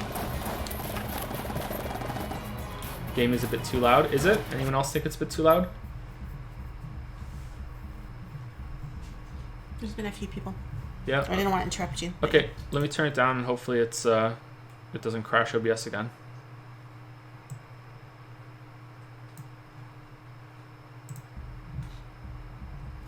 Okay. It was too quiet at the beginning. difference between a game like Splinter Cell and Hitman is who imposes the restrictions that pushes the player to go stealth. Splinter Cell is restricted by design, and Hitman is asking you to impose restriction on your play to get the highest stealth score. I do like when games incentivize things instead of just outright demanding that you do it. I think that works really, really well, and I think more games should do that. Some of the most fun I've ever had in games is putting self-imposed restrictions on myself, and if a game was to accept those kind of restrictions and make it a different game mode, or allow you to get achievements for doing things in a certain way, I think that would be great. I've said it before, but a game like Dark Souls should have a challenge mode run for every single weapon in the game, that you should be able to do a halberd run, and you start the game with a halberd and you're not allowed to pick up any other weapon. You know, like, that's just extra content that can be added to every single game if they did that. I think that concept should be in every single game, and it shouldn't be too hard to implement either. Yeah, I really, really like that sort of thing. So good point there about Hitman. I should play Hitman. It seems like I would enjoy it. I tried to play Blood Money a long time ago, and I enjoyed the concept, but it was kind of jank. Is that fair, people who love Hitman?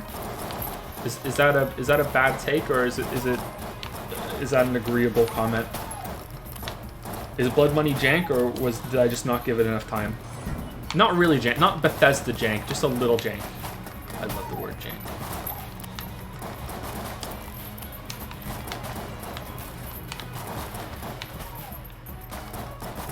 Might be the only stealth games that you will actually love, but this also depends. A lot of the later Hitman games since Blood Money especially are a lot more open-ended. Hitman 2, the older one, is considered really good. Hitman 3 is looked down. Yeah, in Hitman you absolutely can just shoot from cover for 15 minutes and kill everyone in the place. I think everyone would be really frustrated with an explanation. I thought that the jank is part of the fun. It's always a bit on the janky side. What are the missions like? I've heard of this. I'm not sure if it's legit or not, if it's true. Aren't there missions in Hitman that you can, in the new Hitman? What's the series of the Hitman series? The sequel, the plural of the Hitman series. Is it the Hitman series or the Hitman? In the latest Hitman, aren't there missions that you can only try once, and if you don't get it, that's it. You're done forever. You can never try again. Because that's bravery. That's some like, okay, we died. That took balls to do that. That's right. I don't know if I agree with that, but respect. Elusive targets. Okay. Does it turn into a horror game? Are you really scared when you're playing it? Is it really tense?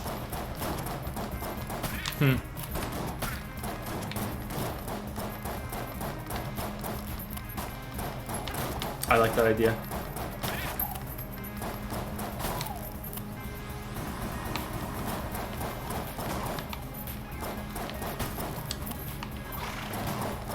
I'd like to try those.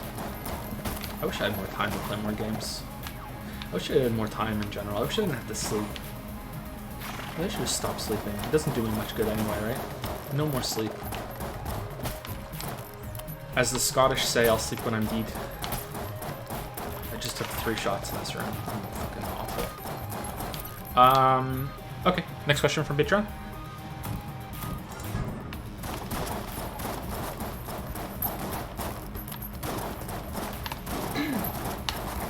This is not really a question, more a comment. First of all, I really want to thank you for that video. I think that was overdue since Dark Souls 1. Okay, so this is about the subjectivity video, because the first one was about the horror video, and it was said that Florian said that it was about one on each. Yeah, one on each. Okay.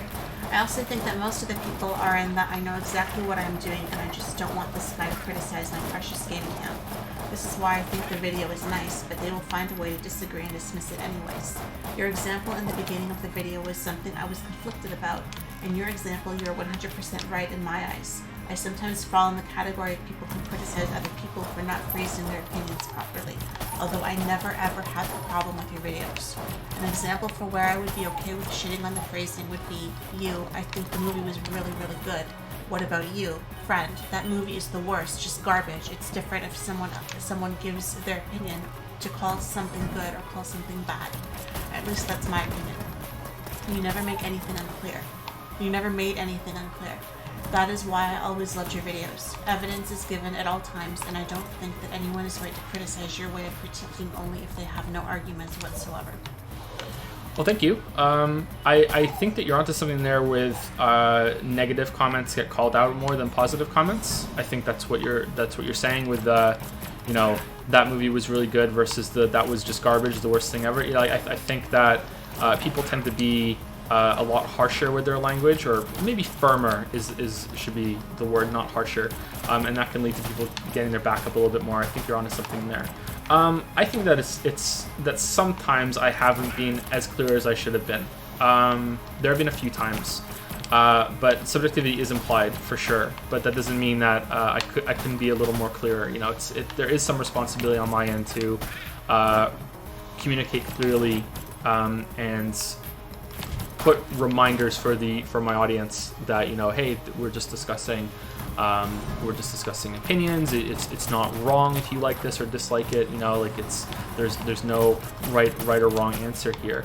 But the thing I want to really answer is that you said that most people are just using that to dismiss arguments and know full well that's all subjective. And when I made the video, I would have fully agreed with you, and that was my suspicion as well. And this video wasn't really going to change much, but it could at least be used for a way to just point to it as soon as anyone brings that up anymore and tries to use that as an excuse to be like, hey, look, it's implied, I said so in this video, I will still put some reminders in, but here it is. But since then, I have had many conversations, some of them are still ongoing, from people who do not understand that subjectivity isn't implied. They don't understand that subjectivity is implied, and they do think that you can make objective opinions. I'm still discussing it with at least 2 people on Twitter, and there's a big comment that direct message chain that I'm in on Discord with someone that I need to get to, but I was busy this weekend with, or last weekend with something, and I couldn't get back to it. There are people who think that you can have objective opinions, and I am stunned that this has to be said. I know that can sound condescending, that I'm stunned, because it's like, oh, I'm just so right that I'm stunned. But unfortunately, the way that our language works currently, you just cannot have an objective opinion. In a pure irony, the fact that you can't have an objective opinion is kind of objective, you know? Maybe I shouldn't have said that, but you know, it's kind of objective, so it's kind of funny. But yeah, you just can't. That's what the words don't fit. Like you're trying to put the square block through the triangle hole.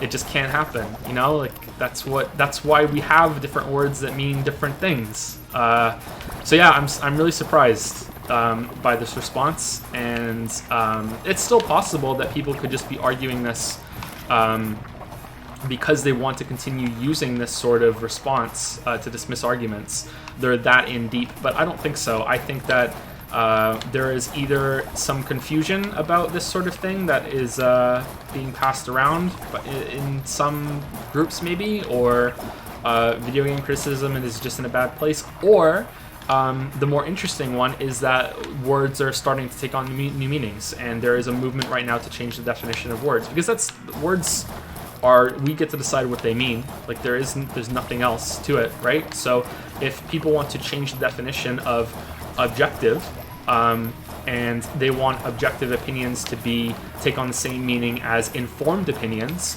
if enough people agree, then the definition will change.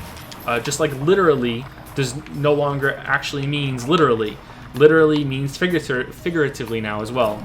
And that was a recent change. So hey, yeah, if that happens, that happens. Not the end of the world, but there should be an uphill struggle and for changing that definition, and I don't think that it's something that you can just condescendingly assume that everyone is going along with at the moment. It takes a while to change definitions of words, in my opinion. So, yep. That's all I can say about that. Thank you for the comments, though.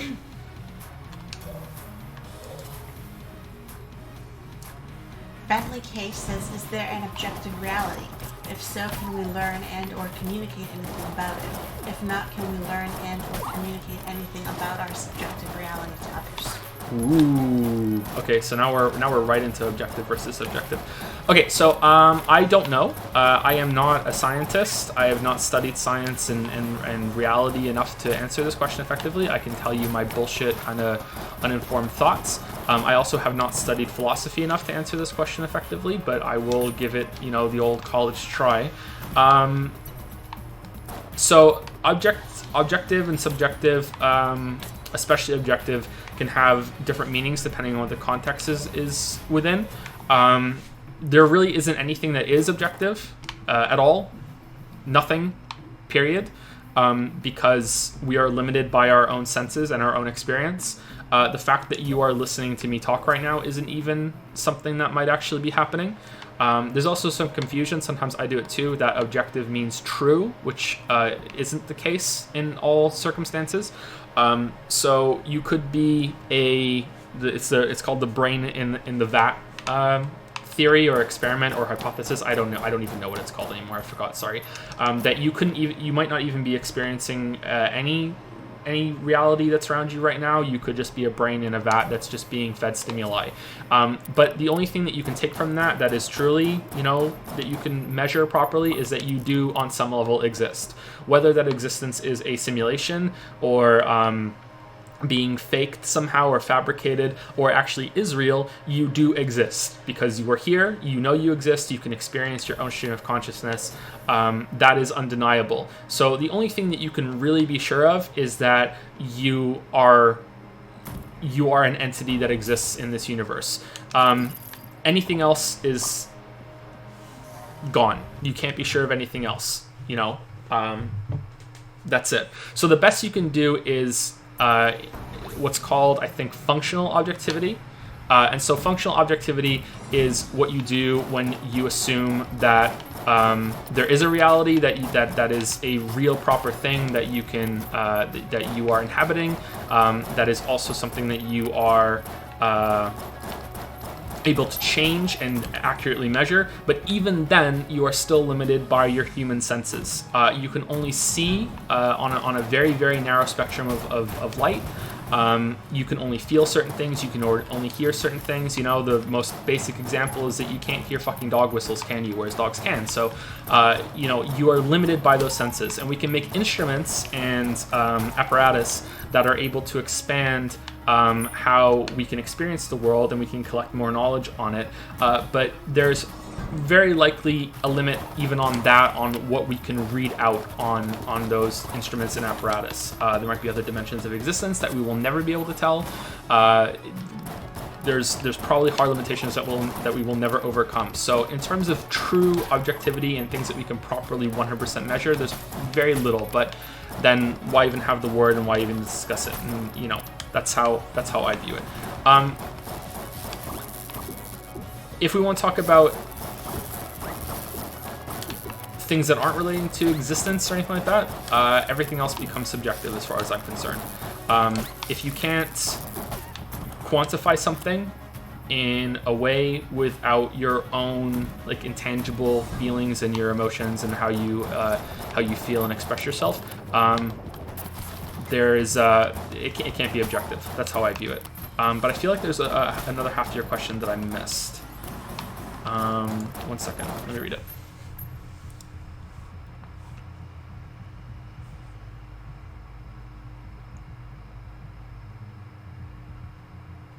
Okay, so you ask about communication, about communicating anything about our objective reality and communicating anything about our subjective reality to others.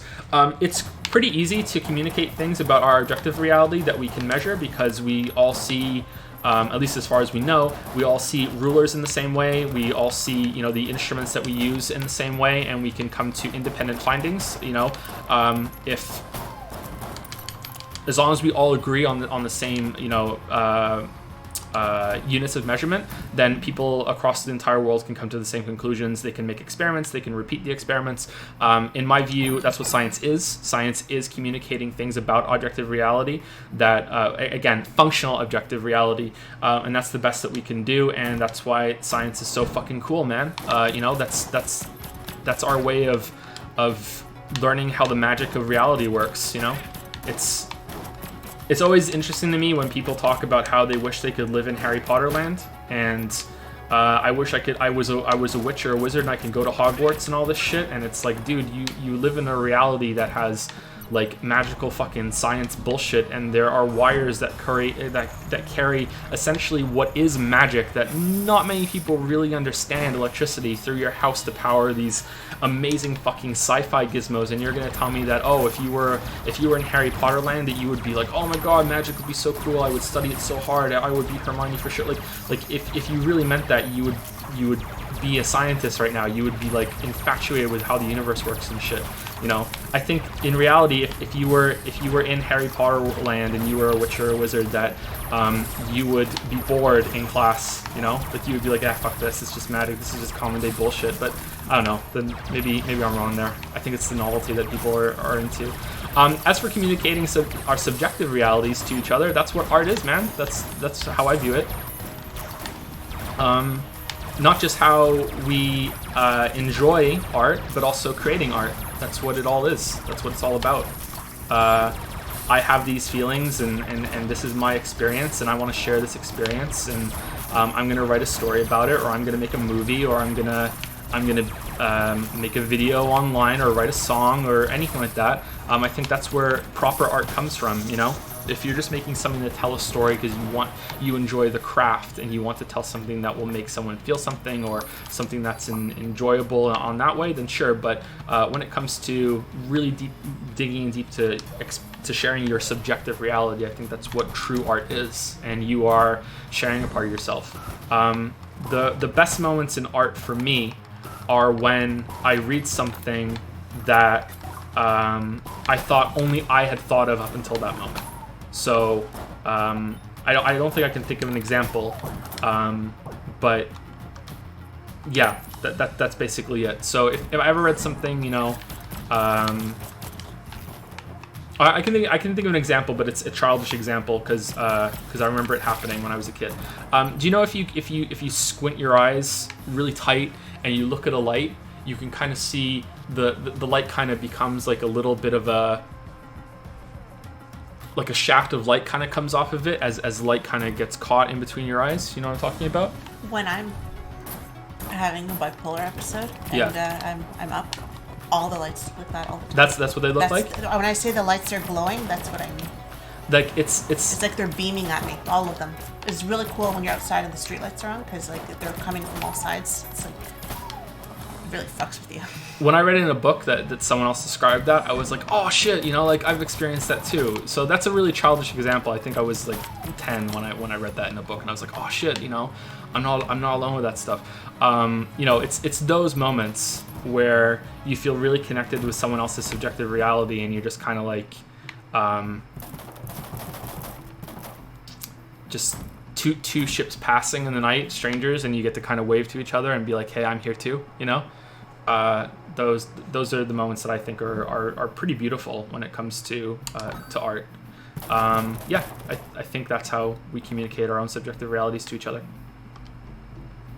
That's my theory anyway.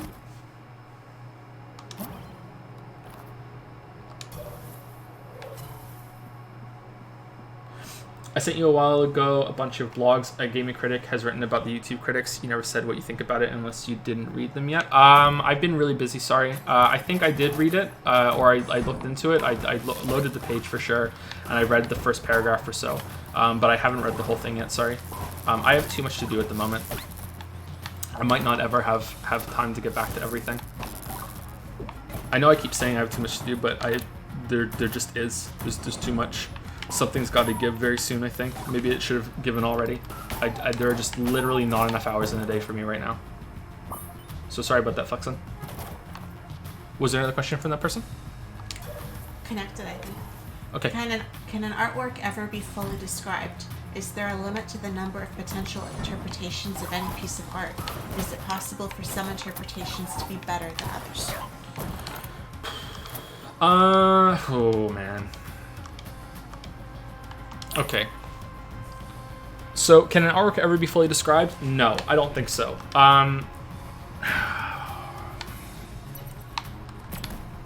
Oh man. Okay, so like Almost never. I need to qualify every statement that I make here. Okay, so even something as simple as if your kid draws a picture on for the fridge, that's still art. There's bad art is still art, and that's where I'm kind of stumbling a little bit. Like when is bad art gonna never be fully described? But art can have a lot of power in historical context, right? Or even a personal context of you might think you know everything about that art piece when your kid comes and draws it for you. This is a very extreme example on purpose because if we can prove it for this, we can prove it for almost anything.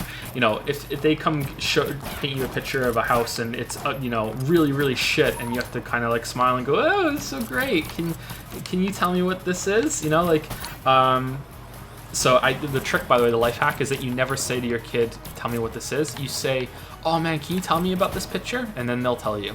That's the trick, is that so you don't offend them. Anyway, yeah, but that could have more personal context later on in life. You find the picture and it reminds you of where you were at that time, or it spoke about something about what you became later on in life. Maybe you even became an artist and you can see something about your early technique even way back then, or you can learn something more about it, or it has more personal memories for the parents that find it years later. And it's never going to be fully done, or if an historian finds it, like an archaeologist finds this picture that somehow magically survived in some way, 2,000 years later, and it's after society went through a complete collapse, and in that picture they can see, well, this is what life was like back then. They had the freedom to make these pictures, and they lived in a very decadent time. It's just anything can be deepened with time and with the right context. So I don't think anything can ever be fully described. No. As for, are some interpretations better than others? Like, define better. Better in terms of I enjoyed this more than you did. Probably no. I don't know. Maybe like you can, if you want to go down the rabbit hole and make anything good for yourself by overanalyzing it, you can do that to anything, right? So is that valid? I don't know. I don't know if that's true enjoyment. It becomes a competition of who enjoyed this more or who didn't enjoy this more. So, but maybe, I don't know. Whenever I get a question like this or I start thinking about this, I can't help but think of Helter Skelter. So, Helter Skelter was the album by the Beatles. So you know the Beatles better than I do, Lily. Am I right?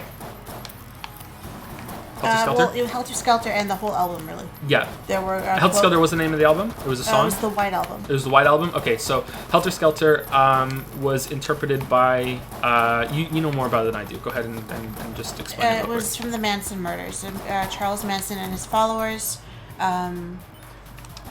believed that there should be a huge rebirth and everything with the world, and they were going to clean it up, and their way of cleaning up was going around killing people. But when Sharon Tate and her friends were murdered in 1969, when the police came to the house the next morning, lyrics from Helter Skelter were written on the walls.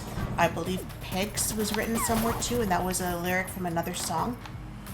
And I'm not sure if there were other lyrics written again, but they had written in blood on the walls, and that was supposed to be a very political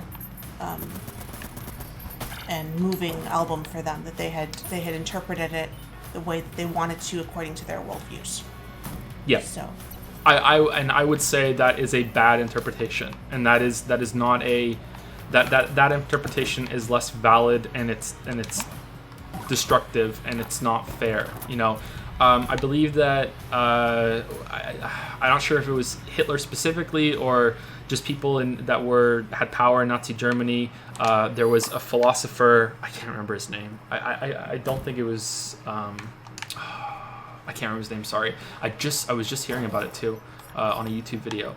That they misinterpreted some of his arguments and used that, in some of their political doctrine, as support, because their interpretation was so warped. So, or it might have been a bad translation even. I think that it was Nietzsche. I wanted to say Nietzsche, but I don't think it was. I think it was someone else. Maybe it was Nietzsche, but I wanted to say Nietzsche, and I was like, nah, it wasn't Nietzsche. So I think that could be an example of bad interpretation, for sure. So if you twist the words of someone, or you try to make it think whatever you want it to think. What the fuck are these statues? You know, if someone was to read my books and come to the conclusion that I am a white supremacist, or that, you know, I'm a misogynist, or I'm calling for World War III, or all these other destructive things, I think that it's fair to say that that is a bad interpretation, and that that it's not fair, you know, to use things like that, and that can be quite destructive. But I don't know, I might be wrong. Maybe that's not the fault of the interpretation. Maybe that's a different problem that needs a different name. I don't know. I think it happens a lot, though, doesn't it? When you study literature in university, it's what I liked a lot about it, actually. But it really isn't completely fair when you really want to, you know, get down to it. A lot of it is talking about the author and the historical time period, and what was going on, the events in that author's lifetime, and, you know, what we think might have been the inspiration and stuff behind the writing and everything. And you might have actual journals and stuff to go by, or letters or something, but you still, unless they've come out and said, I was thinking this when I wrote this, you really have no way of knowing for sure exactly what the context was behind those words. So you're still kind of, you know, you're putting your own spin on it, and you're putting your own interpretation on it, and everything like that. And when I write, I put there's a lot of personal things in the books that, unless we've spoken, you wouldn't even know it was a personal thing. It could be the color of a room, it could be a date, it could be a name, you know, like there's things that, themes kind of, that I want to get off my chest, you know, that I'm going through something at that time in my life, and I need to talk about it, so I kind of weave it in there. But I can't even imagine what that would be like for if someone were to take that and spin it into something completely different and be like, no, that's what Lily meant, when how the fuck would you know? You know, unless you talk to me about it, right? So that can be dangerous, I think, and that's where you get stuff like Helter Skelter, where people, I'm notorious for it. My favorite songs and stuff are always something that I can relate to. There's a lyric or something in there. It could even be one line in a whole song, and I'm like, oh wow, this speaks to me. This song, I love this song because of that one line. You know, it makes me feel something, and it makes me relate to something. But again, you know, I could be destructive about it, right? I could know that one line, you know, could really not be what they intended and what they meant, but I just took it and ran with it. So that's really that's dangerous. But the problem is that it's hard to tell what's dangerous and what isn't. Like the other side of this is called, I just googled it right now because I remember learning it in school, but I couldn't remember exactly what it was called. The authorial fallacy, which is that when you read something, so the example that I learned about was a author that had a protagonist that was very, very strongly vegetarian, and was not, you know, militant about it, but very opinionated about being vegetarian. And there was a reader that read it and then wrote a letter to the I hate this boss, to the author, and said that it's so cool that you're a vegetarian, and you are, you know, writing vegetarian characters as support for the cause. And she wrote back and said, I'm not vegetarian. It's just that's what the character was, and you're assuming that because I wrote that's what I am. It's the authorial fallacy. So that's the other side. But the problem is with Death of the Author is that I disagree with Death of the Author, not completely. I think people misuse Death of the Author, and we spoke about that a bunch on stream before. Death of the Author does not mean that the author has no say. So Death of the Author, in case anyone knows, there's going to be a video on Death of the Author somewhat soon, actually. I'm going to finally finish that script, I think. Death of the Author is that is the idea that when a piece of art is completed, that to only go by the author's intentions when making the art is to impose a limitation on the art itself. Because if you only go by the author's intentions and the author's interpretation, that other people cannot make their other interpretations and add to them, and this is a bad thing because it limits the art and where the art can go. And they're right, that part I agree with. However, some people have twisted the meaning of death of the author to mean that when a book is out and is or a movie or anything like that, when it's out, death of the author means that the author has no say, and that is completely incorrect and completely backwards to me. I agree with the idea that we should be able to open up other interpretations, and if you want to have the interpretation that Lord of the Rings is actually about the Manhattan Project, that like Tolkien outright came out and said, oh, that's a good theory, but no, it's wrong.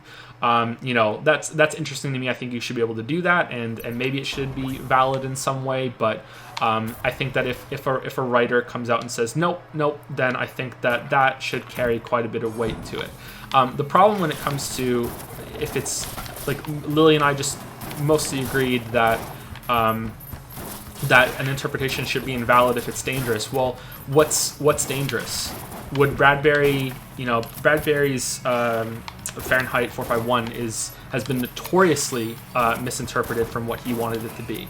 And he might say that the interpretation that more people have taken from that book, that it's about censorship, he might think that's dangerous. He might think that I don't like that interpretation and it's dangerous, whereas is it? So I don't know.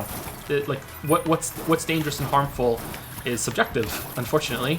So I don't know if it's who knows? invalid though, because it's still an interpretation. It's still like a functional interpretation. It's just, I don't know anything about art, okay? And maybe you know more about art than I do. You know a fair bit about art. I don't know a lot about art. I don't know I've never taken art history. I don't know techniques. I don't know anything. I look at something and I think, oh wow, I like that or I don't like that, but I really couldn't tell you why I like it or why I don't like it. Same with music. There's something about it I like or I don't. I can talk a little bit more about writing, but even then, if you know more about history or philosophy or psychology or whatever, you might have an interpretation that is completely different from mine. Mine might be a little more on the simplistic side because I don't have any background in it, and I'm just going off of what I think. It's pretty, it's not pretty, I like the colors, I like the shapes, I don't like it, it doesn't flow right to me, it's too busy, it's not busy enough. But you might get something totally different out of it, and we could have a conversation, and you could tell me this whole other thing about the technique, the time it was done, the techniques going back to the Renaissance, and how it was a rebirth, and how the author and the history and all this other crap, right? There's nothing wrong with that. But I might think personally, oh wow, that's a better way of looking at it. And if I had have had that knowledge, oh, okay, cool. And I might adopt your view over my view. Okay. So to me, I don't know if this is the right way of looking at it, but personally, just like if I'm being honest, if someone has something a lot more educated to tell me, and if I can see it and I agree, and I feel like I might adopt it, then perhaps maybe that view was better than mine. Because you've convinced me, you've brought me round, right? Now I can go and talk to somebody else about it, and I have this whole more well-formed opinion now about this art piece or this music piece or whatever that I didn't have before. Mine was very, imagine my hands are just kind of squished together in a circle, and now I'm spreading them wider, and now I have all of this more, interpretation. Okay, but I agree with that. I agree that an informed opinion is more valuable than an uninformed opinion in almost every case. Yeah, I agree with you there. I'm not saying that by better it's mine is invalid and incompetent and it doesn't matter, but I'm just saying that I do think that, and that's how people change their minds about things, and people come around to different ways of thinking. And if you just approach everything always when you're closed-minded and it's like, well, this is what I'm getting out of this and that's absolutely all my blinders are on, then you're not going to get very far with learning or changing or growth or anything like that. It's just going to be straight arrow, this is what I think all the time, and don't try to convince me of otherwise. And I think that's terrible. I think you should always try to... It leads to anime. You should always try to absorb, and open your mind a little bit and try to see something in a different way, and you can get a lot more out of it. And I'm the first one to admit there's a lot of things I don't know much about, and I'm interested in. And if you have something to say about it, I'm all ears. Tell me. So yeah, maybe not better. Better might be the wrong word, but. And I'm not saying invalid or that it doesn't matter, but I am saying that maybe there's different degrees and different levels and stuff of subjectivity and stuff like that, and what you get out of something. And life experience too, right? Again, you might have a different life experience or, a different background that Sure. maybe you get something else out of it that I wouldn't get again. And how could I if I don't have that? But maybe I never thought of it that way. And now because you've said it, it looks different to me now.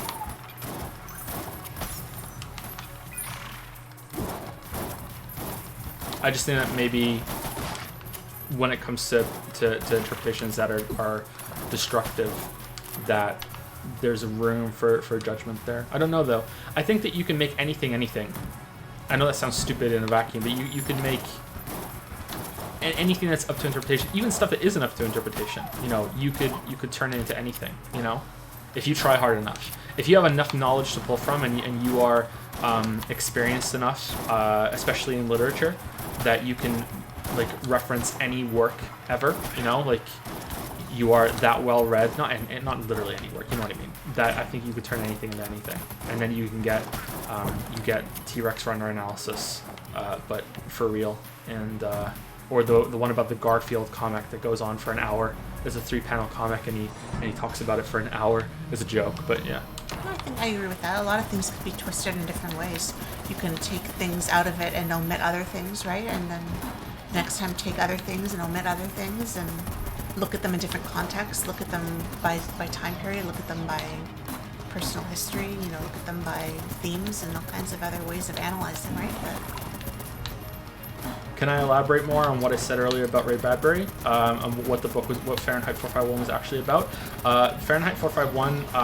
Now I haven't read it in a while. I read it, I think, a year and a half ago, but I've read a lot of stuff and done a lot of stuff since then. So I would like to refresh my memory before going on record about what it was about. But I can't believe I hit there at the end. But at the end of the book, he talks about stuff in the afterword that is eerily relevant to what's going on in some art movements right now. Ray Bradbury, the book was mostly about I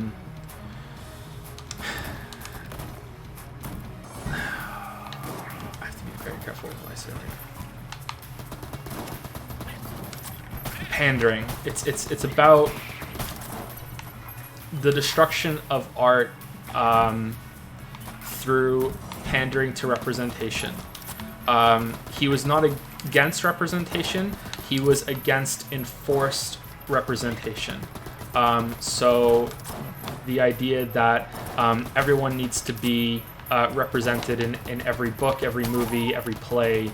I think he had an example about a play that was about 9 astronauts or something.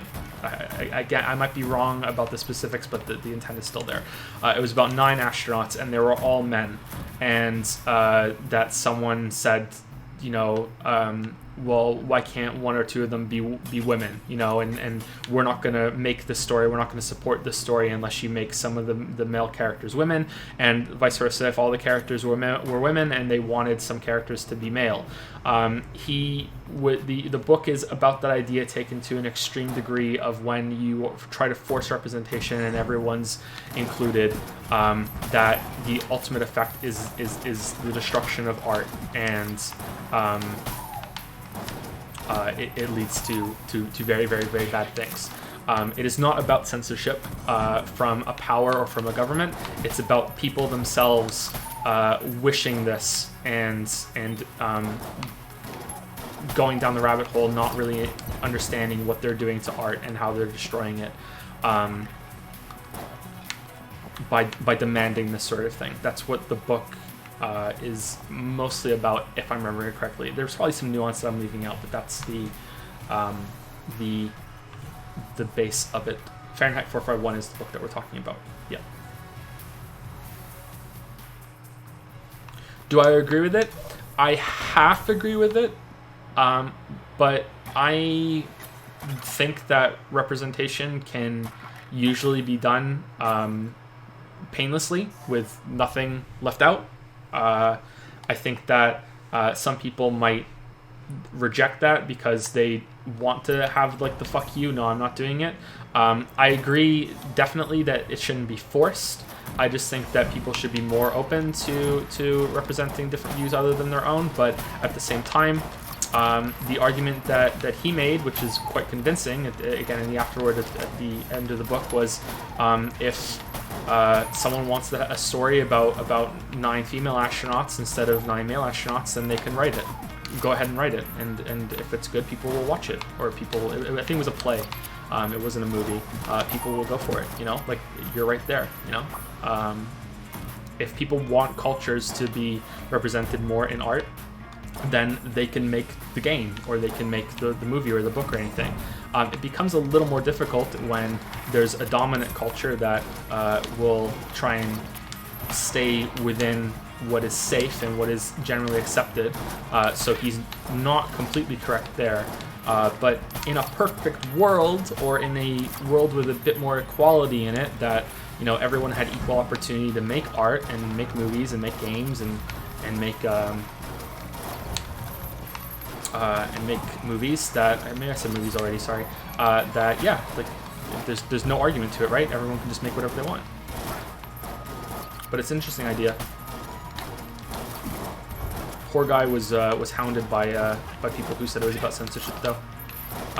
There's an example in the script that I go with that Ray Bradbury was giving a lecture at a university, and he went into a classroom with students to give his lecture, and the students told him that he was wrong about his own book, that his interpretation was wrong, that it was about censorship, and he's like, I wrote it, I know what it's about, and they're like, you're wrong. And if I remember correctly, he stormed out and was like, okay, so, he was like, fuck this, And he's totally right to storm out. Like, the student shouldn't have said, you're wrong. They should have said, hey, we like this other interpretation better. Like, yeah, but yeah, he was told that he was wrong. Okay, do we want the judge or do we want the AK-47? Let's go with that one. Was there another question from them? I don't think so. No. Okay. Thank you to Runegamer, who gifted a sub to Seth BS for 8 months. Which I think Seth BS has been for 8 months. So. Okay. Thank you, Unigamer. 1 hour ago, sorry. What are you gifting subs to Seth for? It's Seth. Seth gets a lot of gifted. Seth gets a lot of love? Yeah, a lot of love to Seth. After he missed all those shots I believe in Persona 5? Seth was giving out keys or whatever, and so I think it was kind of a thank you sub from what I got. See, I just look at that and I think, what crime has he committed that he feels guilty for? Right? Well, it is Seth. Thank you, Seth. Seth is going to bed. Are you still here while we're saying all this? We'll wait till he leaves and then the mittens come off.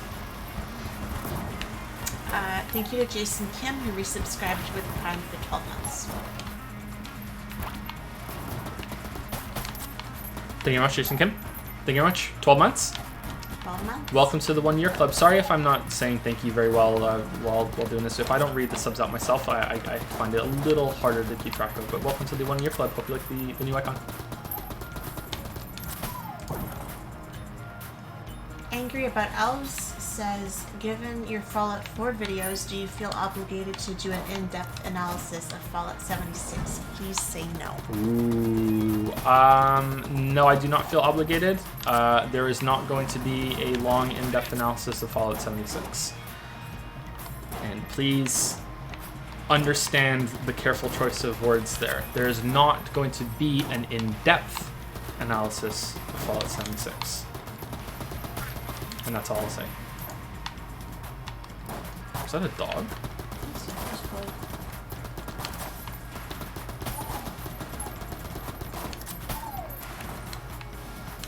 Okay, going? Yep. James C. says, good evening, Joseph and Lily. I haven't asked any questions in a while, so here are 2 in-depth ones. Many thanks in advance for your time. This one may require some upfront research. Uh-oh. Well, we didn't do any. Only a little, I hope, if you are so inclined. What demographics, if any, do you have that you are willing to share regarding your audience on YouTube and or Twitch? Example, age, geography, or gender. It's mostly male, and it is mostly American. If you want some numbers, I can. I don't know if I'm allowed to give you them, but I can give them out. Do you ask YouTube and Twitch? Yes. Okay, I can't give And you, or. I can't give you Twitch because Twitch is a little more secretive. There was a big, huge contract that I had to sign for Twitch. There wasn't one like that for YouTube, so I can probably tell you for YouTube, but I'm not going to risk Twitch. So let me look into it and see if I can tell you some things about my demographic.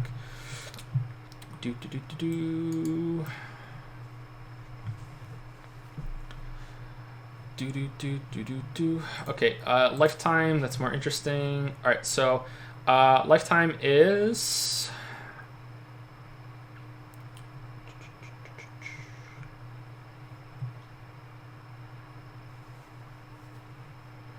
the age of the vast majority of my audience is 24 to 30 to 25 to 34.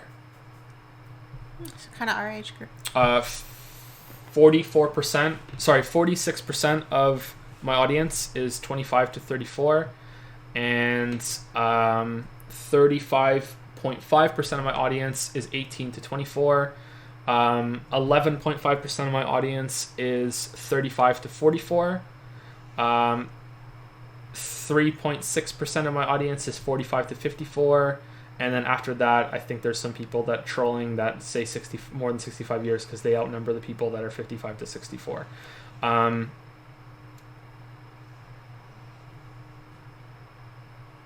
Only 5% of my audience is female. That's it.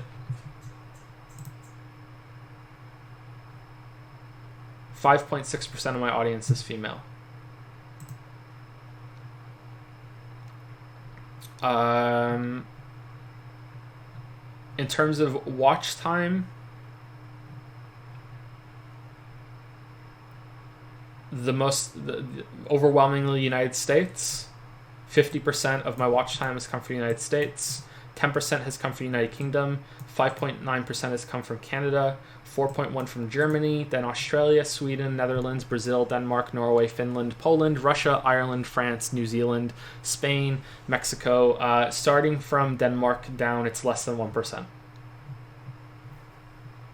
So, yeah, top one United States, then UK, Canada, Germany, Australia, Sweden.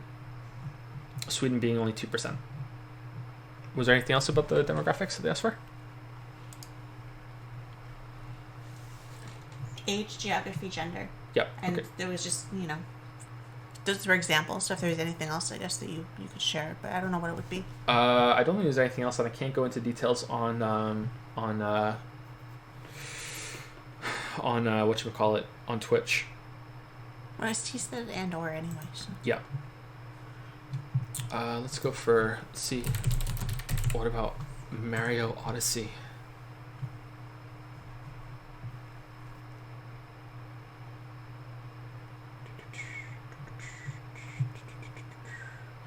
Most people who watch the Odyssey video are between 25 and 34, then 18 to 24. 3% female, 97% male. And geography, pretty bang on with everything else. United States, then the United Kingdom, then Canada, Germany, Australia. Yeah, so it seems to be, that's it. Yep, there you go. What's the deal with all this talk of weebs? Prior to Persona 5, what did you know of weebdom? I know almost nothing. And how has your outlook and or knowledge changed, if at all, since then? That's several questions I know. Just a brief general discussion on the topic is kind of what I'd like, if possible. P.S. I hope Moncton's winter will not be too harsh on you, and I wish you both all the best for 2019, especially Labor Day. Why was Jesus the result of a virgin birth and there was no womb at the end? I thought they were gonna say, instead of especially Labor Day, I thought they were gonna say especially Lily, and I was gonna like, whoa, what the hell? Well, maybe he meant that, and he just didn't say it. Oh. He was just thinking it, but you didn't want to offend you, or you wouldn't answer his question. I wouldn't be offended.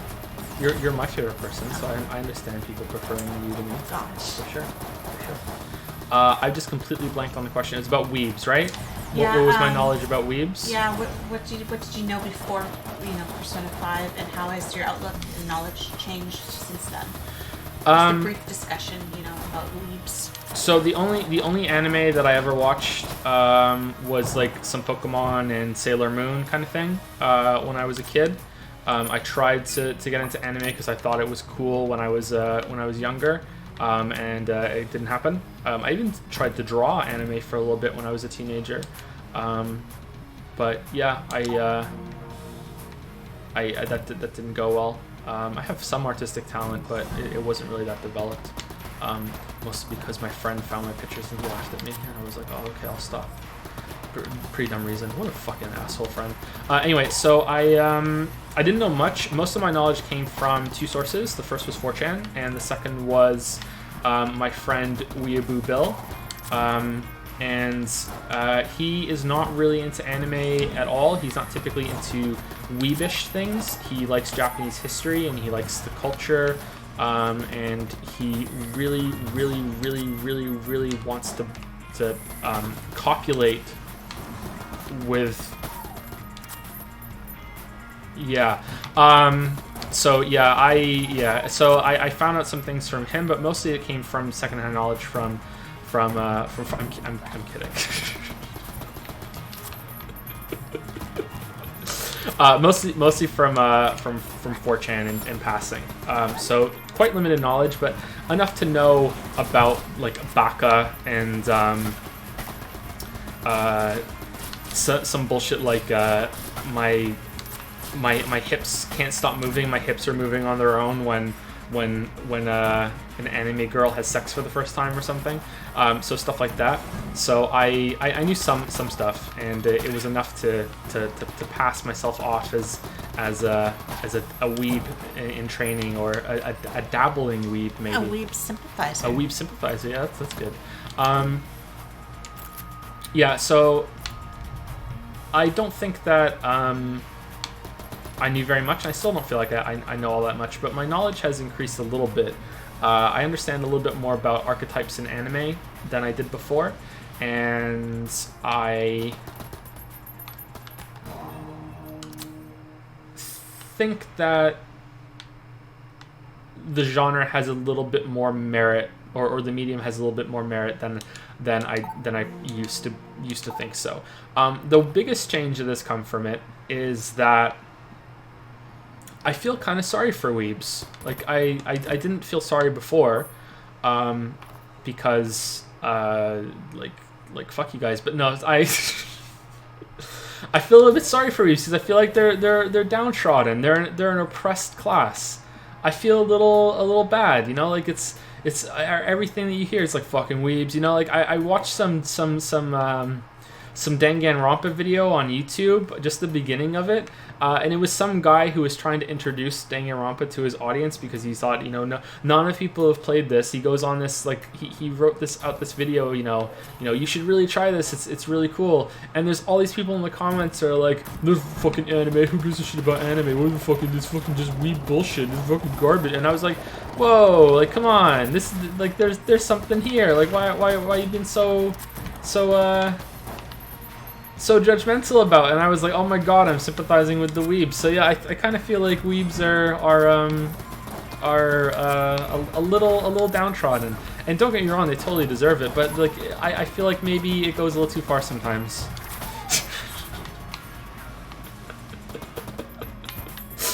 Yeah, I don't know. I know what a Ohego is now, so that's good. Get some Ohego waffles. Like, yeah, for sure. I don't know, I still feel like I'm very ignorant to a lot of weebish things because I haven't really watched that much anime. Yeah, I can't talk more about that. Sorry. I'm trying to think of some other things that I can think about when it comes to weebish stuff, and I'm just not getting there. I didn't even know what a weeb was. You used to say weeaboo for Bill. I didn't even get that weeb was short for weeaboo. Weeaboo is just the weirdest word. It originates from one of my favorite webcomics of all time, the Perry Bible Fellowship. And it's not like the comic has nothing to do with Japanese culture or anything or anime. It's about it's a business meeting at some business that is going out of business because they're wasting too much time on weeaboo. and it's the company president or CEO is there, saying, like with the chart with crumbling profits on it. We can't keep wasting more time on Weeaboo. And then someone in the meeting holds up a paddle and says, "Did I hear someone say Weeaboo?" And everyone starts chanting Weeaboo, Weeaboo. And Weeaboo is basically they tie up the boss to like his arms up, pull his pants down, and take turns spanking him with the paddle. That's Weeaboo. It's some surreal bullshit fucking comic. And yet it got turned in. I think maybe it was something on 4chan that they banned a word, and if you said that word on the site, it just came up with Weeaboo instead, and that stuck. I think that's where it came from. I don't know, but it's just such a weird fucking origin for something that is like really like used a lot in online culture. Like what the fuck? But yeah, it's so weird. Weeaboo. I didn't even know it was associated with anime. Get ready for the pun, guys. If you've never seen this game before, get ready. I didn't know there was such an anime following. It's the dragon. Oh yeah, anime is really popular. There were some people in high school who watched it, but they never really talked about it, So I just thought it was just like anything else. I didn't realize. I'm so surprised that it's such a. It's discussed on like a daily basis, that there's so much about it that people find to talk about, and that they share their pictures and like they rate them, and it's a whole culture that I didn't even know existed. Like it's really, it's not just watching the anime or playing a game with anime. It's a whole other thing beyond it.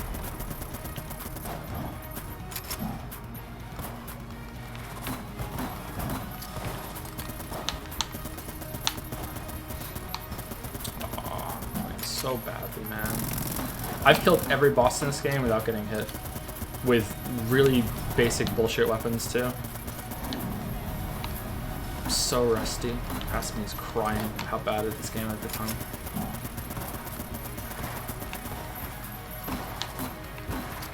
Basically, I'm saying low-key, rise up, weebs. That's all I'm saying. Rise up.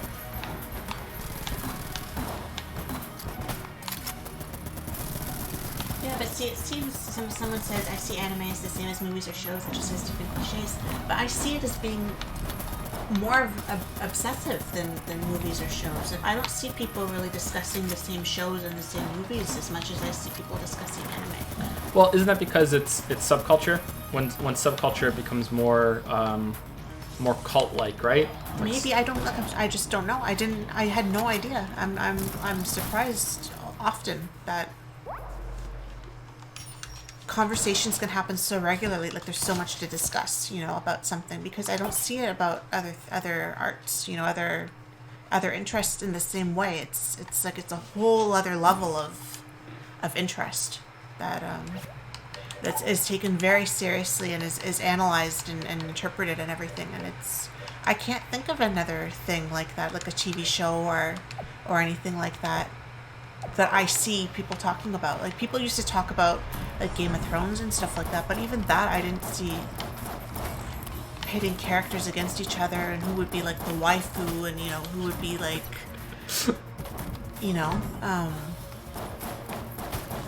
let's post cat girls. I think Waifudom. It's a whole other thing. Waifudom has done some amazing things for weeb culture, because you can, no matter what you've seen or what you haven't seen, you can immediately start talking about waifus, and people love talking about celebrities and, oh my god, he's so hot, she's so hot, even people who are like, oh, that's above me, like, no, that's below me. They still do that. Everybody does that shit. Everybody gossips. It's ingrained in our fucking DNA. It's one of the reasons why we are so successful as a species, is gossip. So yeah, so it's just like gossiping on a whole other level. But you're not gossiping about a celebrity in the same way, though. It's like we can sit here and we can talk about if Taylor Swift is better than Ariana Grande. Yeah. And who's hotter and who has the better music and who's the better dancer and who's the better whatever. They do that for their waifus. But it's like saying who's hotter, Rachel or Monica. Yeah. And like. Oh, okay. it's not like they're not the same as people like us. They're still like a written But people character. do that too. They're still created, you know, and that's where I'm so like wow, because it's like it's a character taken to a whole other level and like humanized. But there's so many like, people that still, did that with Rachel and Monica, and the big there's the joke that it's the age old question for men, Betty or Wilma, from the Flintstones, or for women, Barney or Fred, and most people choose Fred, and Betty, they switch them up.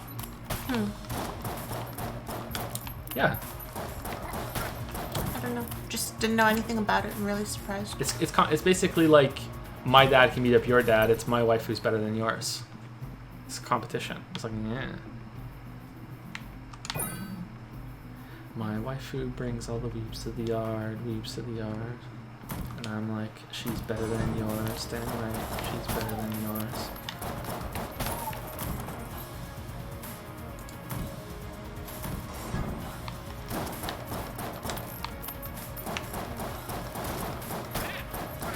Okay.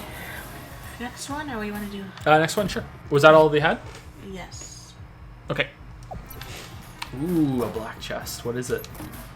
The fuck is that? Owl. Hey, Shammy, how's it going? We have an owl.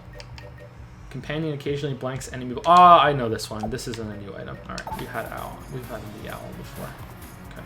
Anyway, sorry. Go ahead. Okay, I'm gonna read this and then I'm gonna go pee. So like, listen carefully because I'm leaving. Okay. Forever? No. Okay. Irvin says, "Hey Joe and Lily, it's nice seeing more quick bit videos come out. I definitely enjoyed your video on subjectivity, and it's nice to have small bits to fill out the time before your Witcher series analysis. I'm wondering, do either of you have any smartphone games that you've really liked? As much as I enjoy portable gaming, 3DS, Game Boy, most smartphone games tend to be really unsatisfying even when they're part of otherwise great franchises. Animal Crossing. Do you have any opinions on smartphone gaming and the unique opportunities that being on a mobile phone could bring? It seems like there's a lot of untapped potential, and I'm really sick of all the Skinner boxes that keep getting released instead. Also, how many Star Wars movies are there? People keep telling me that there's 8 Star Wars movies, but I only counted 5 the last time I checked. I'm also really confused why they decided to call the second movie number 5. What? I don't play smartphone games, so that's... What are you throwing shade at there? Which part? That's the answer to my part of the question, and I'll probably be back by the time you're done. Is that prequel hate or nuquel hate? Ooh, I don't know. I'm gonna have to limbo it. I don't know. Here, yeah, okay, hold on. The wire's in the way. No, you're good, you're good. I'm gonna go under it. Stop it. Okay, go for it.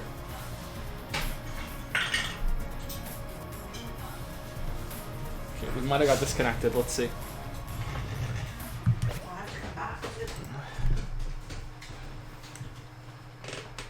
Okay, are we still here? Are we still here? Let's see. I paused it. I needed to show up. Okay, we're still here. All right, good. Good. All right.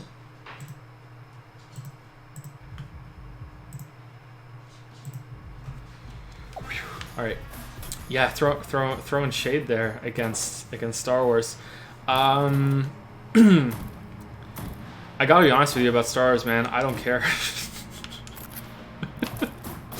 I should care more, but I really don't.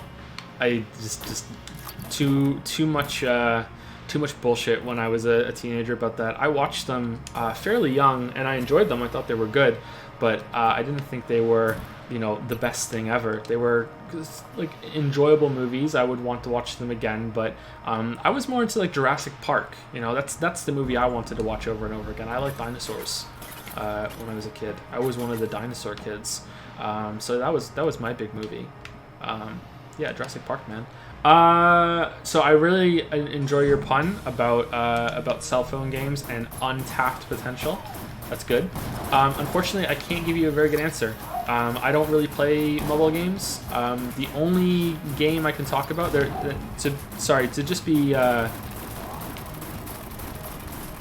let you know, you're not the first person to ask about these, and there have been some pretty strong recommendations about mobile games, but I don't really have that much opportunity to play on a cell phone because I don't really go many places to have to need to use my cell phone as entertainment. I'm also one of those freaks that when I go outside or I'm on a bus or something, I actually just like to sit and be. I don't like to listen to music. I just like to look at the scenery outside or look at the people in the bus, you know, that's with me. Or when I'm walking outside, I like to be able to hear what's going on in my surroundings or anything. I don't really like going out and just having music blaring in my ears. I do love music, but that's just something I like to do. So yeah, the only game that I can really talk about. Sorry, hold on. Lily's coming back in. I need to hold the wire. Okay, I can do both at the same time. The only game I can talk about really is Kingdom Rush. That's something that I used to play on a tablet, and I thought that was pretty good as a tower defense game. Probably the best tower defense game that I've played. Although there was a 3D one on Steam that I liked. I can't remember what it was called though. Maybe it was called Defense Grid. That's what came up in my head. Let's see. Defense Grid. That looks like it. Defense Grid: The Awakening. I thought that was decent, but I enjoyed Kingdom Rush more. I thought Kingdom Rush was more entertaining. So that's what I liked. Although Defense Grid was an enjoyable time. So I can't really say anything else. The other issue that stopped me from getting into mobile games was that I couldn't really afford any data plans before. I've never really used data on my phone ever. Not just because we were dirt poor for the vast majority of our lives. It's also because Canadian cell phone plans are ridiculous. They're just fucking terrible. So that's always been an issue. And so I was never able to get into something like the Pokemon Go craze or anything close to that. So I couldn't really enjoy that. Hearthstone looks like it might be a good thing to play on a cell phone. And honestly, as much as, you know, this is a bad opinion right now, the idea of a Diablo phone game sounds great. And I think the problem with the announcement wasn't that, hey, we're making a Diablo phone game. It's that we're only making a Diablo phone game, that you can't play it on your console, on your PC, and that there was no new Diablo game to go along with the announcement. Sort of like what they did for Gears of War last E3, you know? So yeah, I think a Diablo phone game might be pretty good. Yeah. Someone said the game is muted. It's muted? It shouldn't be. It might have been muted when I alt-tabbed out when I was... Unless they meant another game. Maybe they didn't mean this game, but some game is muted. Is the game muted right now? It is? It is? Okay. Maybe when you tried to fix the record pass, maybe something got bumped.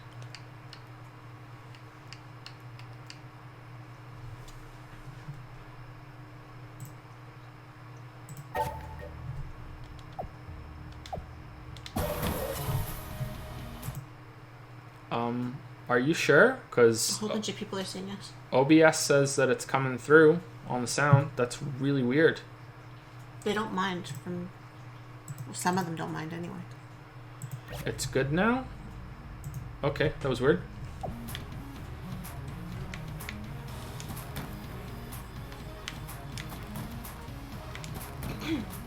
Yep, so sorry, I can't give you a longer answer than that because I just haven't played a lot of mobile games, unfortunately. So, sorry. I don't know when I'm going to get a chance to either.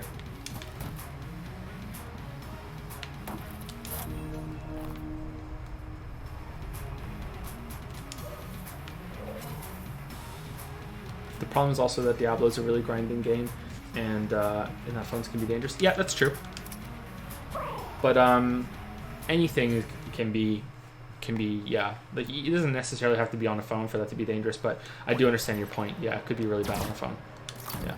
Did they have another question? The Star Wars thing. Oh, we already talked about the Star Wars thing. There are no Star Wars movies because a movie has to be good to be considered a movie. Well, the one that I had to go to the movies to watch with you was not good, but the popcorn was delicious. Excuse me, have to. You agreed on the condition of popcorn. we see the one movie or was it two? We saw one. You've only seen one. What was the other one we saw then that was it? And we got that collectible bucket. That was Indiana Jones and the Okay. Crystal Skull. Yeah, that was bad too. Yeah, I didn't really want to see that either, but I was like, okay, let's go. We like was going to the movies. popcorn. Why did that do damage? I rolled into it. You're not supposed to take damage. Was it too late? That was weird. Oh, the laptop's taken off. Have I seen any Miyazaki movies? No, I haven't. I'd like to.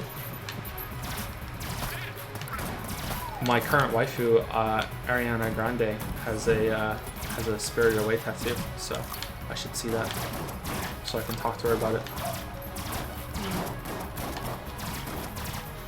I could get the same tattoo. It's a good conversation. I lead with the tattoo, and then I end with the YouTube channel. With 300,000 subscribers, she'll be impressed. Yeah. One of your videos got more views in 3 hours than my channel has in 3 years, but please be impressed. Maybe she'll be impressed. No, I don't think she'll be impressed. Maybe she'll be impressed. I don't think she'll be impressed. Well, it depends if in that course of that day, were there other people who had more subscribers that talked to her in that particular day? Because maybe not. Don't sell yourself short. Don't sell myself short. You're rooting for me? I'm rooting for you.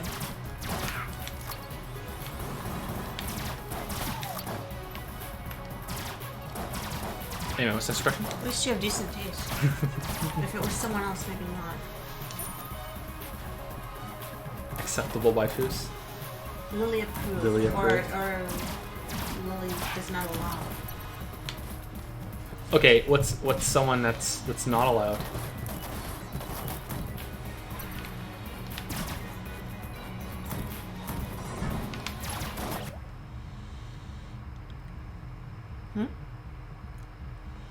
I don't know what you just said. I don't know. I'm trying to think. Read my lips. I don't know what you just said. You're not good at this. I don't know what that means. Himiko. God damn it. She's not a person. Keep up. We're talking about waifus. We're talking about people. Like, People can I'm be not waifus. worried about Himiko. Like, what is she gonna like walk out of the computer and like come in here bad and be waifu like, taste. Bad waifu taste. hey, Joe, take me upstairs and do bad things to me. Oh, you know, That's Lily, Jackie. hi. Get your waifu straight.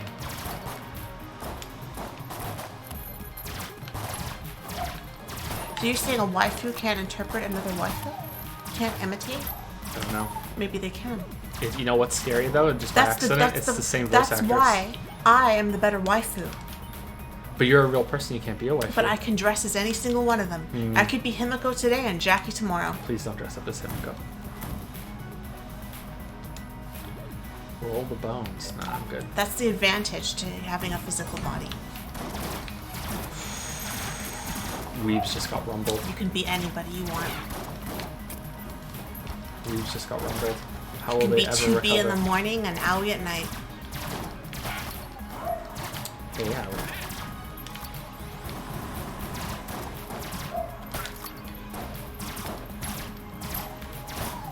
Anyway, next question.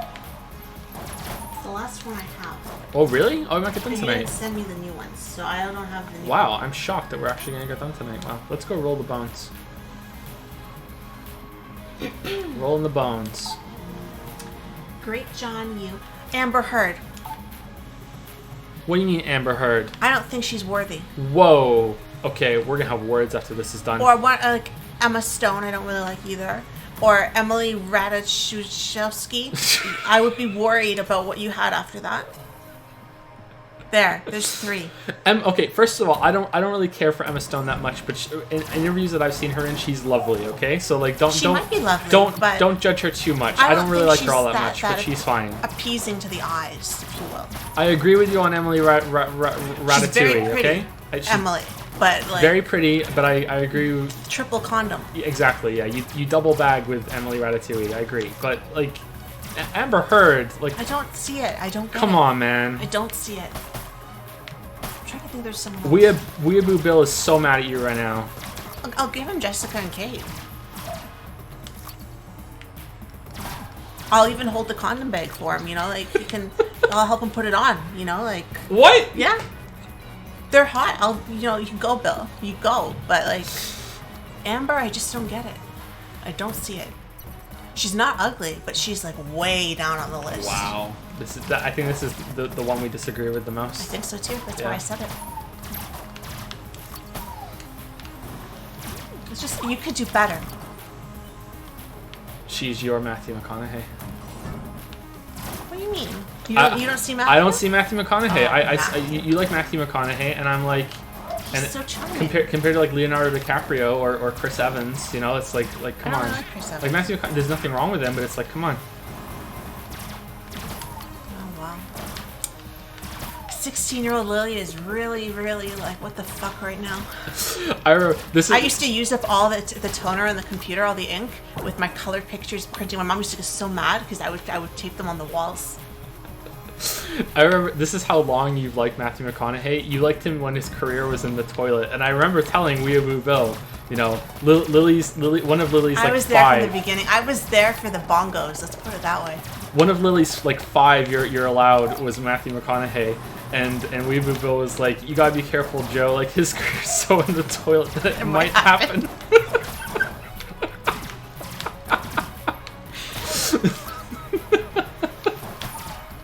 And look at him now, man. Oh, Matthew. Look at him now. He's a really good actor. He's really good. I like him a lot, but like, come on.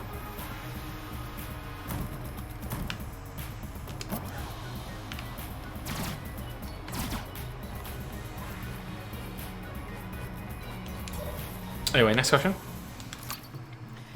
Great John Yu. Great John, you? Yeah. Okay. Since I recently watched the movie Whiplash with a drummer friend of mine, he found the movie, which I consider to be really great, nearly unwatchable because the editing doesn't do a good enough job to mask the fact that the lead actor is clearly not playing on drums. The song that's being played in the film. I think I said it right. If not, maybe you get the gist of it. Yeah, I It understand. didn't match. It ruined the entire experience for my drummer friend, but I couldn't tell since I'm not a trained drummer. And I loved the film while my friend hated it for this reason. I've recently been watching your Silent Hill 2 playthrough, and though I agree with many of the points you made in criticizing the game, they didn't seem to bother me as much as they did you. And the feedback given to your critiques seems almost vitriolic? Vitriolic? I always say Vitriolic or vitrolic. I don't know. I think it's vitriolic. By Because it's some- vitriol, right? Yeah, I just So don't know think how it's to, vitriolic. yeah. By some people who seem not to be as bothered by things like James's unrealistic reactions to the things happening around him in order to suit the plot. Do you think it's possible that since you're a writer you have less tolerance for shoddy writing than the rest of us do? Maybe we're able to excuse pitfalls in plotting and character writing since we're not as practiced in creating it ourselves. Like my friend the drummer noticed how bad of a job the editing in Whiplash did to make the drumming seem realistic. What do you think?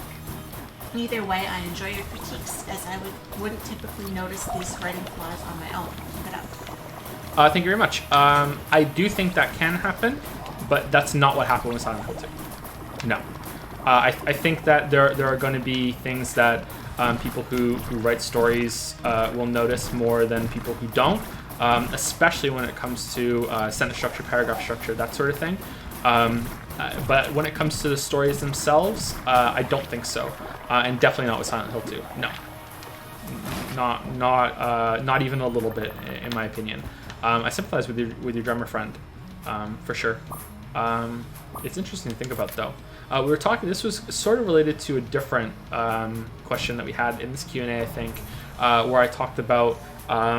It has a name. I couldn't remember it at the time, and I still don't remember it. But it's the example is that, say you are an electrician and you're reading the paper about, and there's a story about some problem that's going on with installing electricity at a nearby government building or something, and you read it and you realize while you're reading it that the journalist who wrote this article has absolutely no idea what they're talking about, and you kind of scoff and go, What a bunch of bullshit! This is so poorly researched. They have no idea what they're talking about. I can't believe this article.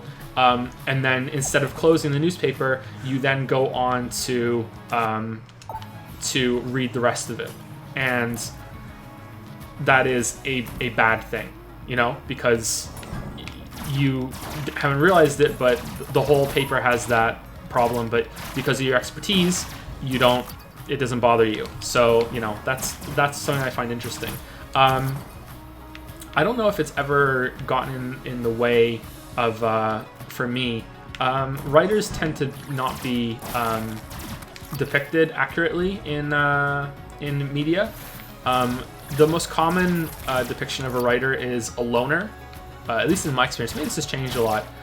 Is you know, the kind of introvert loner who doesn't really go out much and doesn't experience much of life and is just squirreled away the whole time and doing shit like that. Or the biggest thing that a writer needs by far, more than a university education or a knowledge of how to properly construct a sentence or a paragraph or anything like that, although that definitely is important.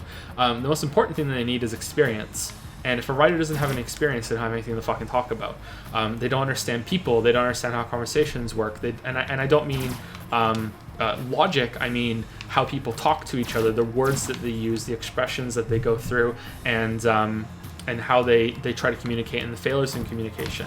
A writer needs a ton of experience like that, and a writer can't really be a loner who just sits at home doing nothing and just hides writing their books. Maybe later on in life after they've gone through a bunch of those experiences, but you know, it doesn't work that way early on. There are of course some exceptions, but that's where I can relate to your drummer friend. Also with video games, when we spoke about that last Q&A too, when they have video games in media and in books, movies, anything really, they never get it right. It's complete bullshit. I went on an example of one of my favorite shows that did it. I won't repeat it because it was fairly long, but if you want to find it, it'll be earlier on in the Q&A when this goes on YouTube. Like a month from now, because the other two still aren't on there, because it just takes so long for me to put them on there, and I didn't want to interrupt anyone, but sorry about that. Yeah, so I don't think it bothers me that much. I think that plot holes bother me more than most people, but that's because I'm me. That's not because I'm a writer. That's my own bullshit.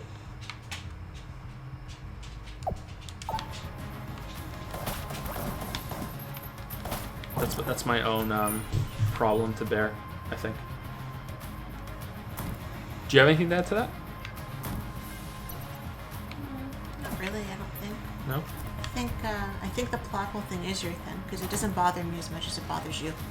And even when we would talk about, oh, I have this new story idea, this is what's going to happen and stuff, you would always be like, would this happen? Would they do that? Where is this going? You know, like you would really break it down when we would talk about things. And a lot of the times the plot I'd like rework it and come back and be like, now does it work better? You know, like it's, otherwise a lot of my books would be very different. I think you probably put too much stock into my advice.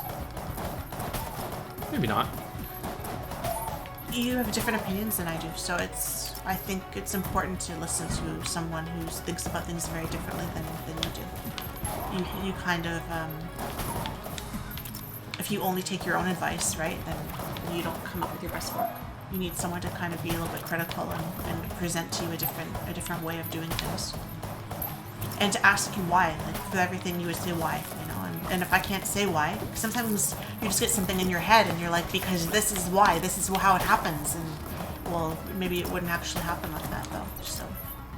But as for the writing, yeah, I think you do need to observe people, and I've heard other writers say, I'm thinking in particular songwriters actually, I remember reading about a songwriter who would say I would be sitting in a coffee shop and I would be kind of eavesdropping on other conversations and stuff around me and noticing body language and noticing, you know, the kind of emotions and stuff that were going into different conversations, and then those conversations would kind of get worked together with other things and would become the basis of another song that I wrote or something like that, you know, that it all becomes like a cocktail. And I would agree with that. Like, people can tell you stories that happened to them, or you'll have an experience that happened at work, or you'll witness something at school, or, you know, or at the bus stop. There's so many ways that you can become influenced. And when you're having characters interacting with each other, or they're working in a job that you don't know. You know, like that's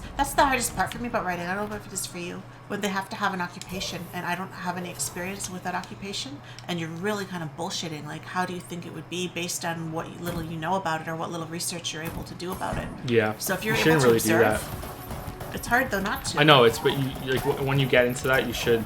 There are ways to avoid the I'm problem. running out of jobs I've done that I can actually fall back Yeah. on. You can only have so many people in funeral homes and waitresses and stuff that you know that. Yeah, but you should go and try and find some experience, even if it's online or whatever. A good resource for that is Reddit's IMA Ask Me Anything. You know, if you want to write a story about someone who's a garbage collector, you can probably find someone who has done an Ask Me Anything about a garbage collector, and they have a lot of interesting questions. But one of the best pieces of advice that I ever read was if you don't know it, don't try, which is. The example was a speech writer and speech giver. You know, if you have a character that is just world renowned for writing the best speeches and is just absolutely fantastic at performing them as well. If you are not yourself just a fantastic speechwriter, don't even try. Just allude to the speeches that they give instead of trying to write them, because you're not gonna do it. Because the thing is, if you're an established writer, you can go and actually speak to people. Yeah. You can go into a hospital and speak to a doctor or whatever. You can arrange to have a meeting with somebody. It happens all the time. If you're established and you're a well-known writer, people will talk to you. But it's hard when you're not, to get the same kind of attention. So, if you have people in real life that you can draw on, then great. Or even, I once spoke to a woman who was she was in med school when I was writing the Helensville Murders, because one of my characters was a doctor. And she was nice enough to actually email with me back and forth a little bit, and I could kind of pick her brain about med school and, how long it took her and what kind of things she did and what being a doctor, what, her day would look like, that kind of thing. And that was really helpful. But I really lucked out with that. Like, how often does that really happen that you have a connection like that? So, yeah, but reading a lot too. That would be my other thing I would say. If you, it's just as important, I think, as observing is reading other people's work and developing your own style. But yeah, plot holes don't bother me the way they bother you. So some of it might be being a writer, and some of it might not be being a writer. I think the only thing I can say about the idea that something bothers me as a writer that wouldn't if I wasn't a writer is if I feel that a writer was able to write something that was so bad in a way that I feel like, well, I wouldn't have gotten away with that. You know what I mean? And not bad in the story is so shit, but just like a really bad line of dialogue, or like specifically Twilight. Like that's not fair. You know what I mean? Like I feel like it's like, well, they had a really bad plot hole, or they were just able to just pull some bullshit ending out of their ass out of nowhere, and I'd be like, Well, that's what I said earlier about the ending thing. That really bothers me, and it really bothers me when things are not realistic and they're not consistent. If you have internal realism, right? Yeah, I guess. Yeah. Like if you have a character react one way at some point, and then she reacts that way later on again, and it's different. It doesn't match with the original reaction. Stuff like that kind of it pulls me right out of it, and I don't feel like I connect with the character anymore, and I feel like if I don't have any connection with any of them, if I don't care about any of them, then I don't enjoy the book the same way as if I did. So that's something that would probably get to me in a video game because of the writing. Your favorite filmmaker wrote his films blackout drunk. I'm okay with that. That's fine. That's fine. A lot of writers need to abuse some substances in order to write. It's why I'm as stupid as this sounds, and I'll never do it because I'm a parent now. I really am curious what would happen if I took up drinking as a habit. Unfortunately, alcoholism runs in my family, so I can't really risk it, no matter what. But I'm curious how it would go. Like, there's a part of me that's curious about but equally parts curious and scared of cocaine after reading about what happened to Stephen King when he took it. He said it was instant. You know, he was able to, it was like finding a superpower substance after he took it. He took it, and instantly, the first time he took it, he was like, holy shit, this is for me. This is what I've been missing my whole life. And he was able to do so much on it at first, and then it took over his life completely. And as much as I logically look at that and go, that is a really bad idea, why would you ever want to flirt with that bullshit? There's still a part of me that's like, oh, what was that like? Like that strength of a reaction, like holy shit. But no, I'll never do it.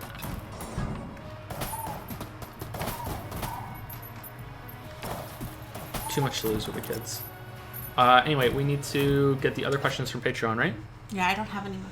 Okay, so I'll read these out and then I'll answer them while I play the game. I think I've done fairly well playing the game while talking. It's been more interesting than Stardew for me because I just get to play Gungeon, and I'm returning to the game a little bit. I think we might try Gungeon for the next couple months. Minecraft didn't really pan out that well, but let's see.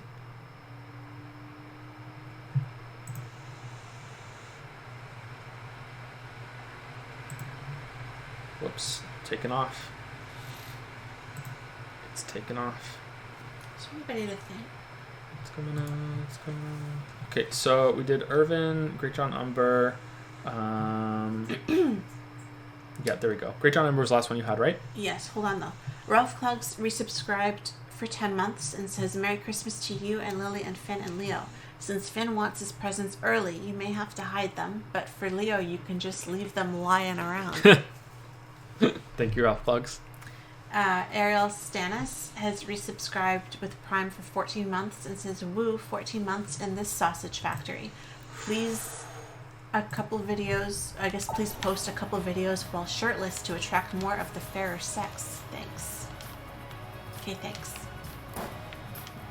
Do we talk about demographics? Mm-hmm. Thank you very much. Yeah, I should give it a try. It's good advice. Thank you to Zay Jr., who resubscribed with Prime for 12 months and says, just want to shout out the VOD boys. Shout out to the VOD boys. We rowdy. Welcome to the 1 year club. What was the resub on the last one? What was the duration of it? 14 months. 14 months. So full 2 months into the 1 year club. Thank you so much. And thank you to the one I always say wrong, Zersplexius. Zersplexius. I think I say it wrong too, but that's what we have right now. Who resubscribed for 12 months and says, I think Diablo Immortal also went over worse because most Blizzard games are PC games, so the audience at BlizzCon isn't going to be mobile gamers. Yeah, it was terrible. It was a terrible choice all around. I don't understand what they were thinking, other than they probably weren't thinking at all. And they think that when it comes to the big decisions, like Blizzard knows how critical its audience is when it comes to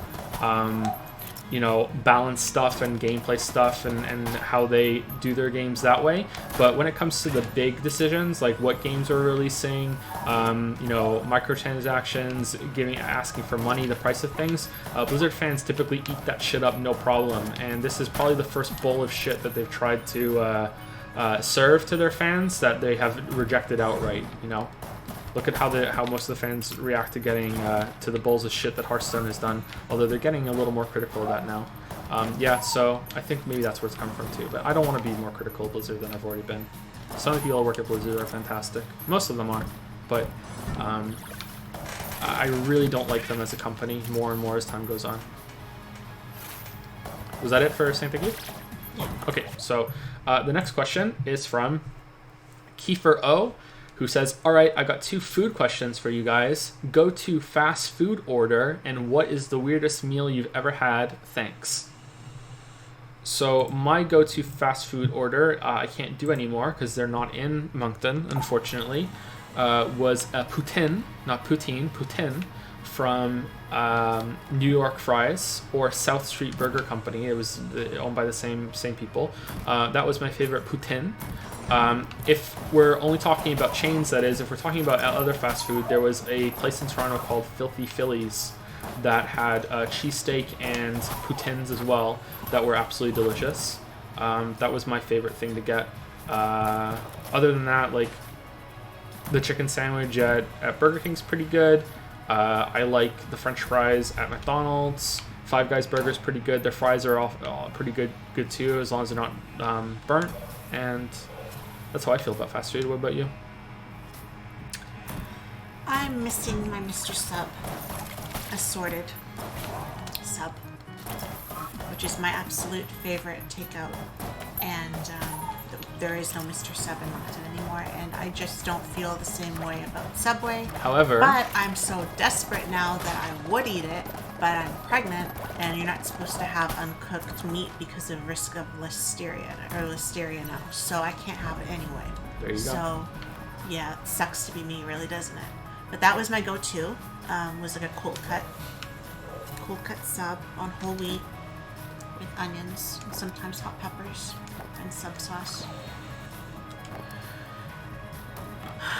sorry, man. F for Lily. F for Lily. I'm sorry. And what else? I'm really missing the burrito from Grillies, and their fries were so good. I used to get this spicy chicken burrito. It was so good. The South Street Nacho Burger was good. Mm-hmm. Don't have that here either. Don't have anything here. But lately, since I've been pregnant, I just want McChickens all the time now. That's I could go for one right now. Like I'm really surprised. McChicken, extra mayo, some fries with a sweet and sour sauce, and maybe an apple pie on the side for later. You know, like that sounds pretty good to me right now. I'm kind of off burgers. I don't really feel like burgers lately, and I don't feel like pizza either. I just want McChickens. And I don't really like the chicken sandwiches from anywhere else other than McDonald's. I'm like Joe. That's it, right? I'm not forgetting anything. I don't think you're forgetting I don't anything think though. so. I'm not into poutine like you are. You said you like poutine. Not like what you do. Or you just putting it on? I must have been poutine you on. Putting it on? They're okay. I'm good for like a few bites, and then I get sick of it. I think what it is, I don't really like the gravy. A Greek poutine is good. The Greek fries, you wouldn't like because you don't like that kind of thing. But with like olive oil and feta and tzatziki on top, they're really good. I would go for some of those right now. So usually there's a little bit of like a seasoning in there too. I don't know if it's. I don't even know what it is. I'm not even, oregano maybe? I'm not sure. Oregano. Yeah, something like that. Fancy. Like a basil. That's too spicy for me. They're really good. I used to have them at work all the time. Especially when I was pregnant. I used to make this big plate of it. Those were the days when you worked in a restaurant and you had just accessible food all over the place. You want a salad? Well, it's already cut up and put in bowls, so help yourself. What was there another part of the question? What is the weirdest meal you've ever had? Mine is squid or octopus. I can't remember what it is. I never remember. This question has been asked before. That's the weirdest thing I've ever had.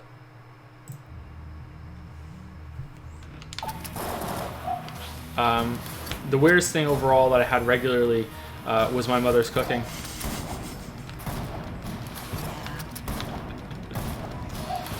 Remember that time we were first dating? You came over and she was making spaghetti. Yeah. And I was just gonna tell the story. And she had spaghetti in a pot on the stove, and one of her friends that lived in the building came home at that moment in the room downstairs, the floor below us. So my mom just turned the Turned the pot down to like low heat. yeah, the she stove top left. and just left And for I'm like hours. Should I stir this? Like, what? It's like it's just smoldering here. It's just like it wasn't burning, but it was just sitting there on a lump, of just like meat and sauce. She just left.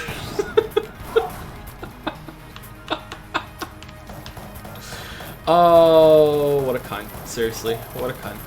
Anyway, what's your weirdest thing? Probably I had octopus. Also, my mother's cooking. Is that your answer? I don't think I ever had it. You had. Did I have it once? I think to be you had it polite? once. Yeah. I might have had it once. Yeah. But yeah, I had just eaten when I came over, so that was, There you go. Octopus, and it's mostly weird for me because I don't eat any seafood. So I've had crab, I've had lobster, I've tried all these things before. I've tried shrimp. I don't like any of them. So octopus seems a little bit more of like an exotic variation of it, and I don't like any of it. So that's, to me, that's even worse. My father once told me we had a shark steak. I think he might have been lying.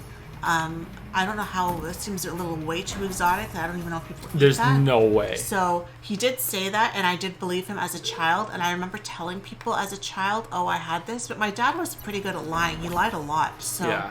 I very much doubt now that happened. So probably octopus is probably my number one thing. We ate a lot of like bone marrow and stuff. We would eat lamb. Lamb was a big. My grandparents are from Greece, so making like lamb and rice and stuff was a big deal.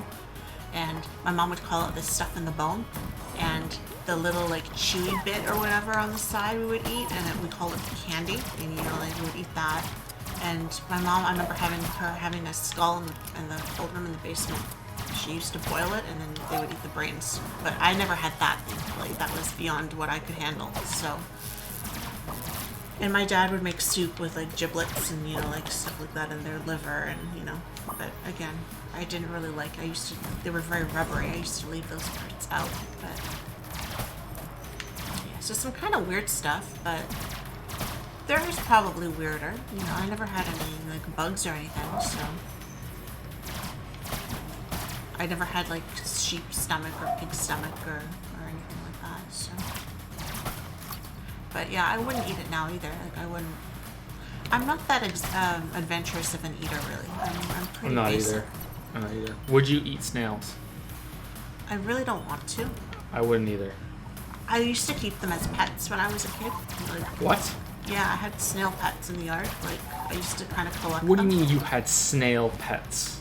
The garden snails. I used to keep them. Okay, next question. So eating them would be just wrong, You have the questions. What am I looking for? I have the questions.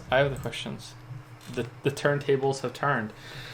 Sean M asks, "What's up with it? You ever invent a recipe? Once I deep fried apple on Oreo on apple on Oreo on apple, and it was pretty good." Someone had shark steak. Okay, maybe it was true. There's no way you had shark steak. Someone said it in Australia. I they believe. have it. Did you go to Australia? No. Were you in Australia when you had it? I've never been to Australia. There you go. But what if an Australian brought it here and we had it? And that's how he got I don't it? think that your like father. He had a friend that used to eat raccoon and squirrel. I so don't like, think your father knows any Australians. I'm just saying. Actually, I have relatives there. I'm just saying. Australians are usually pretty racist, so he would get along with them. But I don't know. I don't know. Yeah. Anyway, Sean M asks, "What's up with it?" I don't know. What's up with you, Sean? We're doing okay. We're at the last questions. I'm surprised we're getting this all done tonight. Actually, maybe we won't. Now there's a couple questions. I don't think I've ever invented a recipe. Sorry, so I can't really answer. Apple on Oreo on apple on Oreo on apple fried sounds, let's say, interesting. Have you ever invented a recipe?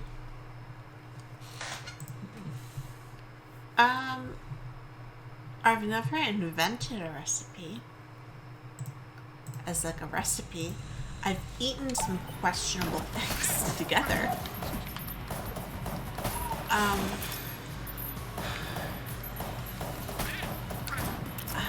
Sometimes I would get cravings for like something like salty. We didn't have any chips or anything in the apartment, so I would dump Parmesan cheese in a bowl and get the pickles out of the fridge and just eat the Parmesan with a spoon and eat the pickles on the side. And I wasn't pregnant. This was I just wanted something to kind of snack on, and there was no snack. But the most recent one was at the beginning when I was first pregnant, and this time, and I was eating chili. I made chili, and I was making it spicy. Joe doesn't eat with spices, so I have to add them after, like add like hot sauce afterward. So I had the chili chips, if you will. I had the chili. I had hot sauce mixed in with the chili. I grated cheese on top of it, and then I was putting sour cream on it. So it was like nachos, kind of. But then I ran out of sour cream, so I was putting cream cheese on top of it instead, and like dipping the chips into the cream cheese and eating it that way, which was delicious at the time. Even though you ever eat something and you're like, wow, this is delicious, but I'm disgusting. That's how I felt eating it. And now thinking back, I would never eat that again because that's kind of gross. But I was very liberal with the cheese. So it was like double cheese, right, on top of these chili chips. But yeah, I'm trying to think if there's anything else weird I did like that.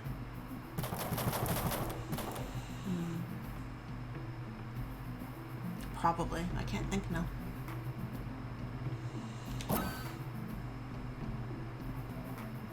I kind of would make pastas, but that's not really adventurous.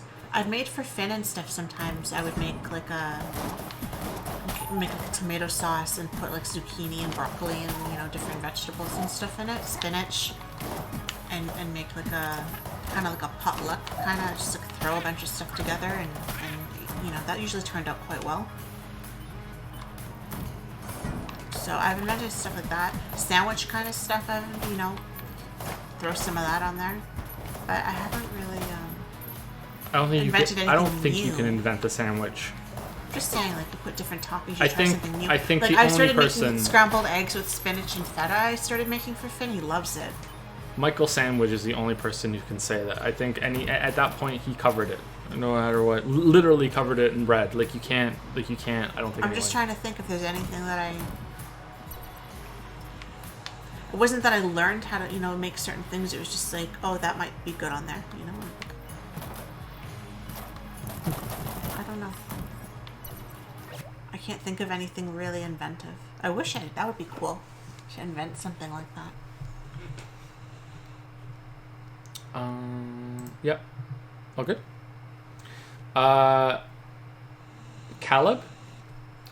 Caleb R asks or says, "Hey Joe, hey Lily, thanks both for being cool people creating cool content. You're pretty cool yourself. Wish I'd said your name right.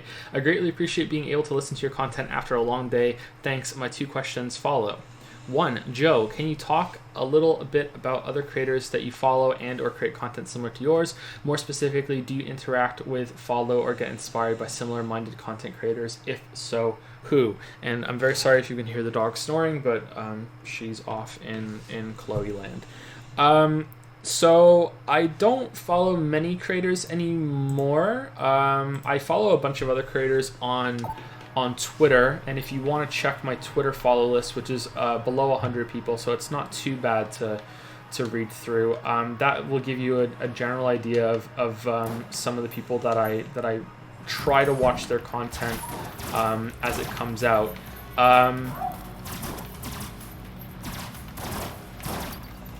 The big ones before I started were Mr. Beat Time, Matthew Matosis, and Super Bunny Hop. There have been a few that I have tried their content, and I try my best and I can appreciate what they're doing, but for some reason or the other, I have stopped watching them since then. I cannot get past Noah Gervais's audio quality, and as much as he may be saying wonderful things about games, after I think 4 or 5 videos, I just can't do it anymore, and I cringe too much. And I can't do it. Although I haven't tried recently, so maybe he solved the problem and I can watch some of his new ones. But that really is the only issue I have with his. The content that I enjoy the most lately is stuff like Mandalore does. Shammy's new video is one of the best video game critique videos that has been made. It's extremely impressive, and I'm stunned at how good it is, considering the topic. But those kind of videos are not really what I like to watch much anymore. I prefer stuff like Mandalore does, where I am learning about games that I would never ever play, and I'm taking through this very entertaining tour of a game that I'm very likely never going to play, or I've never heard of even. Mandalore is very, very funny. Mandalore might be the funniest person that I've ever spoken to in my entire life. Mandalore is that funny. I am going to say something that he might not like. He'd probably be fine with it. But Mandalore is funnier in person than he is. Well, in person I mean like like instant messages. I haven't met Mandalore. Mandalore is funnier in messages, like one-on-one or in a small group, than he is in his videos, and he's already really fucking funny in his videos. So that just goes to show you just how just on the ball Mandy is all the time with his shit. Like the dude is the funniest guy I've ever met. So I enjoy videos like that more than anything lately, but I don't really have that much time to watch a lot of the content that are very long videos. From what I have seen of Racevic, Chris Davis, White Light, they're very, very good, but I just don't really have the time to devote to watching the longer videos like that, like I used to. I would love to, but I'm just already strapped for time as it is, and I'm already trying to do too much, so I can't really comment on them much right now. I've drifted away from Bunny Hop's content because I feel like he doesn't make videos that are on topics that interest me much anymore. Similar to Matthew Matosis, the videos that he made recently, it's like, I'm sure they're great, but I don't care much, so I haven't bothered watching them. I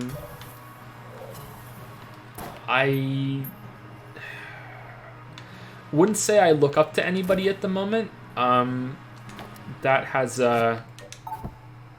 that might sound really arrogant, but it's not really about I think I'm so great. It's about I feel like I'm in a good place with my own content that I don't really want to emulate anybody else at the moment. I was very much like Matthew Matosis when I first started out, although I was also a lot more like Mr. B-Tongue than I think most people realize, especially with putting text on the screen. I was really interested in doing stuff like that. So I think I've really found my own kind of voice over the past 3 years, especially a few videos in after that first Dark Souls critique. And I like where I am, so I don't really want to be influenced or try and do something that somebody else is doing. But I do look up to other content creators in other ways, and I can appreciate what they do. Shammy has this really, really fantastic balance between being witty, clever, but also informative at the same time. Amanda I already spoke about. Nakey Jakey has this just incredible, strange charisma to his videos that I really enjoy, and he usually picks topics that are unusual and are very enjoyable for that reason. Like, how many other people have done a video on game loading screens, when the console first comes up, so those videos are really enjoyable, and I really and I really enjoy them. So I can talk about that, but I don't think I look up to anybody at the moment, or I watch their content and I think I wish my stuff was more like that, so that's how I feel.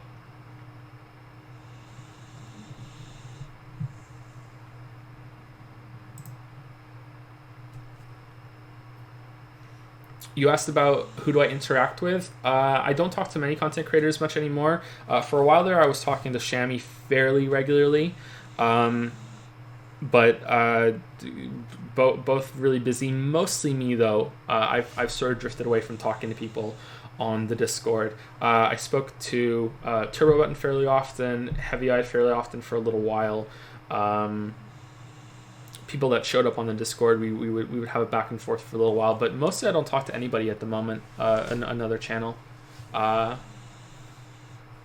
especially since moving. Yeah, I don't think so. It's just, again, time. Sorry to keep saying time, but it's so difficult to do anything, to add anything new to the pile with all the things that are going on. Unfortunately, yeah.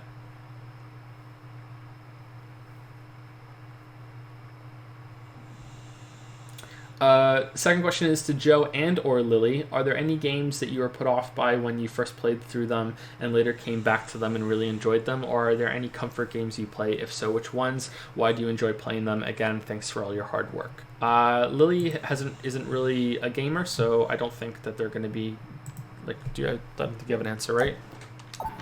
I don't think there's anything I was put off by and came back to. Yeah. I'm trying to think and if there was even anything that I was put off by. And I can't think of anything right now.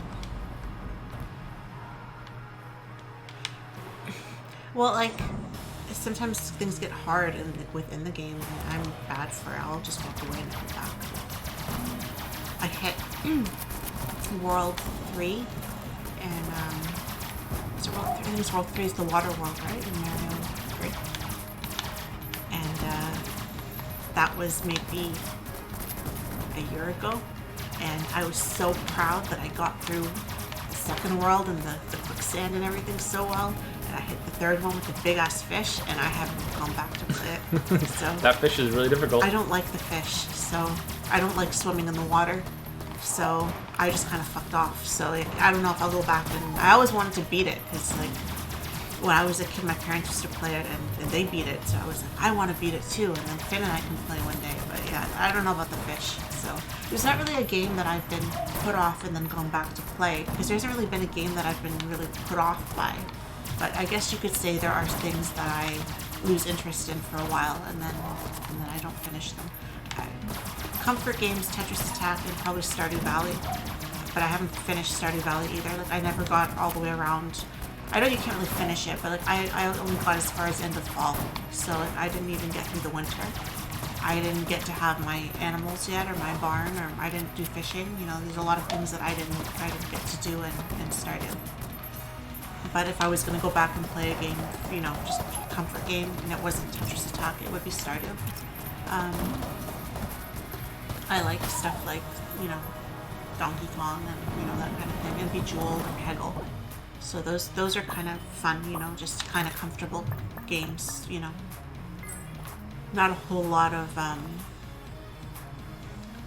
couldn't picture myself playing like a Dark Souls, you know what I mean? Like that would be too advanced for me. I feel like there's games like that I watch Joe play, and there are some that I would be like, oh, maybe I would like to play that. Undertale looked like something I might enjoy, you know, like I liked the combat, if you will, and the way that kind of went. But I don't know if I would ever. I liked it in theory, but I don't know if I would ever actually bother to play it. But there's so many other games that look too advanced for me, or you know, just too hard, that I feel like I would get frustrated, and I'm not a patient person, and I would throw down the controller and I would walk away, and that would be it, you know. So I don't really think I'm cut out for gaming in a lot of ways, because I'm not patient, and I'm easily aggravated. So yeah, I can't think of anything for the first part though. Well, you mentioned Dark Souls, and I can use that as a segue, because Dark Souls is my answer to both of the questions, or an answer for both of the questions. I did not like Dark Souls the first time I played it. I heard a lot of people raving about it, and I started playing it, and I was really interested. The thing that sold me on Dark Souls was something that I still really, really love about the series, are the names of the places and the characters. I think that you would be hard-pressed to find a better series, a series that has better names than Dark Souls. You know, like the Bed of Chaos, the Gaping Dragon, you know, even something like the Taurus Demon, that, you know, it's like, what, you know, Lost Izalith, Blight Town, you know, the names are just fucking great. Undeadburg, you know, like it's really, really cool, and I kept hearing people talk about, you know, I just got to this place or this boss and the names, and I was like, okay, I have to see what the fuck is all the fuss about with these names, and I hated it. I hated the game. It was slow. It was awkward as fuck. I didn't understand how the combat really worked. I think my exact words were, "This is clunky bullshit." I didn't like it, and for some reason I just wanted to go back, because I felt like I didn't want it to beat me, and and now it's not only one of my favorite games, it's also one of my comfort games. Whenever I feel like there's nothing to do when it comes to games, I play Dark Souls. Unfortunately, or fortunately maybe, it's very rare that I ever have that anymore. I can't even remember the last time that I felt that, oh, I have nothing to do right now, and I really want to play a game. I don't know which game to play. But in the past, when I was like that, it was one of the Dark Souls games, Dark Souls 1 or 2. 3 wasn't out when I was in that, when that used to happen to me. So, yeah. Other comfort games, World of Warcraft for sure, big time. that's a game that I can just sink into. Diablo 3 kind of as well. I can get into that, and it's something that you can just kind of put on in the background and just play. This game is comfortable for me too when I've been playing it somewhat regularly. As you can see right now, I've lost a bit of my edge in this game, but I'm still really enjoying it. I like that I can play this game and have a slightly different experience every single time. I feel like it pulls it off really, really well. And the new synergies that they've added seem to have made some of the weapons more interesting. Ah, that was bullshit. That was bullshit, he says after just complimenting the game so much. Trying to think of another game that I didn't like at first, but then I grew to really, really love it, and I took to it.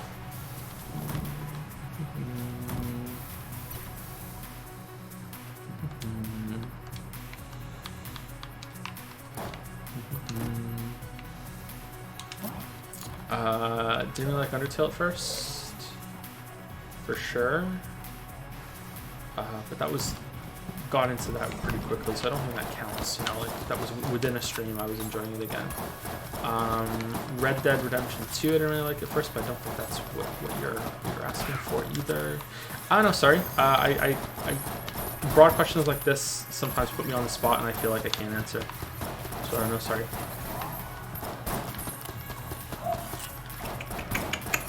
I'm pretty sure I've answered this question before, though, and I had some other answers, so I'm trying really hard, but I don't think so.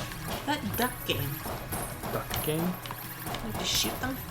Duck hunt? Yeah. When they would die, they laugh, kind of. Yeah. They make that really awful noise. And I remember thinking it was so annoying and everything, but it was just really satisfying to kill them. Did you try to shoot the dog a lot when you laughed? Maybe. Everyone does, don't we?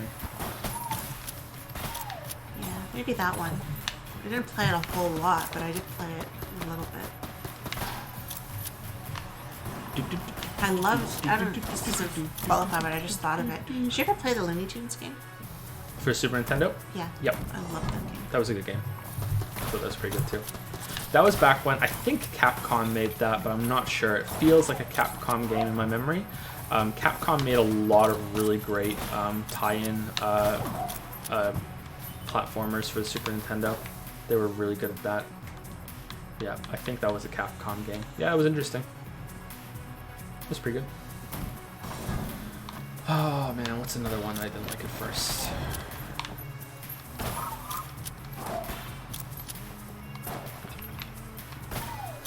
Really didn't like Dragon's Dogma when I first played it. That was pretty bad. And then I grew to really like it and then not like it again, and that was a back and forth. I went into that in the video. Yeah, I really didn't like Dragon's Dogma. But now if a sequel to Dragon's Dogma was to be announced, I would be like, holy shit, yeah. So yeah, there's that.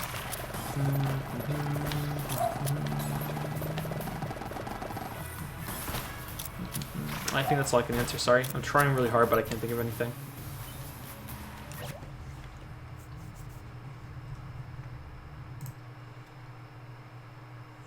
And then said again, thanks for all your hard work. Well, you're very welcome. Thank you for saying so. Thank you so much. Lazy Brain Games, just updating my question since we chatted on Twitter. I guess a broader question I can ask. Okay, so if I remember correctly, I had a back and forth with this guy on Twitter briefly about Celeste, and he changed his question. What line could a game cross to make you stop playing in your tracks, like Celeste did for me? Is there anything that might disqualify an otherwise good game from being recommended? Keep up the great work, man. Technical problems will get there for me for recommending a game. If the game crashes a lot or has too many bugs, I will not recommend it.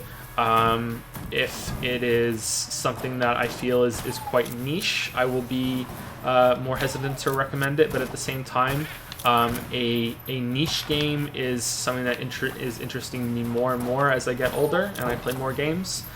If something is a niche, I see that a niche game. I see that as an opportunity to become part of the niche and have a really unique experience that only that niche can provide. Like, niche games are where you're going to find the most compelling experiences, IMO. So yeah, so it's this weird thing that I won't recommend niche games to people, but at the same time I recommend that you try and be part of niches. I don't know. Celeste, was frustrating in a couple places, but it didn't come close to breaking the game for me.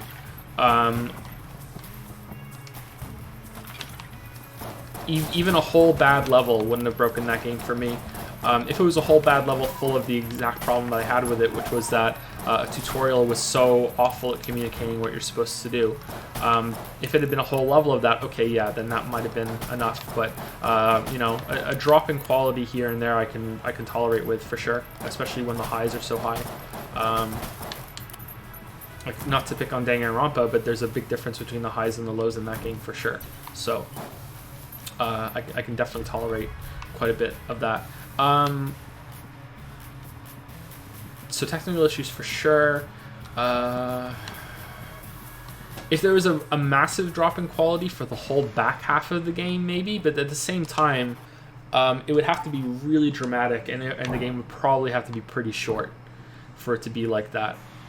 For it to be to get that level of condemnation from me.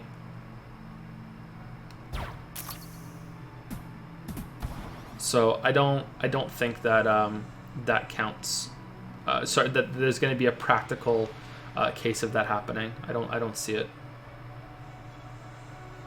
God damn it.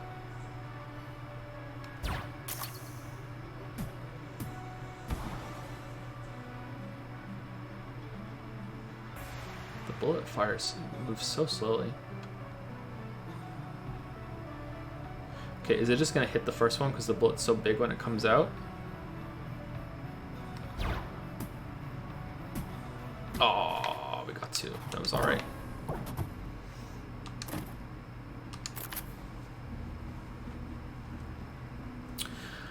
That said, I did say during V3 that if I'd been playing by myself, I would have quit the game. So I don't want to get into why because of spoilers. So I guess that is a good way to generally answer the question, is that if the game proves that it's going to break what I consider to be its own rules in a really harmful way that makes me not enjoy the main reason why I play those games, then I would consider that a good reason to stop playing. I'm trying to think of another example, and I don't think I can think of one. I can think of something close. If I was really enjoying a new... Let's go with Dark Souls again, because we were just talking about Dark Souls, and because it's a meme. If I was playing a new Dark Souls game, Dark Souls 4, okay? And an hour into Dark Souls 4, it pulled back and was like, okay, time to become a tactical turn-based shooter game like XCOM, and it stayed like that for 2 hours, and then there was another hour of typical Dark Souls content, and then hey, time to be another tactical RPG again. You know, like that. I know that's ridiculous, but that would be enough for me to be like, okay, maybe I should stop playing because I'm just going to be really, really frustrated the whole time I play in this game. So it has to break away from why I'm trying to play the game. I'm trying to think of a story game that could do it. If I was playing a game that had characters that I really, really love, and it turns out that it was a bait and switch, and those characters that I really, really love aren't even in the game, you know. So if The Last of Us 2 was to advertise that it was about Joel and Ellie, and then it comes out and it's about none of them at all, and they only show up very close to the end, even though it might be good, I might be pissed off enough that I'll be like, okay, fuck this, you know, I'm not doing this. That might not be fair, but it's sort of already happened with another Metal game that came out when I was a teenager, and I was so annoyed that I think I stopped playing it for a while, and I was like, okay, fuck this. So there's definitely a precedent for it. Yeah, I can't think of something else that would happen. I don't know. So it'd have to really break away from the reason why I like a series, or why I'm enjoying a game so much.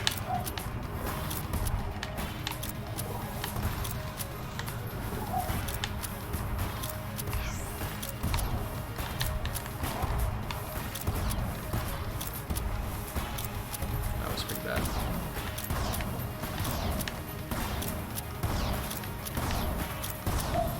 Any questions from chat? I don't know. Thank you to Ixon13 who subscribed. Thank you, Ibsen.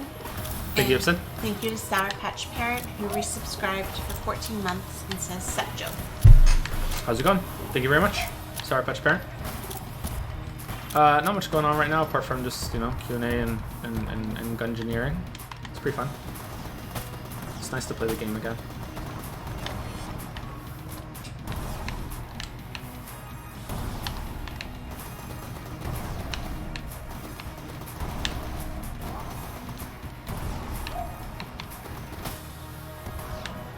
I wish I hadn't gotten tagged when they were coming at you. That's one of the hardest moves for me to dodge in the whole game when they do that stuff. That's a shame.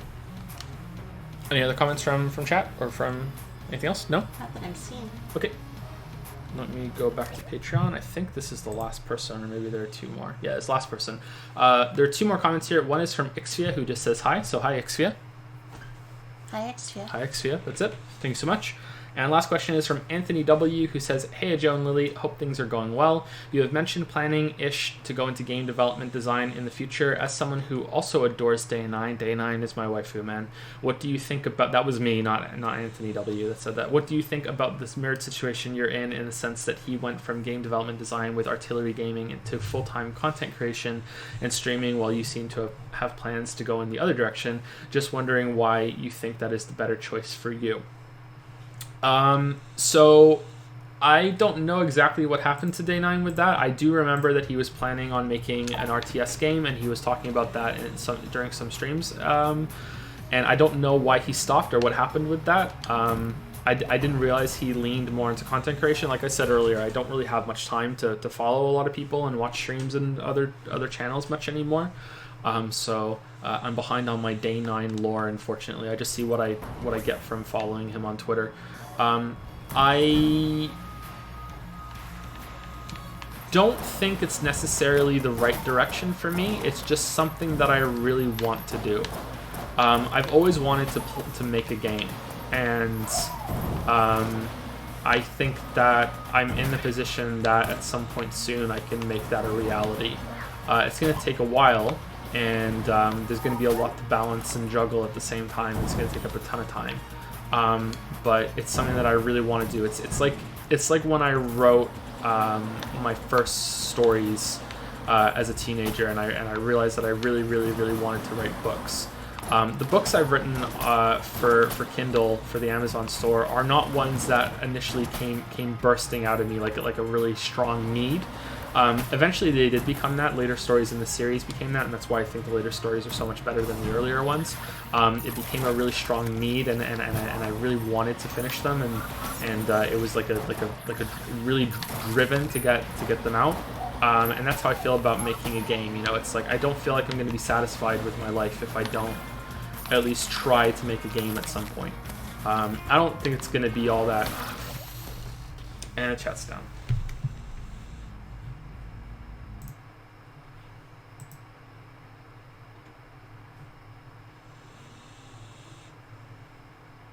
Are we back? We still here? Let's see.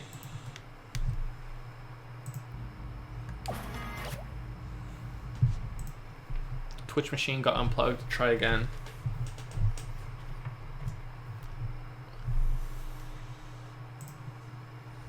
Okay, gonna stop streaming, and I'm gonna stream again.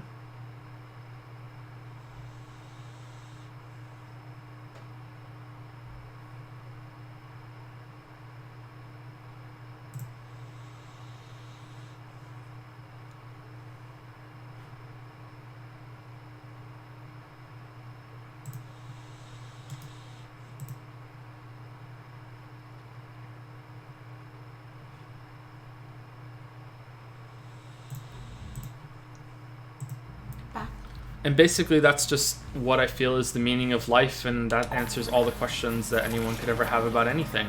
And that's how I stand. Yep. Thank you for the question. That was probably the most insightful answer that I've ever given. Very powerful. I don't know. I think maybe I'm done. I think maybe it's time to close everything down. I think I'm never gonna say anything better than that. Anyway, sorry, I don't know where it got cut off. I think this is the last time we'll stream on this laptop. I think there's something wrong with it. when it comes to programs just cutting out. Because I didn't lose internet. It was just the the software that lost connection. It seems to do that quite a bit when it comes to like Discord even and websites. And I thought it was because of the wireless, but maybe not. Anyway, so yeah, I don't know where I got cut off, so I'll just repeat most of that again. I feel like making a game is something I'm not going to be satisfied with my life if I don't do that at some point, because I've loved games for my whole life, and just how like I love books and I love stories, and I wanted to make one, and that's how I feel about video games. Strangely, as much as I love music, I don't feel that way about music at all. I don't want to make music. I would like to learn an instrument, but making music is not something that I need to do. Making a movie is not something that I feel like I need to do, despite loving, so many movies. Yeah, so that's why I really want to go into to game dev.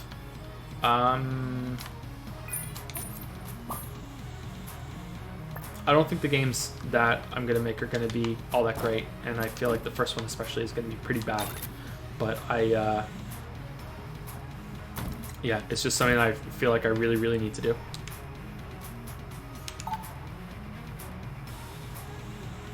I don't know if it's gonna be the right decision, and like I said, I'm not sure if it got cut off when I said this. I don't think it's smart, or like, yeah, that's the direction that I've mapped out. That is the clear path to success. It's just something that I really, really, really want to do. Someone in chat is asking, entirely me, or am I planning to learn to program and just design? I want to learn more about programming. I've taken some programming courses online, and I've watched quite a few tutorials, and I even followed one of Unity's how to make a game tutorial once, and I did that. I made Space Invaders, so I learned a decent amount of programming. And by a decent amount of programming, I mean decent for a beginner, like absolutely not for anything past that, just a decent amount for a beginner.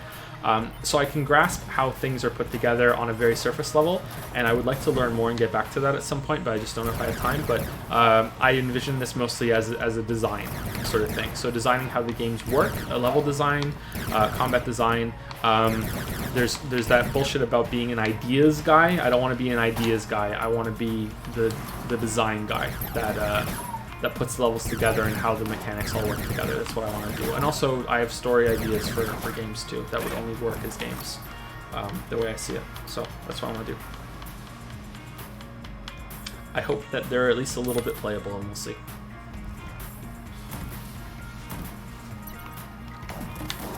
Oh wow, it's another. Wasn't expecting that.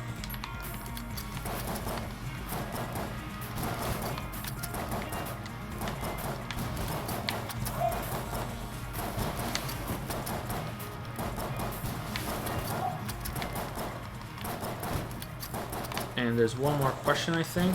Hopefully that was a good answer. I'm sorry if it cut out and it stopped the what I was saying at that point. Hope Day9's doing okay. I hope it was a choice and it wasn't that he just couldn't continue it. I would love to see what kind of game he would make. Next part is to Lily. Do you plan on doing anything related to the game industry in the future? How does being with someone who is exhaustingly, uncontrollably, unreasonably, unnecessarily long-winded about a topic you aren't passionate about feel like? The biggest, most tragic, most awful. As always, love the work you guys do. Thanks loads. And there you go. We're ending with Lily. Lily talks. Lily talks. Lily streams. I will probably have some role if there is a video game company, because we tend to work together always, right? The books we did together, the channel and the streaming we do together. It is 5:13 in the morning and I am here, so we're in this together. Oh God. Really?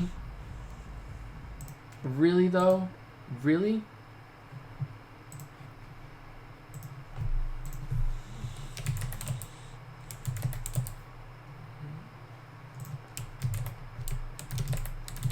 Cut off before I even started.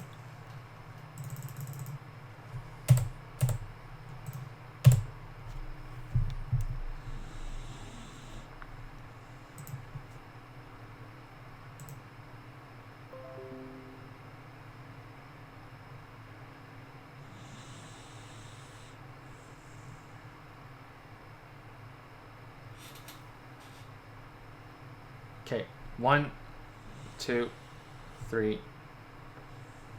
Going now.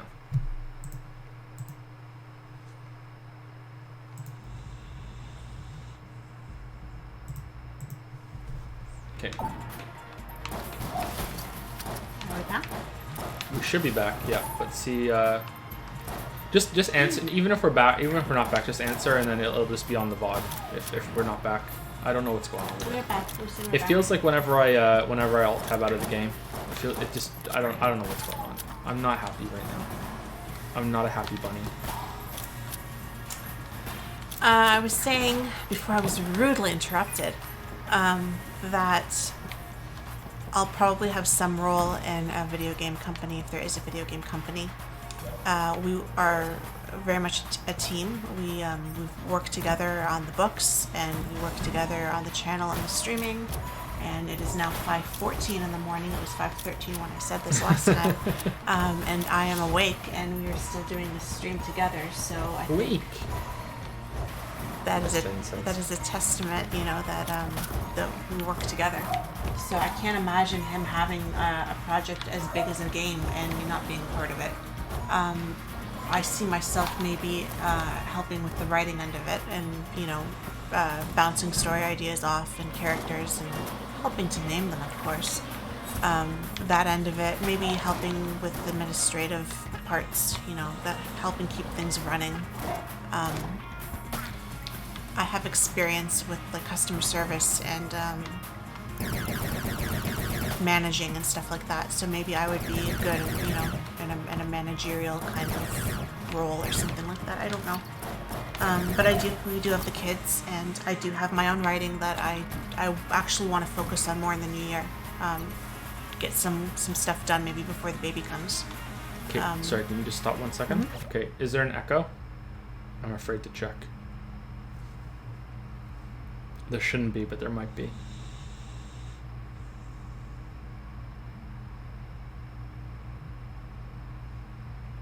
Okay, we're good. All right. Sorry. Get some stuff done before the baby comes, and kind of get ahead there a little bit because I'm behind. So it's not something I would give up just to help with the video game, but I would like to have a small part anyway. At least we talk about a lot of stuff, and if I'm not involved, then I would be kind of left out of it. I think I don't think I would like that very much. There'd be this whole part of his life and his work that we just wouldn't really be able to talk about anymore. And I can't really imagine how that would go because we talk about everything. So yeah, I wouldn't have a huge role. Even waifus. Even waifus. We talk about everything. We talk a lot. So I'm not really interested in making video games. It's not a passion of mine.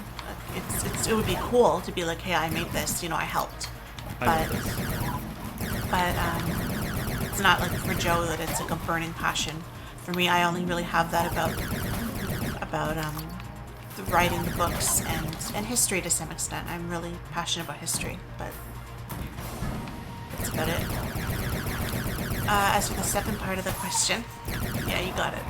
Did you realize? Yeah. As I said it. You said it? Okay.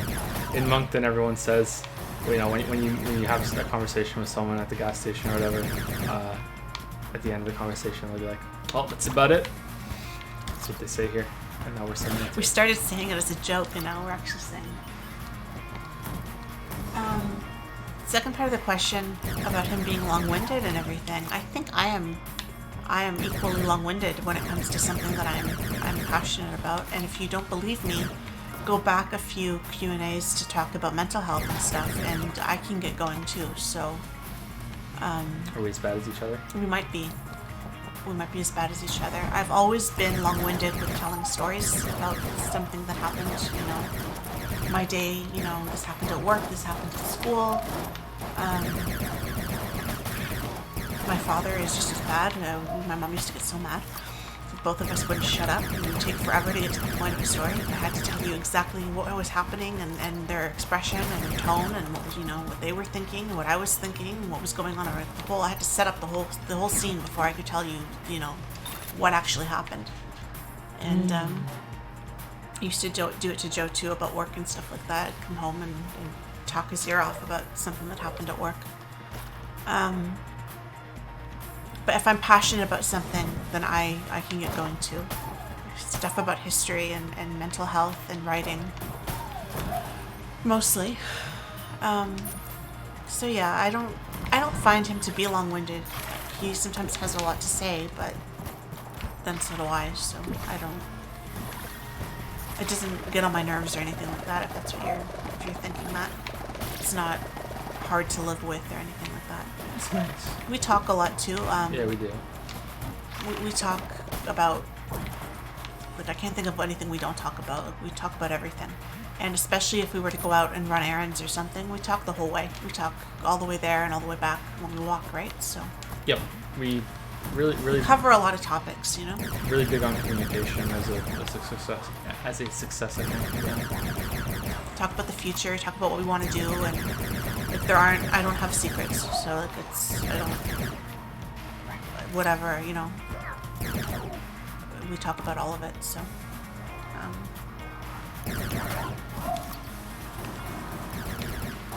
It doesn't bother me. I think if it did, I don't think you'd be around.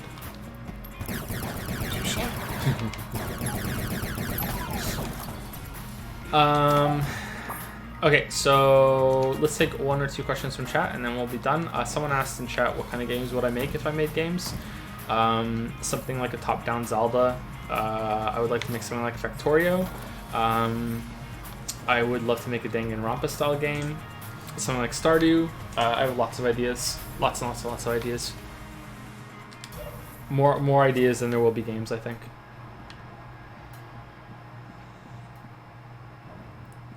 What should I combine with the duct tape? I'm never really good at doing this sort of thing.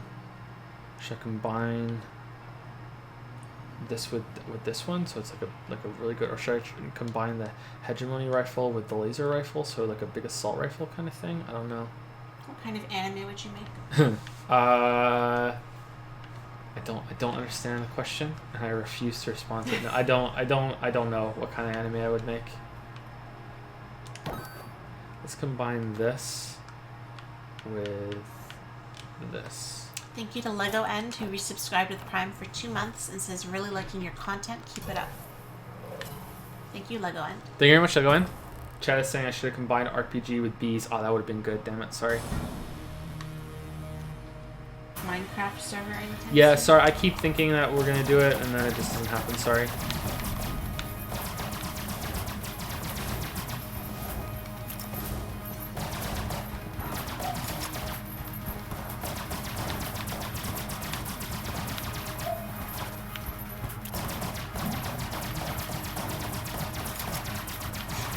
BT. Yeah.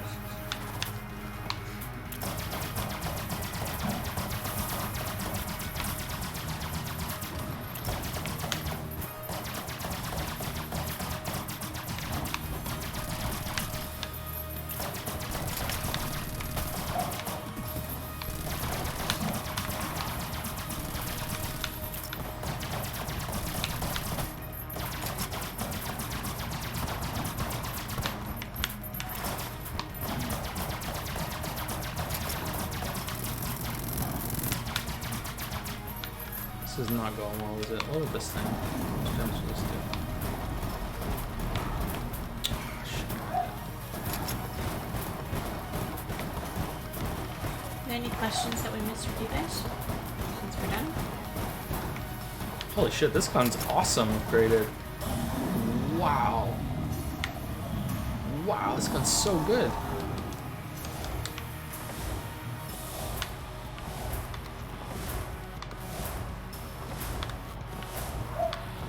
Oh, Al, why would you do this to me?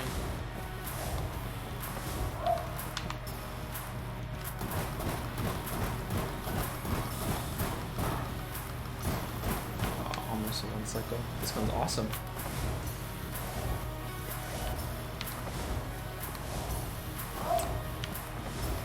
I don't know, if I made a game and I released the game, would you guys be interested in playing it just out of morbid curiosity to see how, you know, would there be like critic makes a game, so like I have to check this out to see how bad it is after he's criticized so many games? Because that's the way I see it. For sure. I think we only got hit once there. That sucks. God damn it. If there was a dragon. If there was a yes. dragon.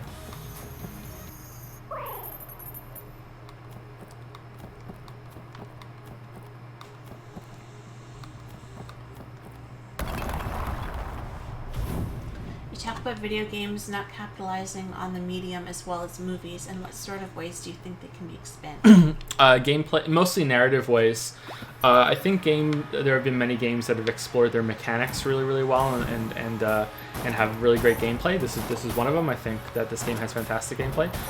So I think that there are plenty of games that have already done that and are great examples of that, and that we can still push further and can get better. But it's not something that I feel needs the most amount of work. I think gameplay being used narratively is something that could be used quite a bit more, and I also think that video games are the perfect medium for where choose your own adventure stories can really shine. When it comes to narratives being used well in games, it's not just about choices. That seems to be the most obvious one, but there's more to it than that. But choices are definitely something that I would like to see. It's difficult to get that right because there are every meaningful choice that you make in the game. Really? Yeah, we are. Okay, that's it. I think we're done. That's it. We're done. Okay, you know what though? Let's keep going just for the let me type it. Hold on. Stop streaming.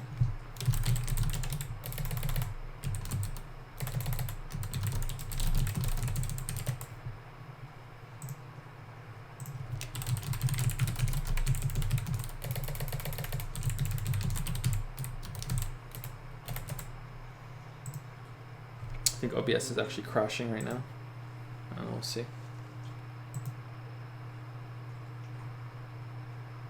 Okay, it should still be recording now, so we're still like this will be on YouTube, but it won't be on thing. I don't know. So I can continue talking about that. It's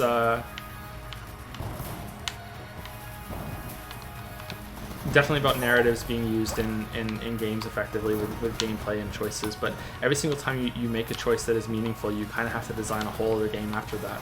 You know, there are ways around it, and you can make shorter games that are that don't have to have that much other content, you know, after each choice. But once you get to the problem of having, or the situation of having choices within choices, so if you diverge really early on from the main game into path A, path B, and then path A and path B have choices as well that lead to path C, D, and E, F, you know, respectively, then it's going to spiral out of control very, very quickly. But if you make a game that reuses content, reuses areas, and cleverly is planned out to maybe have choices from different paths be used in other paths, then I think it's possible to give a really, really strong, you know, 2 or 3 playthroughs where the choices feel really impactful and really meaningful, and you want to take them seriously. That's what I think. So that's what I would like to see more of. I would like to see more games from AAA developers also try and take more risks with their gameplay.